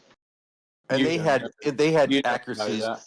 They had accuracies far in excess of 7 arc seconds. They were in the 1 arc second range and sub-second by repetitive measurement. So I'm giving like the globe some of the worst chances to win by saying 7 arc seconds, because when you're doing these multiple triangles, you start realizing that each exceed by how many triangles does it 9 take arc seconds or sometimes 10, and you can't make them fit together on something flat. Yeah, the excess is 1 arc second per 72 square miles. How many triangles did it take to make a circle? That's too stupid to answer. Hey Slitsy, if you're talking about Euclidean triangles, No, I'm just asking, how many triangles does it take to make a circle? Well, it depends. So if you But if you got a cake, yeah, and you cut it in half, then you cut it in half again, you cut it in half again, and half again, you have little triangles. I don't know if you think you're drawing with a marker, triangles on a basketball, okay? Well, it just has to be a circle, wouldn't it? Just play Slitsy. Just play connect the dots with a golf ball, and you can start your own journey into geodesy. No, I don't want to know. Like I'm asking your question. What you should be asking: how many triangles does it take to make a circle? As many as you want. As you described, as you described, cutting a cake or cutting a pie. When dealing with the theoretical mathematics, it's an infinite Don't number of hijack triangles. what I just said. Come up Yeah, with your own. infinite. Yeah, the answer is infinity. Yeah, you can have as many as you want, essentially. And that's why you This is take what I the said. You guys are integral. stealing my thing.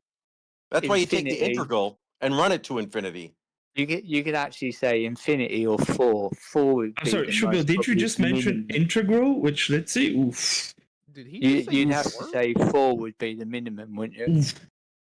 Oh, sorry, I haven't been lobotomized, and I can This engage in your bog creature not is your not beyond thick as is shit. not beyond like the 1 + 1 mathematical problem, and you're talking about integrals. Oof. Oh, mate, you're about as stupid as the fucking character on your fucking thing, mate. Schlitzy, On your profile. you sound like you are a bastard child of the Habsburgs. Okay.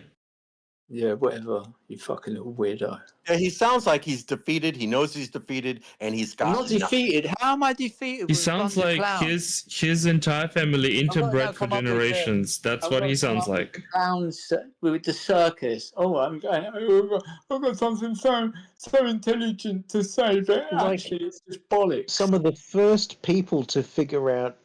No, I tell you what it's if like. This is what the it's Earth would like. have been You've got no a cocaine. globe This is or an not. analogy. This is You could have this is my doubted analogy like of what the celestial situation navigation is if like. you I've really got no wanted to. But cocaine. I've got no cocaine. I think the want surveyors cocaine. would have I've got figured to get out. into a cubicle with a bunch of cunts and talk nonsense to get some cocaine. That's fucking. Schlitzy, what is 1 + 1? Your mum. Well, what is 1 + 1 again? Sorry, I couldn't hear you. Your mum. I don't understand this. Does not compute. Schlitz, can you not make arguments instead of insults? No, he's gone. he's too interbred. It's like Inbred, I guess. there's no conversation going on there. I agree. Not with Schlitz. Yeah. Because like surveying mountains, or let's even say surveying the very tippy top of the highest building, isn't the same as walking to the coffee shop. Listen, when And, when like, you say words like that, the tippy top, are you a cunt? Schlitzy, last warning. just a I'm not simple, That's a joking. simple answer. That's a simple question. Are you a cunt? No, Schlitzy. if I'm the tippy top, I'm the clitoris. Why would you say that though? You're not talking to fucking Because kids. I don't take you seriously. That's what you would say to a kid. You're not even talking to me. You was engaging with your homo friends. So Schlitzy, when you're saying very last warning. Oh, you said that 10 minutes ago. If it isn't for people who don't believe in your globe nonsense, you'd have no channel. You'd just be talking Like, homosexual. I don't mind your skepticism, but what I do mind is like your insults. Like I've What tried to be. insult did I say? They're gonna but I stop just asked really you- soon. I just asked you, why would you use that phrase tippy toppy when you're speaking to your girlfriends? Why would you do that? Because you weren't Because speaking if I to me. want Because I weren't in the conversation. if I want to talk, if I want to left. talk about the apex of a building, why would you I'm talk allowed to in choose such whatever a phrase I girlish like. way? It's called language, and I It's don't not. think anyone It's else had called a problem. girliness. It's called girliness. Do you have anything at the tippy top of your head? Is it hair? Like what do you want to like? Mate, are you being gay? Is tippy top homosexual? No, you're asking me what have I got on the top of my head. And it's like, what you're not in Grindr now. Stop. Is that a standard gay question? Yeah, I think he's faking gay. Because I ask if hair's on the top of your head. So I want to do this. I want to ask everybody here. Should we kick Schlitzy from chat for a second or no? Do me a favor. Put me out of my misery. I think he's Oh, wanting. I think he's trying to prove to get kicked. Actually, Yeah, I just don't know how asking about somebody's hair is homosexual. Well, you don't know me, do you? You don't know me, and why would you want to be asking me a description of myself? unless you're trying to hook up. Yeah, 'Cause- that's the only reason I would ever ask anyone. You tried to insinuate my sexuality from using the phrase tippy top instead of like. Well, you're apex acting like a or girl. zenith Then you're or- asking me, what do I look like? And I'm thinking, oh, hold on. Gaydar is going off the scale here.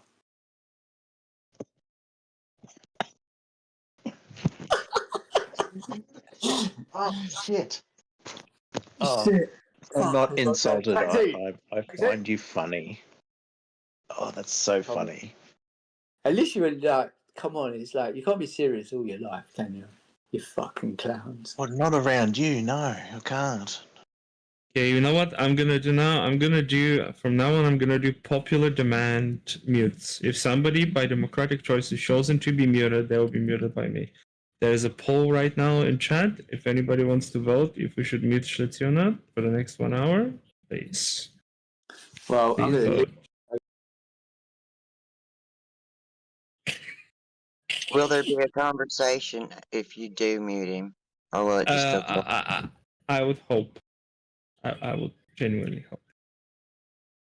But he went away anyways. He ran like a coward, so it's irrelevant. Yeah, and that's the struggle with like how good the evidence for geodetic surveying is. Like I said to other people, it's like in Australia you can do something called a work experience. You can phone people up. You can say, "Hey, can I look through the scope?" It doesn't matter if I'm doing it by GPS or old school, but like at least I can give it a go, and we can travel to like 6 mountain peaks if we got time, and just go, yeah, I'm finding 3 angles, and they don't add up to 180 degrees. It's look like it's not conforming to an approximately planar world. Just evidence upon evidence. That's above and beyond simple time zones and sunsets and like a lunar eclipse. Like Yeah, but like you kind of have high expectations or any expectations of somebody who is just beyond any reproach. It's complete retard. Complete retard. Like you can intuit this from his speaking patterns, from his speech. He's terribly like uneducated, stupid, with some sort of disfigurement. That's why I prefer to go to the basics like time zone, sunset, and lunar eclipse. His mind has been completely rotted out. Like it just there's no point. Like yeah, I understand, but like it's very curious of like how obsessed the anti-globe is to like with sexuality. Yeah, I agree. Yeah, and that like you know doubt every piece of evidence that anyone does, and the only way to prove it is by doing it yourself. But if you even shared that with the community, they're free to go, oh, we can just doubt you because you're a shill. And it's like, well, there's 1,001 different kinds of flat Earth theories because each individual might go, oh, I'm an ether believer, or I'm a something or else believer, or I think there's a dome, or I think there's lands beyond the circle of Antarctica or whatever. Oh, I So haven't met one of those yet. That would be so cool. yeah, like it's pure hypothesis of like the outer space, as Dave Weiss calls it. Like they basically have the ring of Antarctica, but there's a little bit of a gap where you can sail through the gap into the next wider ocean, and they put names on the land like Atlantis, and even the star signs would have their own. Like you could go to the land of Aquarius or something. Like even the hypothesis of like the moon is a reflection of the Earth, and they do some sort of pareidolia where some of the craters could arguably be shaped like Italy or the Caspian Sea. It's like no, that's just the moon. Yeah. interesting world building if you want to play D&D, but I don't think it matches reality at all.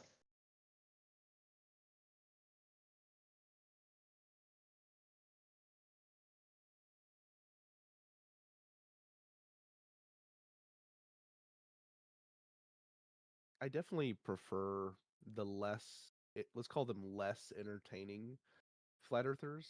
Schlitzy's a good example who'll just keep talking, and saying things like you were saying without no point in mind or any like evidence, refusal or anything like that. Sadly. Yeah. They're I did find it funny. rarely like. Sorry, go. Yeah, I was going to say, let's talk about surveying Mount Everest. When you're going to a coffee shop, I went, what? He's got a gift of the gab, I'll give him that. Same with Jin. Communication skills galore. Remembering random things like how old the belt that he's wearing is, and like which particular pillar was involved with the tower building 7. And it's just like it's a lot of info, but I think it's a lot of unconnected information. But the information's there. It's just like not all the dots are connected. It's to create the illusion that they're really knowledgeable of the subject. So if I know that he was wearing a leather-studded belt and size 7 shoes, I must have studied it so much that you don't need to. So just trust me. Wow, what a grift. Grifting, chapter 2. I guess that gives a sense of familiarity if you say, I know, I travelled to San Diego and I said, like, I'm the same as you. My belt's 10 years old. My shirt's 5 years old. I'm just a common guy. But who's actually keeping track of like the age of their clothing? Somebody who's a nut job. Well, actually, dude, San Diego belts were banned back in 1972. So you're lying, because that's a belt embargo city. Aha, called you out. Belt embargo. Yeah, well, not many people knew of, but I did. Well, you know what I love about a conspiracy? The fact that there is absolutely no evidence whatsoever of said conspiracy proves how perfect the conspiracy is. It's been hidden so well, you can't find it. That's brilliant, isn't it? So non-evidence is evidence. You gotta love that. the great powerful people above made the belt conspiracy. Any evidence of that? I wasn't allowed to wear my belt once, or something. Well, dude, you realise if you disclose too much, the model railway enthusiast will get you. Oh, sorry. Oh. Did I say model railway? I didn't mean to say that. I said model railway. No. Yeah. You mean the Antarctic It's not the model ice railway enthusiast. Trust me, it's not. MRE. Oh dear. Oh, I nearly slipped then. That was close. But that's the thing. On a globe, there can be powerful people who want certain things to happen, or you just go, there's a whole population who wants certain things. If they want to sit on their ass and watch Netflix, somebody will go, I'll supply more of that if you want it. Well, you want to know the best thing of wanting something to happen, that be careful with what you wish for, has got to be when the World War I Germans got Lenin from Switzerland, dropped him off in St. Petersburg, started the Russian Revolution, only to have the hammer and sickle flying above their HQ about 25 years later. Whoopsies! Well, I've got a cunning plan. It was I mean, that's pretty cool, isn't it? You got to think about it.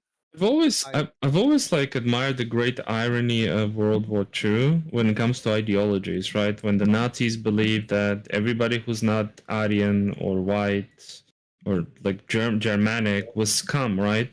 Yet that same scum, the Slavic people in the Soviet Union, literally and metaphorically raped Nazi Germany. It seems funny to me.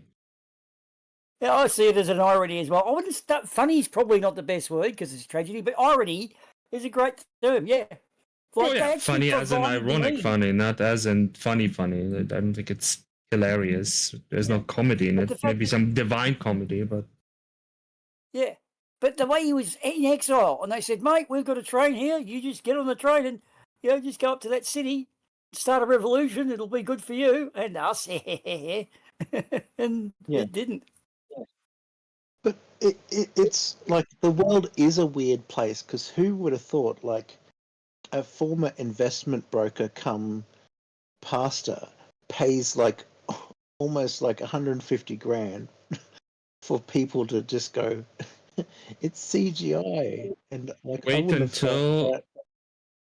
found out about the ALE like marathon race if it wasn't for this conspiracy. Like other people, because they actually just care about marathon running, would just find out, oh, there's a seventh continent, let's go, and they wouldn't care about flat Earth because they're not interested. It's just really funny how people find out about certain things. It's just funny. Like of all the things to happen in history. You know whose fault it is? It's Gwen Stefani. Because when she was doing American Idol, she was in getting made up one day, and Donald Trump came in and he was getting made up or waiting around, and they got to talking. And he asked her how much money she was getting. He was gobsmacked because he was getting about 10% what she was. And I think Gwen Stefani is a lot better looking and doing a lot better job than he was. But anyway, he was so dirty that his wages on The Apprentice wasn't getting the same money. He cracked it and cancelled the show and left. And now the rest is history that we probably don't want. So it's all Gwen Stefani's fault. If she had to just shut up, Donald would have still been on The Apprentice being a TV reality show. So there you go. It's Gwen Stefani. Blame it all on her. If she I don't know was about a that one. girl. Da-da-da-dee-da-da-da-da-da-da. And I think Elvis has got something to do with it too, but I haven't worked out a way to fit him in yet. The problem is that as soon as the flat Earth is destroyed and younger creationism is going to be on the table, Will Duffy's going to be on the other side. So hold your lowers for him. Ooh. He's going to be somebody you have to fight later on.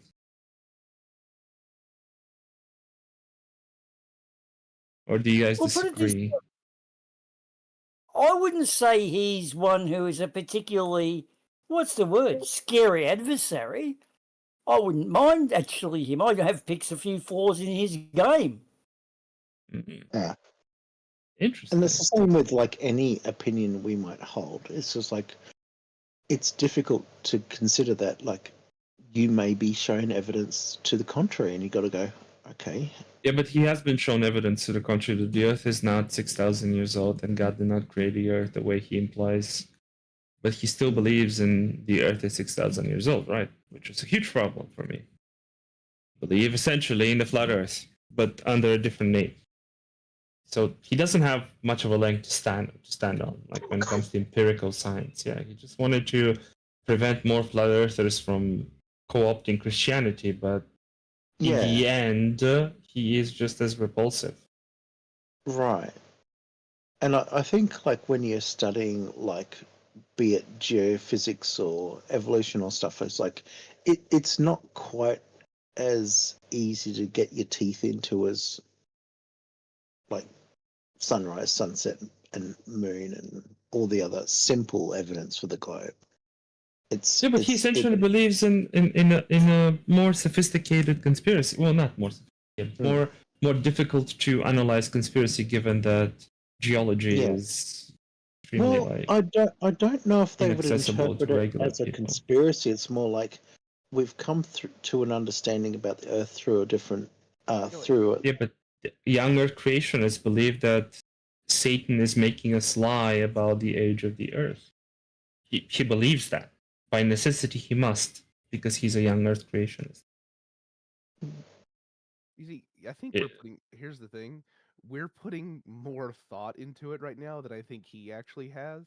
It's sometimes when I come to that realization with young Earth creationists is They like Yeah. haven't actually done theology, like studied the literature, or the other thing is that they don't know about, like you said, history, carbon dating, geology, all those things. They just don't like not even the basic level of understanding. Yeah. And you got several groups like Answers in Genesis and some of the Ken Ham stuff, and or what his name, something or other Tor, and he's reasonably knowledgeable in biology, but it's more like there might Aldo? be James Tor. James Tor, yeah. So like they got some interesting takes on what may have We should happened. ask Will Duffy what he thinks about evolution. That would be a hilarious answer. Can't wait. I've heard they believe in microevolution, but not in the big macro thing, about like So the same thing as any one of them. Like, what is the Kent Hovind? So he's the same kind of disgusting, slimy person as Kent Hovind. That's crazy to me. I don't Yeah, 'cause, understand like- believing microevolution because we can see it, right? And then going, well, that means macroevolution's bullshit. Yeah, I agree. Yeah, like That guy is the champion of globe Earth, right? Of science, by the way, not only globe Earth, of science. People hail him as champion of science, yet he believes in almost all repulsive things that lead to homophobia, murder, transphobia, crusades, tribalism, war, rape. He believes in those, and flat Earth is relatively like innocuous, right? Like it's not doesn't lead to all of these things, but his religion leads to them. It's I it's mean, an interesting take. Like, it's more than an interesting take. I know some of the Christians are okay with an older Earth. They just would Most assign are. The Pope. Yeah. The papacy, the Holy See, has announced that the Earth is 4.6 billion years old. The Sun is 93 million miles away, or 160 million kilometers away, or something like that. They have. Yeah. Most Catholics probably agree with that, but they're a bunch of freaks, like Yeah, Will like- Duffy, that And say I think otherwise, and their beliefs are incredibly repulsive. And I guess like there's a small amount of critique that could be applied to uniformitarianism, like the things that have been happening for the last 200 years have kind of been doing it that way for the previous 200 and so on. But it would be interesting to see if it hasn't been quite as uniform as some think. So whether it's say 2 billion or 4 billion doesn't really change too much if you're talking to people who think it's 10,000 years or less. I still believe that people who do not accept evolution as a working theory so far, given that science is provisional, all knowledge is provisional, nothing is set in stone, people that don't accept that tend to have repugnant views. Right. And that's a problem. Well, and Will Duffy should not be championed as somebody of truth, should not be hailed as somebody as a champion of truth, science, empiricism, because he's not. He's the antithesis of that. He's the Satan. He's the science Satan to like whatever the equivalent of God Like would be in that when metaphor. it comes to theology, and often like you brought up homophobia, I was like, well, how does like humans who've been breeding other humans for many years, is like the homosexuality a social construct, or like what's the role of same-sex relations when it comes to the continuation of the human species from an evolutionary point of view? I don't do evolutionary psychology because it's mostly bunk. Yeah. It's it's a field that is incredibly dubious. So I don't trust almost anything that's written, except basic stuff that you can derive for yourself. Yeah, like For now, at least. I could see a case where, like, if you are of the lesbian persuasion, you could still go to, like, the sperm bank or something, and you could still get pregnant. But at the end of the day, the If you're a sperm and gay man, ovaries you can don't know. but if you're a gay man, you can impregnate a woman and then keep the child for Yeah. yourself. But it's like it's difficult to tell for me at the moment whether, like, the sperm and ovaries don't know the particular persuasion of the parent. So it's just interesting to think about same-sex relations in terms of genetics and where humanity's going. But yeah, I mean, What's the people. hermaphrodites role? Hmm. Well, You guys in can't keep theory, skipping though, over a thing that exists, right? You got male, you That's got true. female, and you do have the in between made by nature somehow. You do have that trans thing. So what's that? It's a good question. But it's supposed to be natural. It's not supposed to be make your own. You're not supposed to make your own and add your own teeth to your mouth. So Well, if you're made that way, you're made that way. If you're not, you're not. You see what I'm I have saying? some fake That's the teeth in main my thing mouth. also. It depends on how capable the intersex is of being pregnant or impregnating somebody else. And it may not be the best analogy. It's like, let's say you've got genetics that caused you to be missing, like, your left arm, but if you had kids with two arms, yeah, I don't know if the genetics would know whether the parent was, like, missing DNA. So I'm not sure of the science of how often intersex people have children, because I don't know how easy it is considering their ambiguous biology and stuff like Klinefelters and all the other stuff. Like, it's interesting because But intersex they're- people are like a wide variety of people. Sometimes it can be like subtle things. Sometimes it can be like, in very, very rare cases, it could be like some debilitating condition. But in most cases, these people can have kids. They're not sterile. yeah.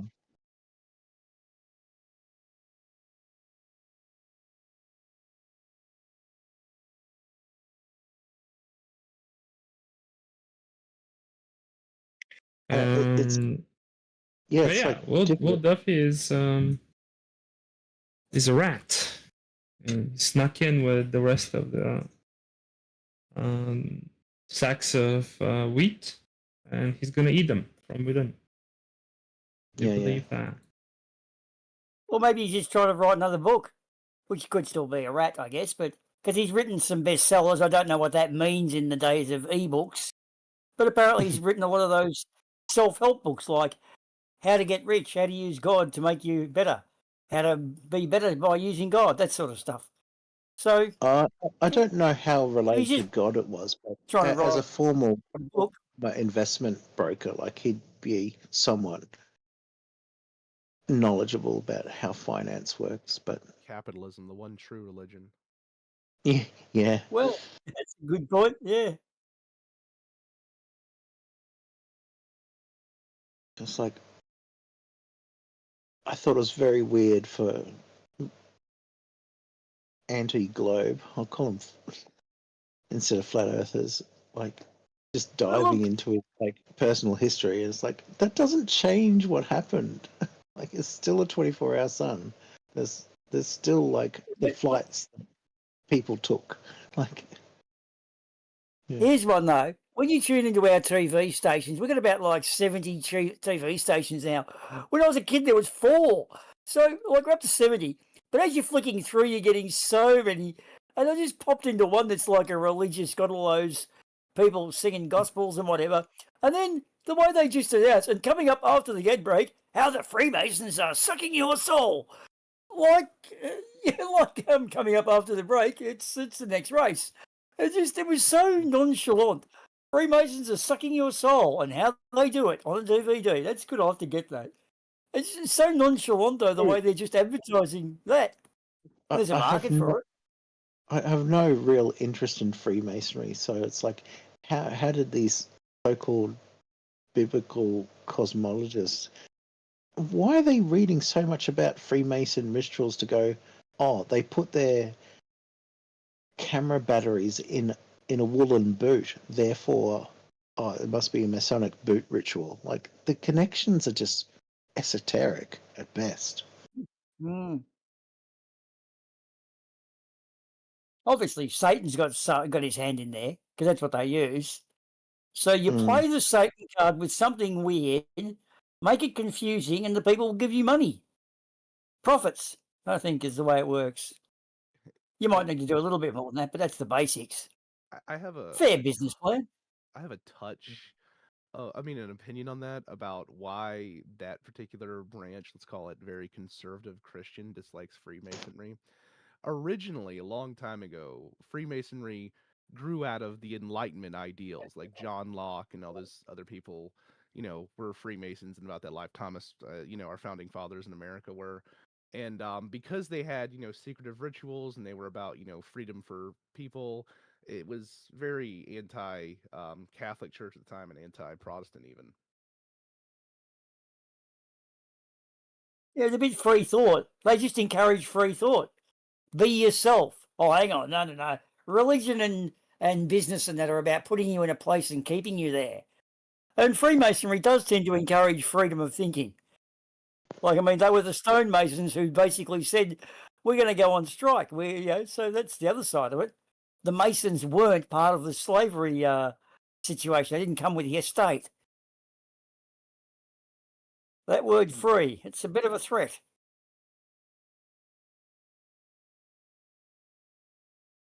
Well, the Freemasons had their own issues also, obviously, but I would say that if I was, it's easy, it's a boogeyman you can point toward. And if I was, let's say, a conservative Christian selling books even, I think it might be easier to sell more books if we had more, boogeymen. Good idea.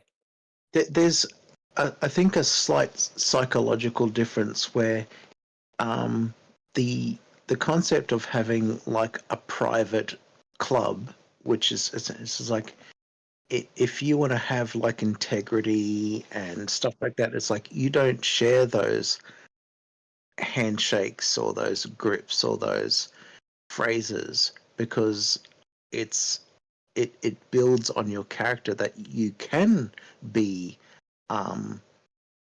discreet. You don't gossip. You don't like shout people's stuff from the rooftops.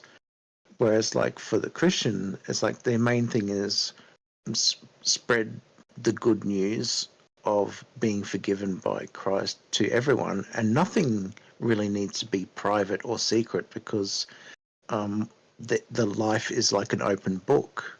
And so you gotta, one way to be accountable is sharing everything, and the other way to be accountable is to like only I'm sorry, share you're saying it to accountable or accountable? Like I'm sorry, accountable. Accountable. Yeah. Sorry. Yeah. It's like, what? One way to be accountable. Accountability is like valuable for either the person who's willing to divulge their secrets, for lack of a better word. They're not really secrets if you open about them. Like when people say, but Anvil, what if I just want to eat people? Am I accountable for me being accountable? That's crazy. Yeah. My sloppy language, my fault. But yeah, no, I can understand. Like, when you're thinking about like, if you're in a select group and you're saying, "Hey guys, I've got this thing. Can I trust you with this information?" That kind of secret society can give you that protection where you know that John, Billy, Jesse, and whoever are people that are gonna like keep that in confidence. Whereas, like, you know, if you share something at your local church, it's like 2 minutes later, Betty will tell Johnny, and Johnny will tell things. Like everyone gets to know your secret, but at the end of the day, it's like you're not ashamed of the secret because the base psychology is like I was the old man, and that old man did, in their view, wicked things, and then the new man pursues holy things. So there's no really good reason to hide those past actions because you're not doing them anymore, and you don't feel like you're going to be judged for them. But for the Freemason, it seems like, okay, if you share this secret or anything like that, you're like out. You're there's like certain vows or promises. I don't know if there's any like oaths that you must keep upon till you die. Also, and I don't know if there's consequences for breaking the oath, but it seems like oath keeping is a facet of Freemasonry. It's a drinking club. It's a bunch of boys getting together and having a drink.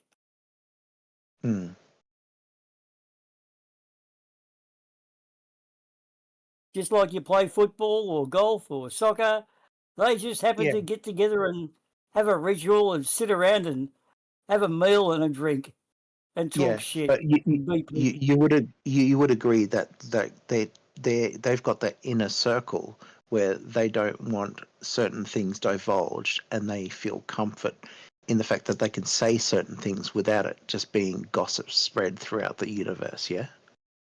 Well, there's probably certain rules within the clan, but my old man was a Freemason and he left. And they never killed him. In fact, he kept getting blackballed. But, like, there's probably stuff about it that he didn't share with you, you know? It's just like, that's how much the privacy matters. Yeah. Do you have to be a Mason to be a Freemason? And do you work for free if you are a Freemason? If you are a Mason well, no, and a Freemason? You're not part of the estate. You're actually a free Mason, as in a stonemason. You're not owned by the estate like all the workers who go and work in the fields are. They're owned with the estate. It's a bit like freelancing. Yeah, you got your own. But kind of cool if they actually work for free. No. That would be a necessary club I would like to join.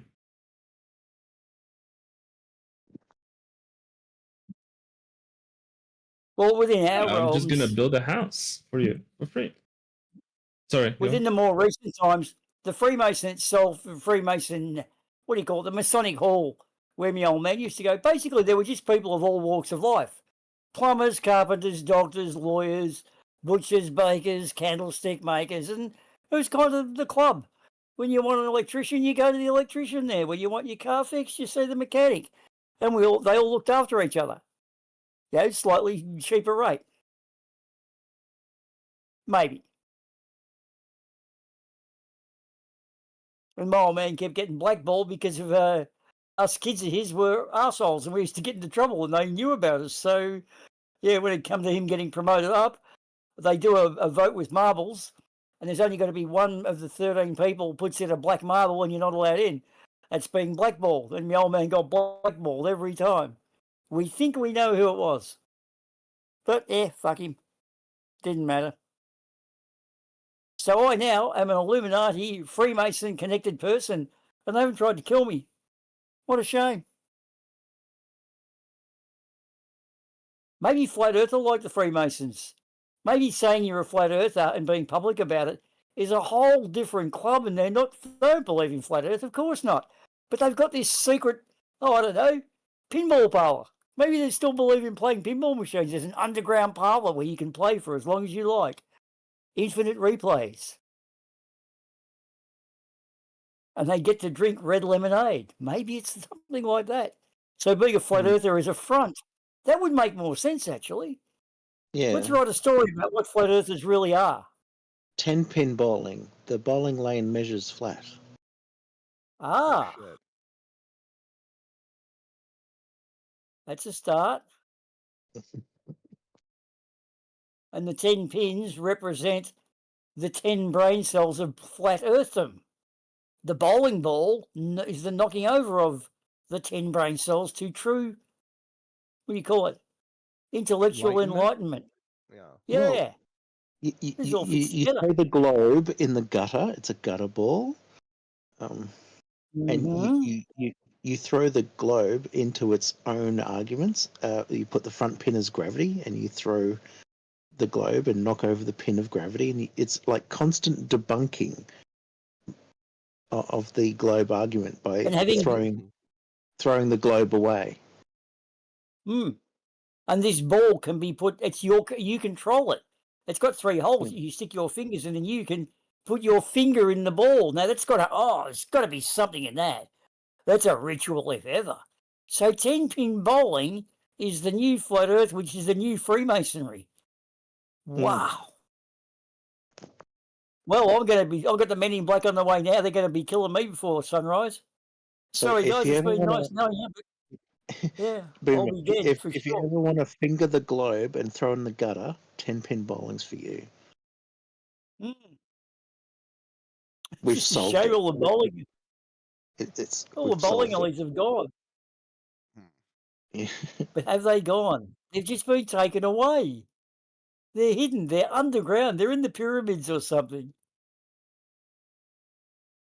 That's why they won't let us in the pyramids, because that's where all the 10-pin bowling alleys have gone. And think of about how the pins are arranged: 4, then 3, then 2, then 1. It's a pyramid. Oh my God! Yeah. And you know what a pyramid is? It's basically a triangle. Multiple triangles stacked on top of each other, becoming smaller and smaller incrementally. Like the bowling pins. Oh no.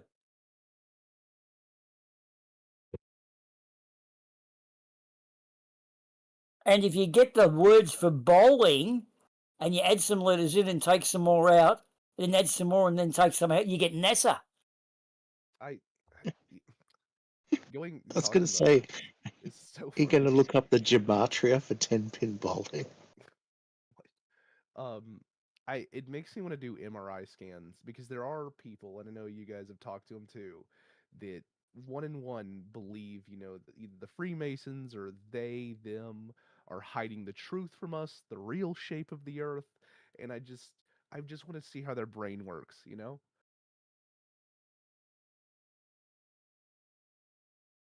I mean, maybe a flat earther can donate his brain to science, so like someday when they pass on, we can examine their brain. Oh, well, yeah, they have. We couldn't find them. We couldn't find them. We tried. They weren't there. They were just gone. Damn. One of them had a little note that said, "Ha ha, suckers." Like, how do you write that note and put it in there? Still got us fucked. So it's some sort of religious culty thingy. Or maybe it's just a cult. I think it's just a cult. Maybe a very like mild, bland cult, but it's still a cult.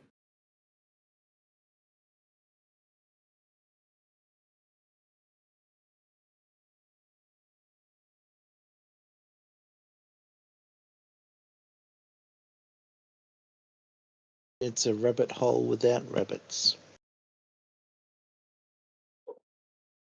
I asked this question. I don't remember. Oh yeah, I remember which server I asked it, but I'm gonna ask it here. Like, there's a lot of media out there that is very famous, like Star Wars or like whatever sci-fi show you can think of. Like, doesn't matter. Right? Star Trek. Yeah. The Star Trek, yeah. Lord There's of the like Rings. Yeah. Yeah, sure, Lord of the Rings. There's like a lot of video games that have the globe or space in them with multiple globes and planets and whatever, right? How does a flat earther like find these palatable? Like, I feel like if I'm a flat earther, this kind of media is gonna poison me because I hate every bit of it, right? I hate the globes, I hate gravity, I hate space, I hate like black holes, dark energy, all that shit. That's in the globe paradigm, more or less, right? How do they find entertainment? Like, what do they do? Like, it seems that anything they turn on is gonna have a globe or space travel. Space is not fake. Everything seems like propaganda to them, right? It has to be by definition. It's different with each flat earther, obviously, just like how their model is. But the one I know personally in real life, they have absolutely no issues enjoying Star Wars or other sci-fi content because they just think of it like how we think of Lord of the Rings is, how it's fantasy, medieval times. They think of the space stuff as fantasy, like made up. Well, that's crazy. Oh, it is. I 100% agree.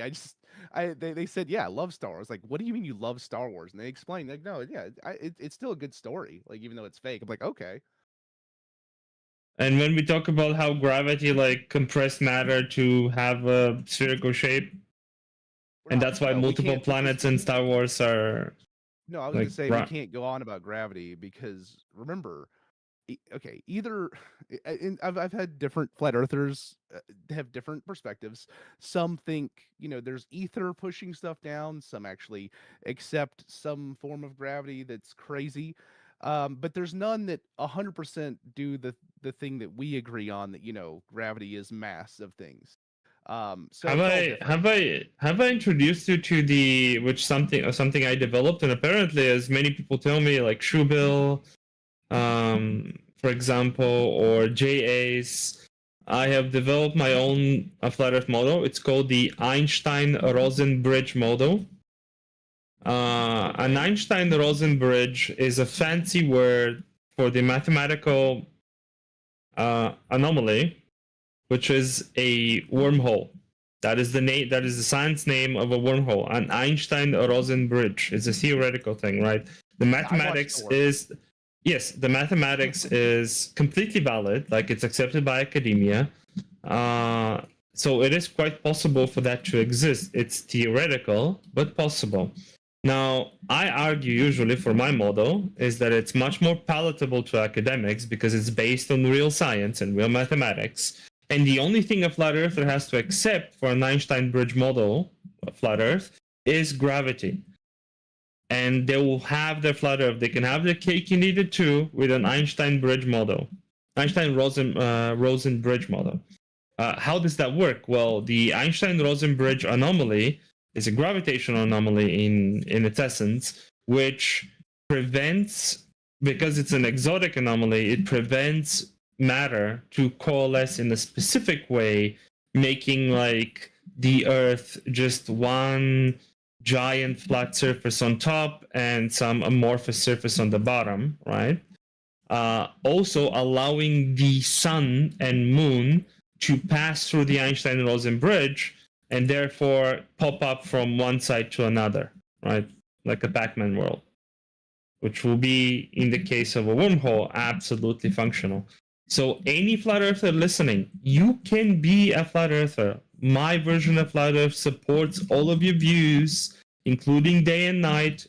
Absolutely accurate when it comes to day and night. Absolutely accurate when it comes to seasons. Absolutely accurate when it comes to gravitational pull and attraction. You can have your flat earth. Everybody listening on YouTube, you just have to embrace the Zoidberg's Einstein-Rosen bridge model flat earth. Please do. I'll give you a schema and I'll give you all the talking points and the mathematics, and it's accepted by academia. So no longer those pesky scientists will science-oriented people will ask you questions like, is this proven? Is this like fantasy? But now you can just link them to massive mathematical works, right? Where they will be completely like, their jaw will drop as soon as they see them, because it's also done by Rosen and Einstein, brilliant scientists, absolutely impeccable titans in their fields. They cannot be disputed. So embrace my model, and you win every argument against a fucking Globie. Thank you very much. With enough all you have to do is curvature of accept space-time, you can flatten it. Yeah. Yeah, all you have to do is accept gravity. That's all you have to do. Once you accept gravity, you're there. You can have your flat Earth, and it's absolutely possible. Now, if it's observable or not, it's difficult to say because it's an exotic thing. It's an exotic entity, an Einstein-Rosen bridge. But you can still argue that it exists, even if it's difficult to observe now. You can say it's provisional. You can say we will be able to refine our tools and observe it in the future, but right now we can't. So you can always escape to that. You have plenty of rhetorical and logical strategies to debate the retarded globies. So you always win. Like literally, I'm giving you everything you want on a platter. Embrace my model, and also refer it as Zoidberg's Einstein-Rosen-Bridge model (TM). TM. Does this model is this compatible with seismic detection for S&P wave through the Earth? Okay. Completely compatible with everything that's happening in the globe. It could be the AE map because it's using an Einstein-Rosen-Bridge model, right? And also every tectonic plate would work because of the gravitational anomaly, justified by the gravitational anomaly. Everything would work as if it's right now because it's so exotic, this Einstein-Rosen-Bridge concept. So it could basically do everything. Zoidberg and I have worked on this before, and we actually predicted the last lunar eclipse using his model. That's true. Kool-Aid is my co-scientist on this project. And apparently, as far as I understand, was it Truebill or somebody else said that in Earth Awakenings, they are mentioning the Einstein-Rosen-Bridge model of flat Earth. Wow. With my schematics, I can produce them real quickly. Give me a second. I paste them haven't in read chat. this yet. I unfortunately the only people I've had conversations with don't think general relativity is real, and I'll never get it, never understand it. Well, general relativity must be real for my model to exist. Oh, I know. And Einstein-Rosen-Bridge is a product you of know. general relativity. Okay. Thank you. Let me post my diagram in chat. That would make space-time itself the reference frame, and we haven't seen from outside that reference frame. Very interesting. Yeah, you can always retreat into corners. Sorry, into doors that cannot be attacked by the Globie. Here's a diagram or a rough schema of what I'm talking about. It's in chat.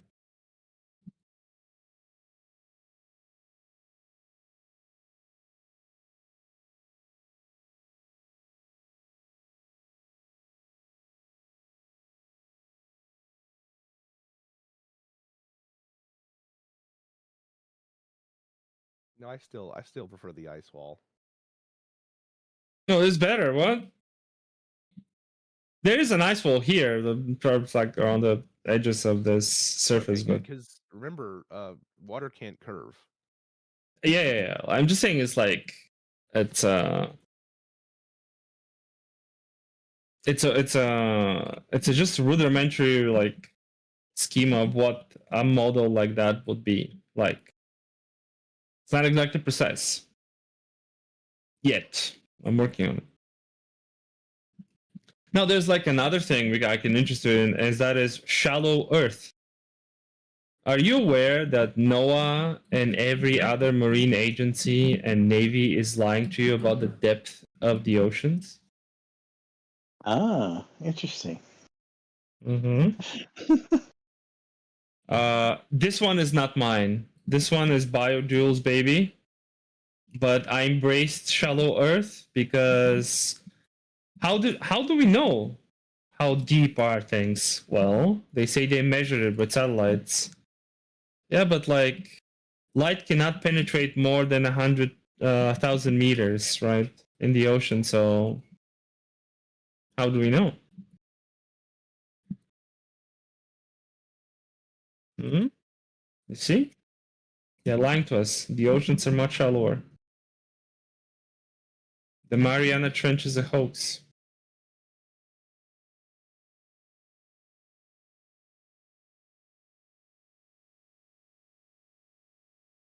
And so anything that went on a deep dive is basically like the moon landing. They just acted like they went there. Interesting. Right. All they have is CGI models, pictures, no real images, except for James Cameron. For some reason, the Academy Award-winning director, he has light at the bottom of the ocean. Convenient. It reminds me of that Stanley Kubrick joke. It's like not satisfied with the moon set, he decided to film on location.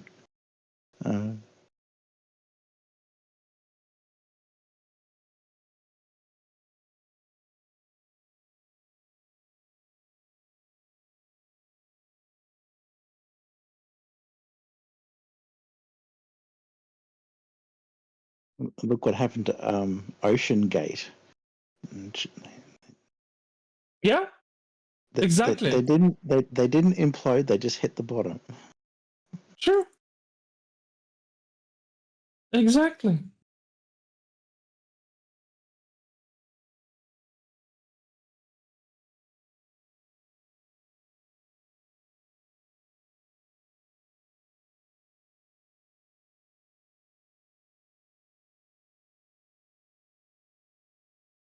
The amount Well, of I mean- money that it's still costing is ridiculous. I saw an estimate the other day. They've just topped $2 billion.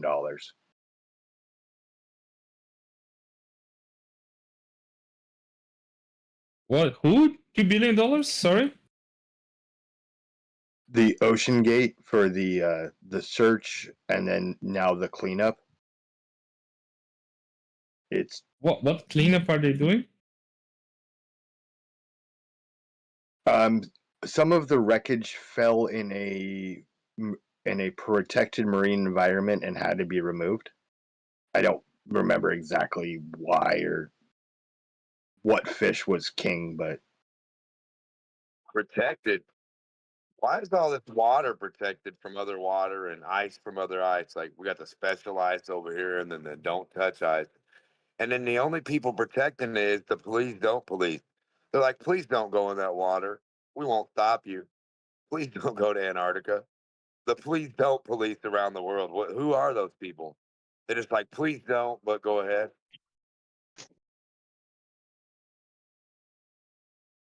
yeah.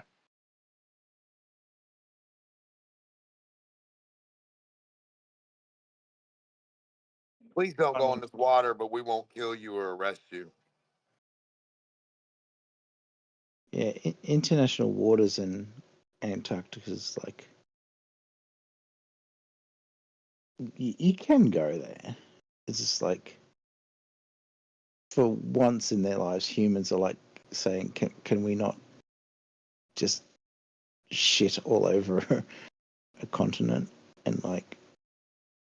Apparently affect- not. You got the please don't police, but then they don't care though, because they're like, please don't, but we don't care. So go ahead. You want us to help you, but please No, don't. You know what I mean? it's How do you guys get you're past the please don't police? Can we see them? Can we meet one of these please don't police? Where you guys get to go shit on Antarctica, but they don't let you, but they let you, but they're not going to hurt you and they don't care, but they care. Like, what does that even mean? Show us. Where are these please don't do it police at? so you're allowed to do like many things in the world. Like you can come to Australia if you've got a passport. If you come here without that, you might be a refugee, or you just might just be. I'm pretty sure you can shit where you want. But Yeah, anyway, true. yeah. I mean, if you can go to war when you're 17, can't you shit when you're 17? I mean, come on now. So where are the please don't police, and why do the please don't police want you not to please don't?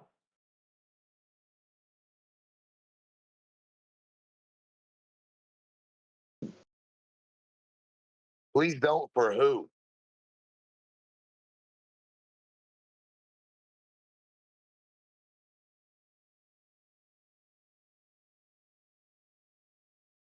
some of it is environmental, but some of it's also like with less air pollution and stuff, there's a better chance to have clear observations of like what's going on. And it takes a bit of negotiation, even for the people who are currently there, to go, can we build a new station, please? And there's like a You never been? process. You don't know what a It's not. Hindenburg is? What do you mean new technology? We got old technology, hot air balloons, dude. Get real. What are you Well, talking about? We ain't heating nothing up, dude. You get your weak muscles on that oar and get to rowing, buddy. You ain't gonna heat nothing up. Don't worry. Get to Antarctica, please don't, please.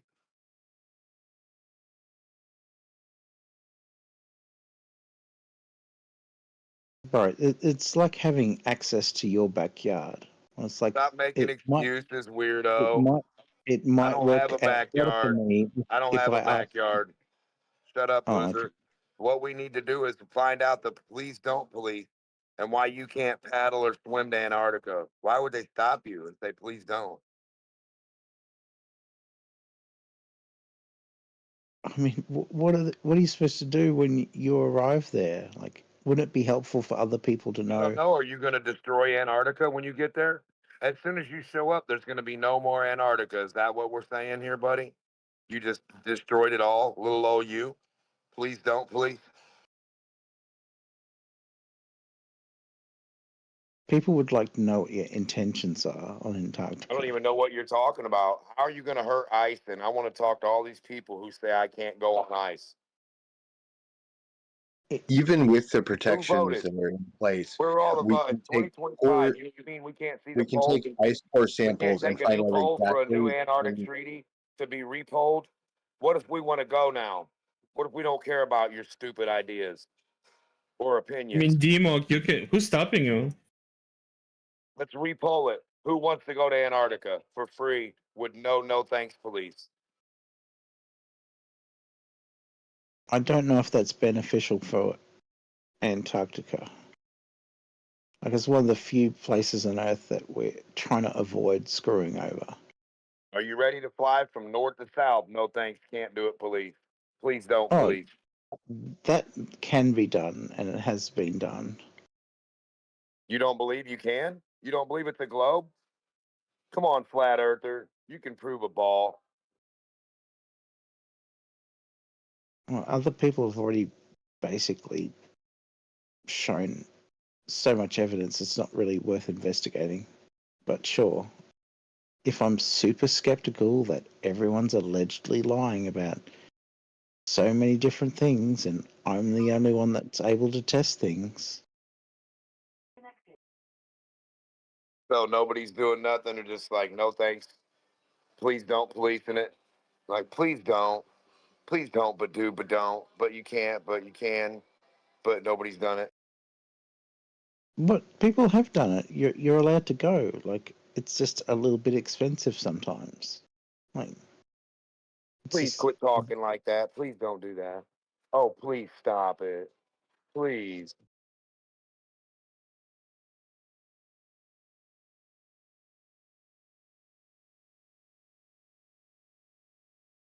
You're going to learn so hard if I keep saying, please don't go to Antarctica, right? Just please. I'm not going to hurt you. No smack on the wrist. No, go. nothing. Nobody in there. Nobody worried about it. Just please don't. With a simple passport and paying a bit of money to get transport there, you can go I there. want to see you go there. I want to see you go anywhere and do anything other than talk. All right. Are you going to start the GoFundMe? Put a few dollars in my bank. And how does yeah, stop making excuses, nothing burger. So how does voltage affect weight or mass? And how does temperature affect weight or mass? Voltage and temperature. Let's take a look at these two real things. What do you mean? Mass is real? As far as I can tell, it's real.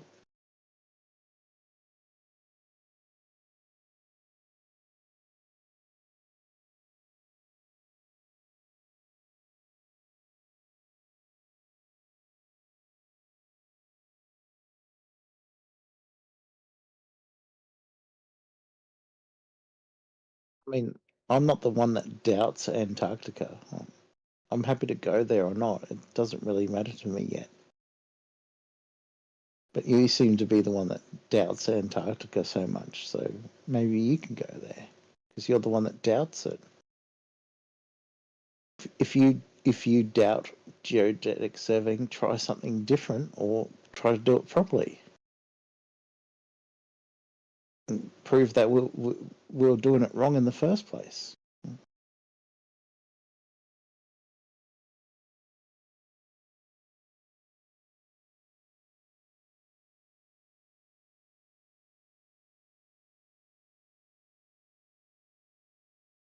Show us why the plumb bob slightly tilted towards the mountain. If it wasn't gravity, show what else it would have been. You're the one that doubts it.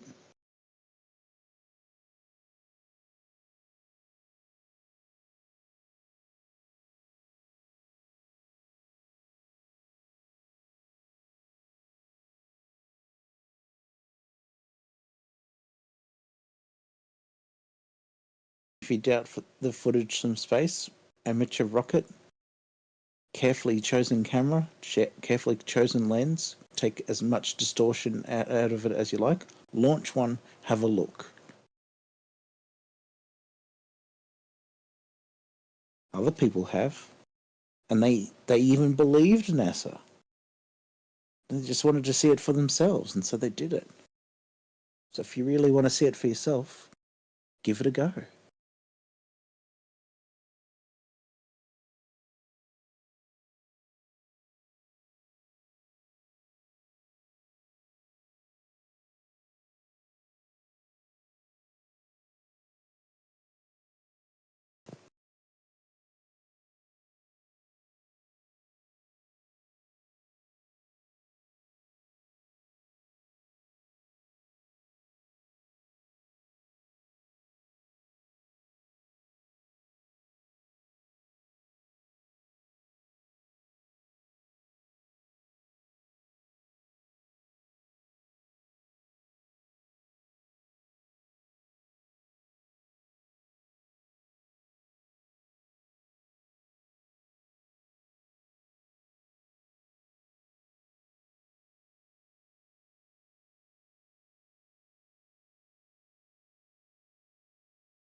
So the only way you can weigh something different is by going up or down in elevation on flat Earth, because you're changing the gradient, temperature, the voltage. They all go hand in hand. So how do you prove you're not on flat Earth? And the cause of it was just not just the differential in temperature, pressure, or voltage change. You model it. You attempt modeling. How do you eliminate no spin? How do you get voltage out of your globe? Right? You Pressure and temperature. Take them all out. Let's manipulate these variables. Come on, through science guy. modeling, one can easily figure out themselves the best setup for a flat Earth. It's the dual pole setup, but you don't mess with that, so you don't know about that. It's not enough to just say no globe, no globe.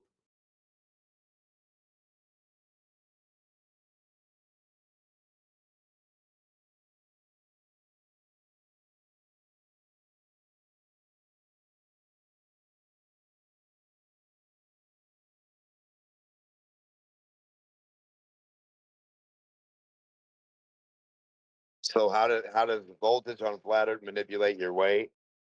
Right? Movement manipulate your weight, pressure, temperature, all those things. How did you negate those in my flat Earth?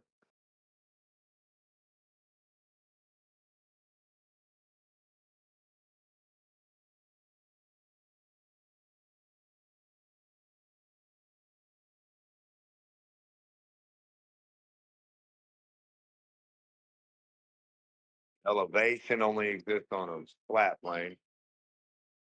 Temperature change, everything's a constant on a globe. There's no change in anything. So we ain't got to worry about a globe change of anything. The globe's just a big constant nothing burger.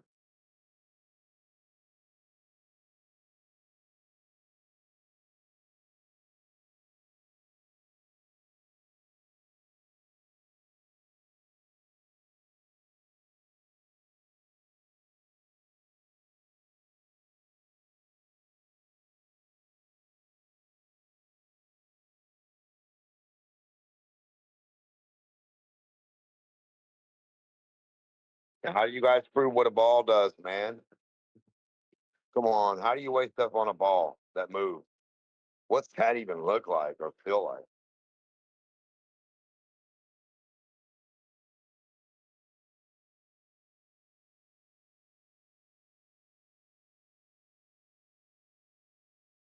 Where's the lab where we take a look on how a ball spinning manipulates weight? And like different parts of the ball, it weighs the same or different, like whatever the fuck you guys are talking about a ball does. Where'd you get that idea?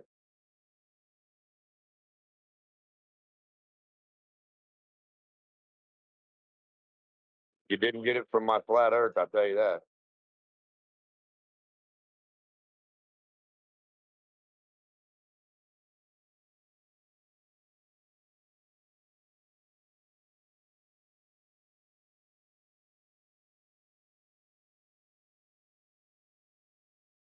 You guys don't even know what spinning stuff acts like, do you?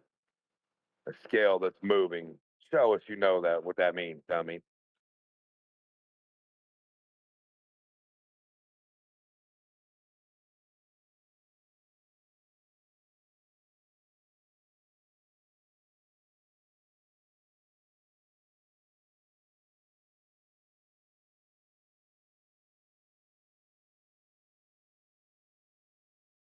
All the flat earthers in this room giving up showing what a ball does with a scale on it.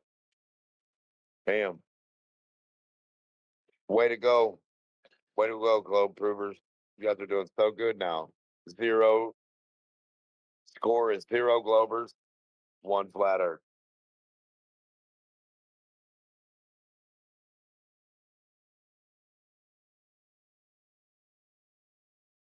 Flat earthers are killing it in here, boy.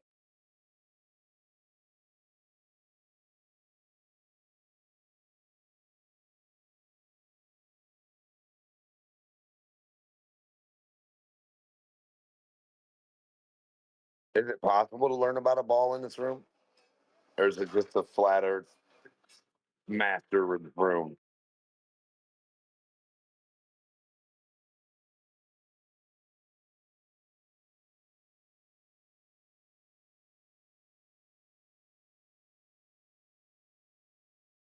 Flat earthers don't need to worry about how balls do stuff.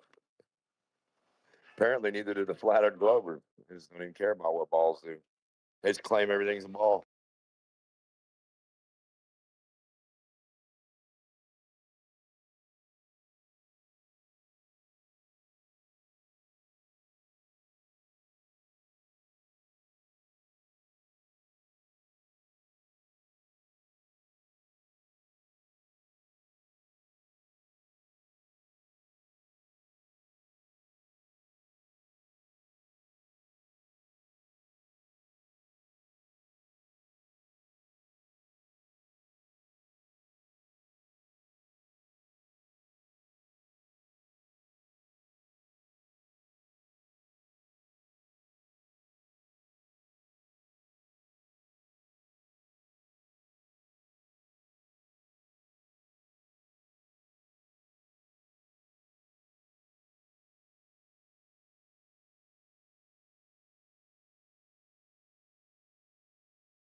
Dogs or cats could be a good name too if you believe in evolution.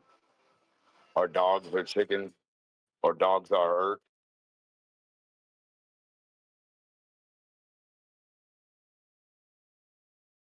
Dirt is the dog. I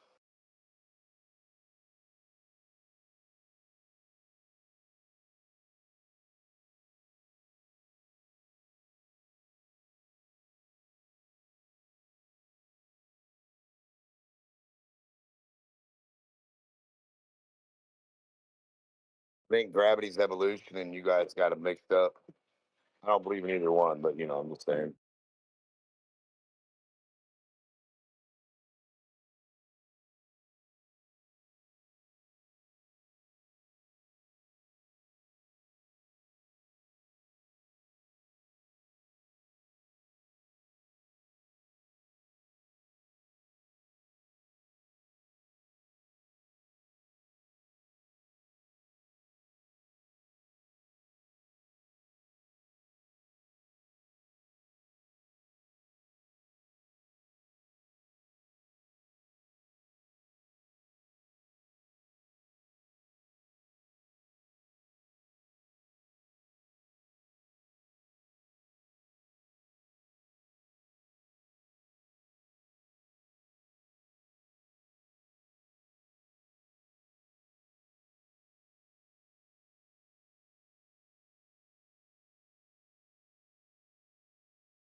I'd like to meet a real Glober one day who has a ball.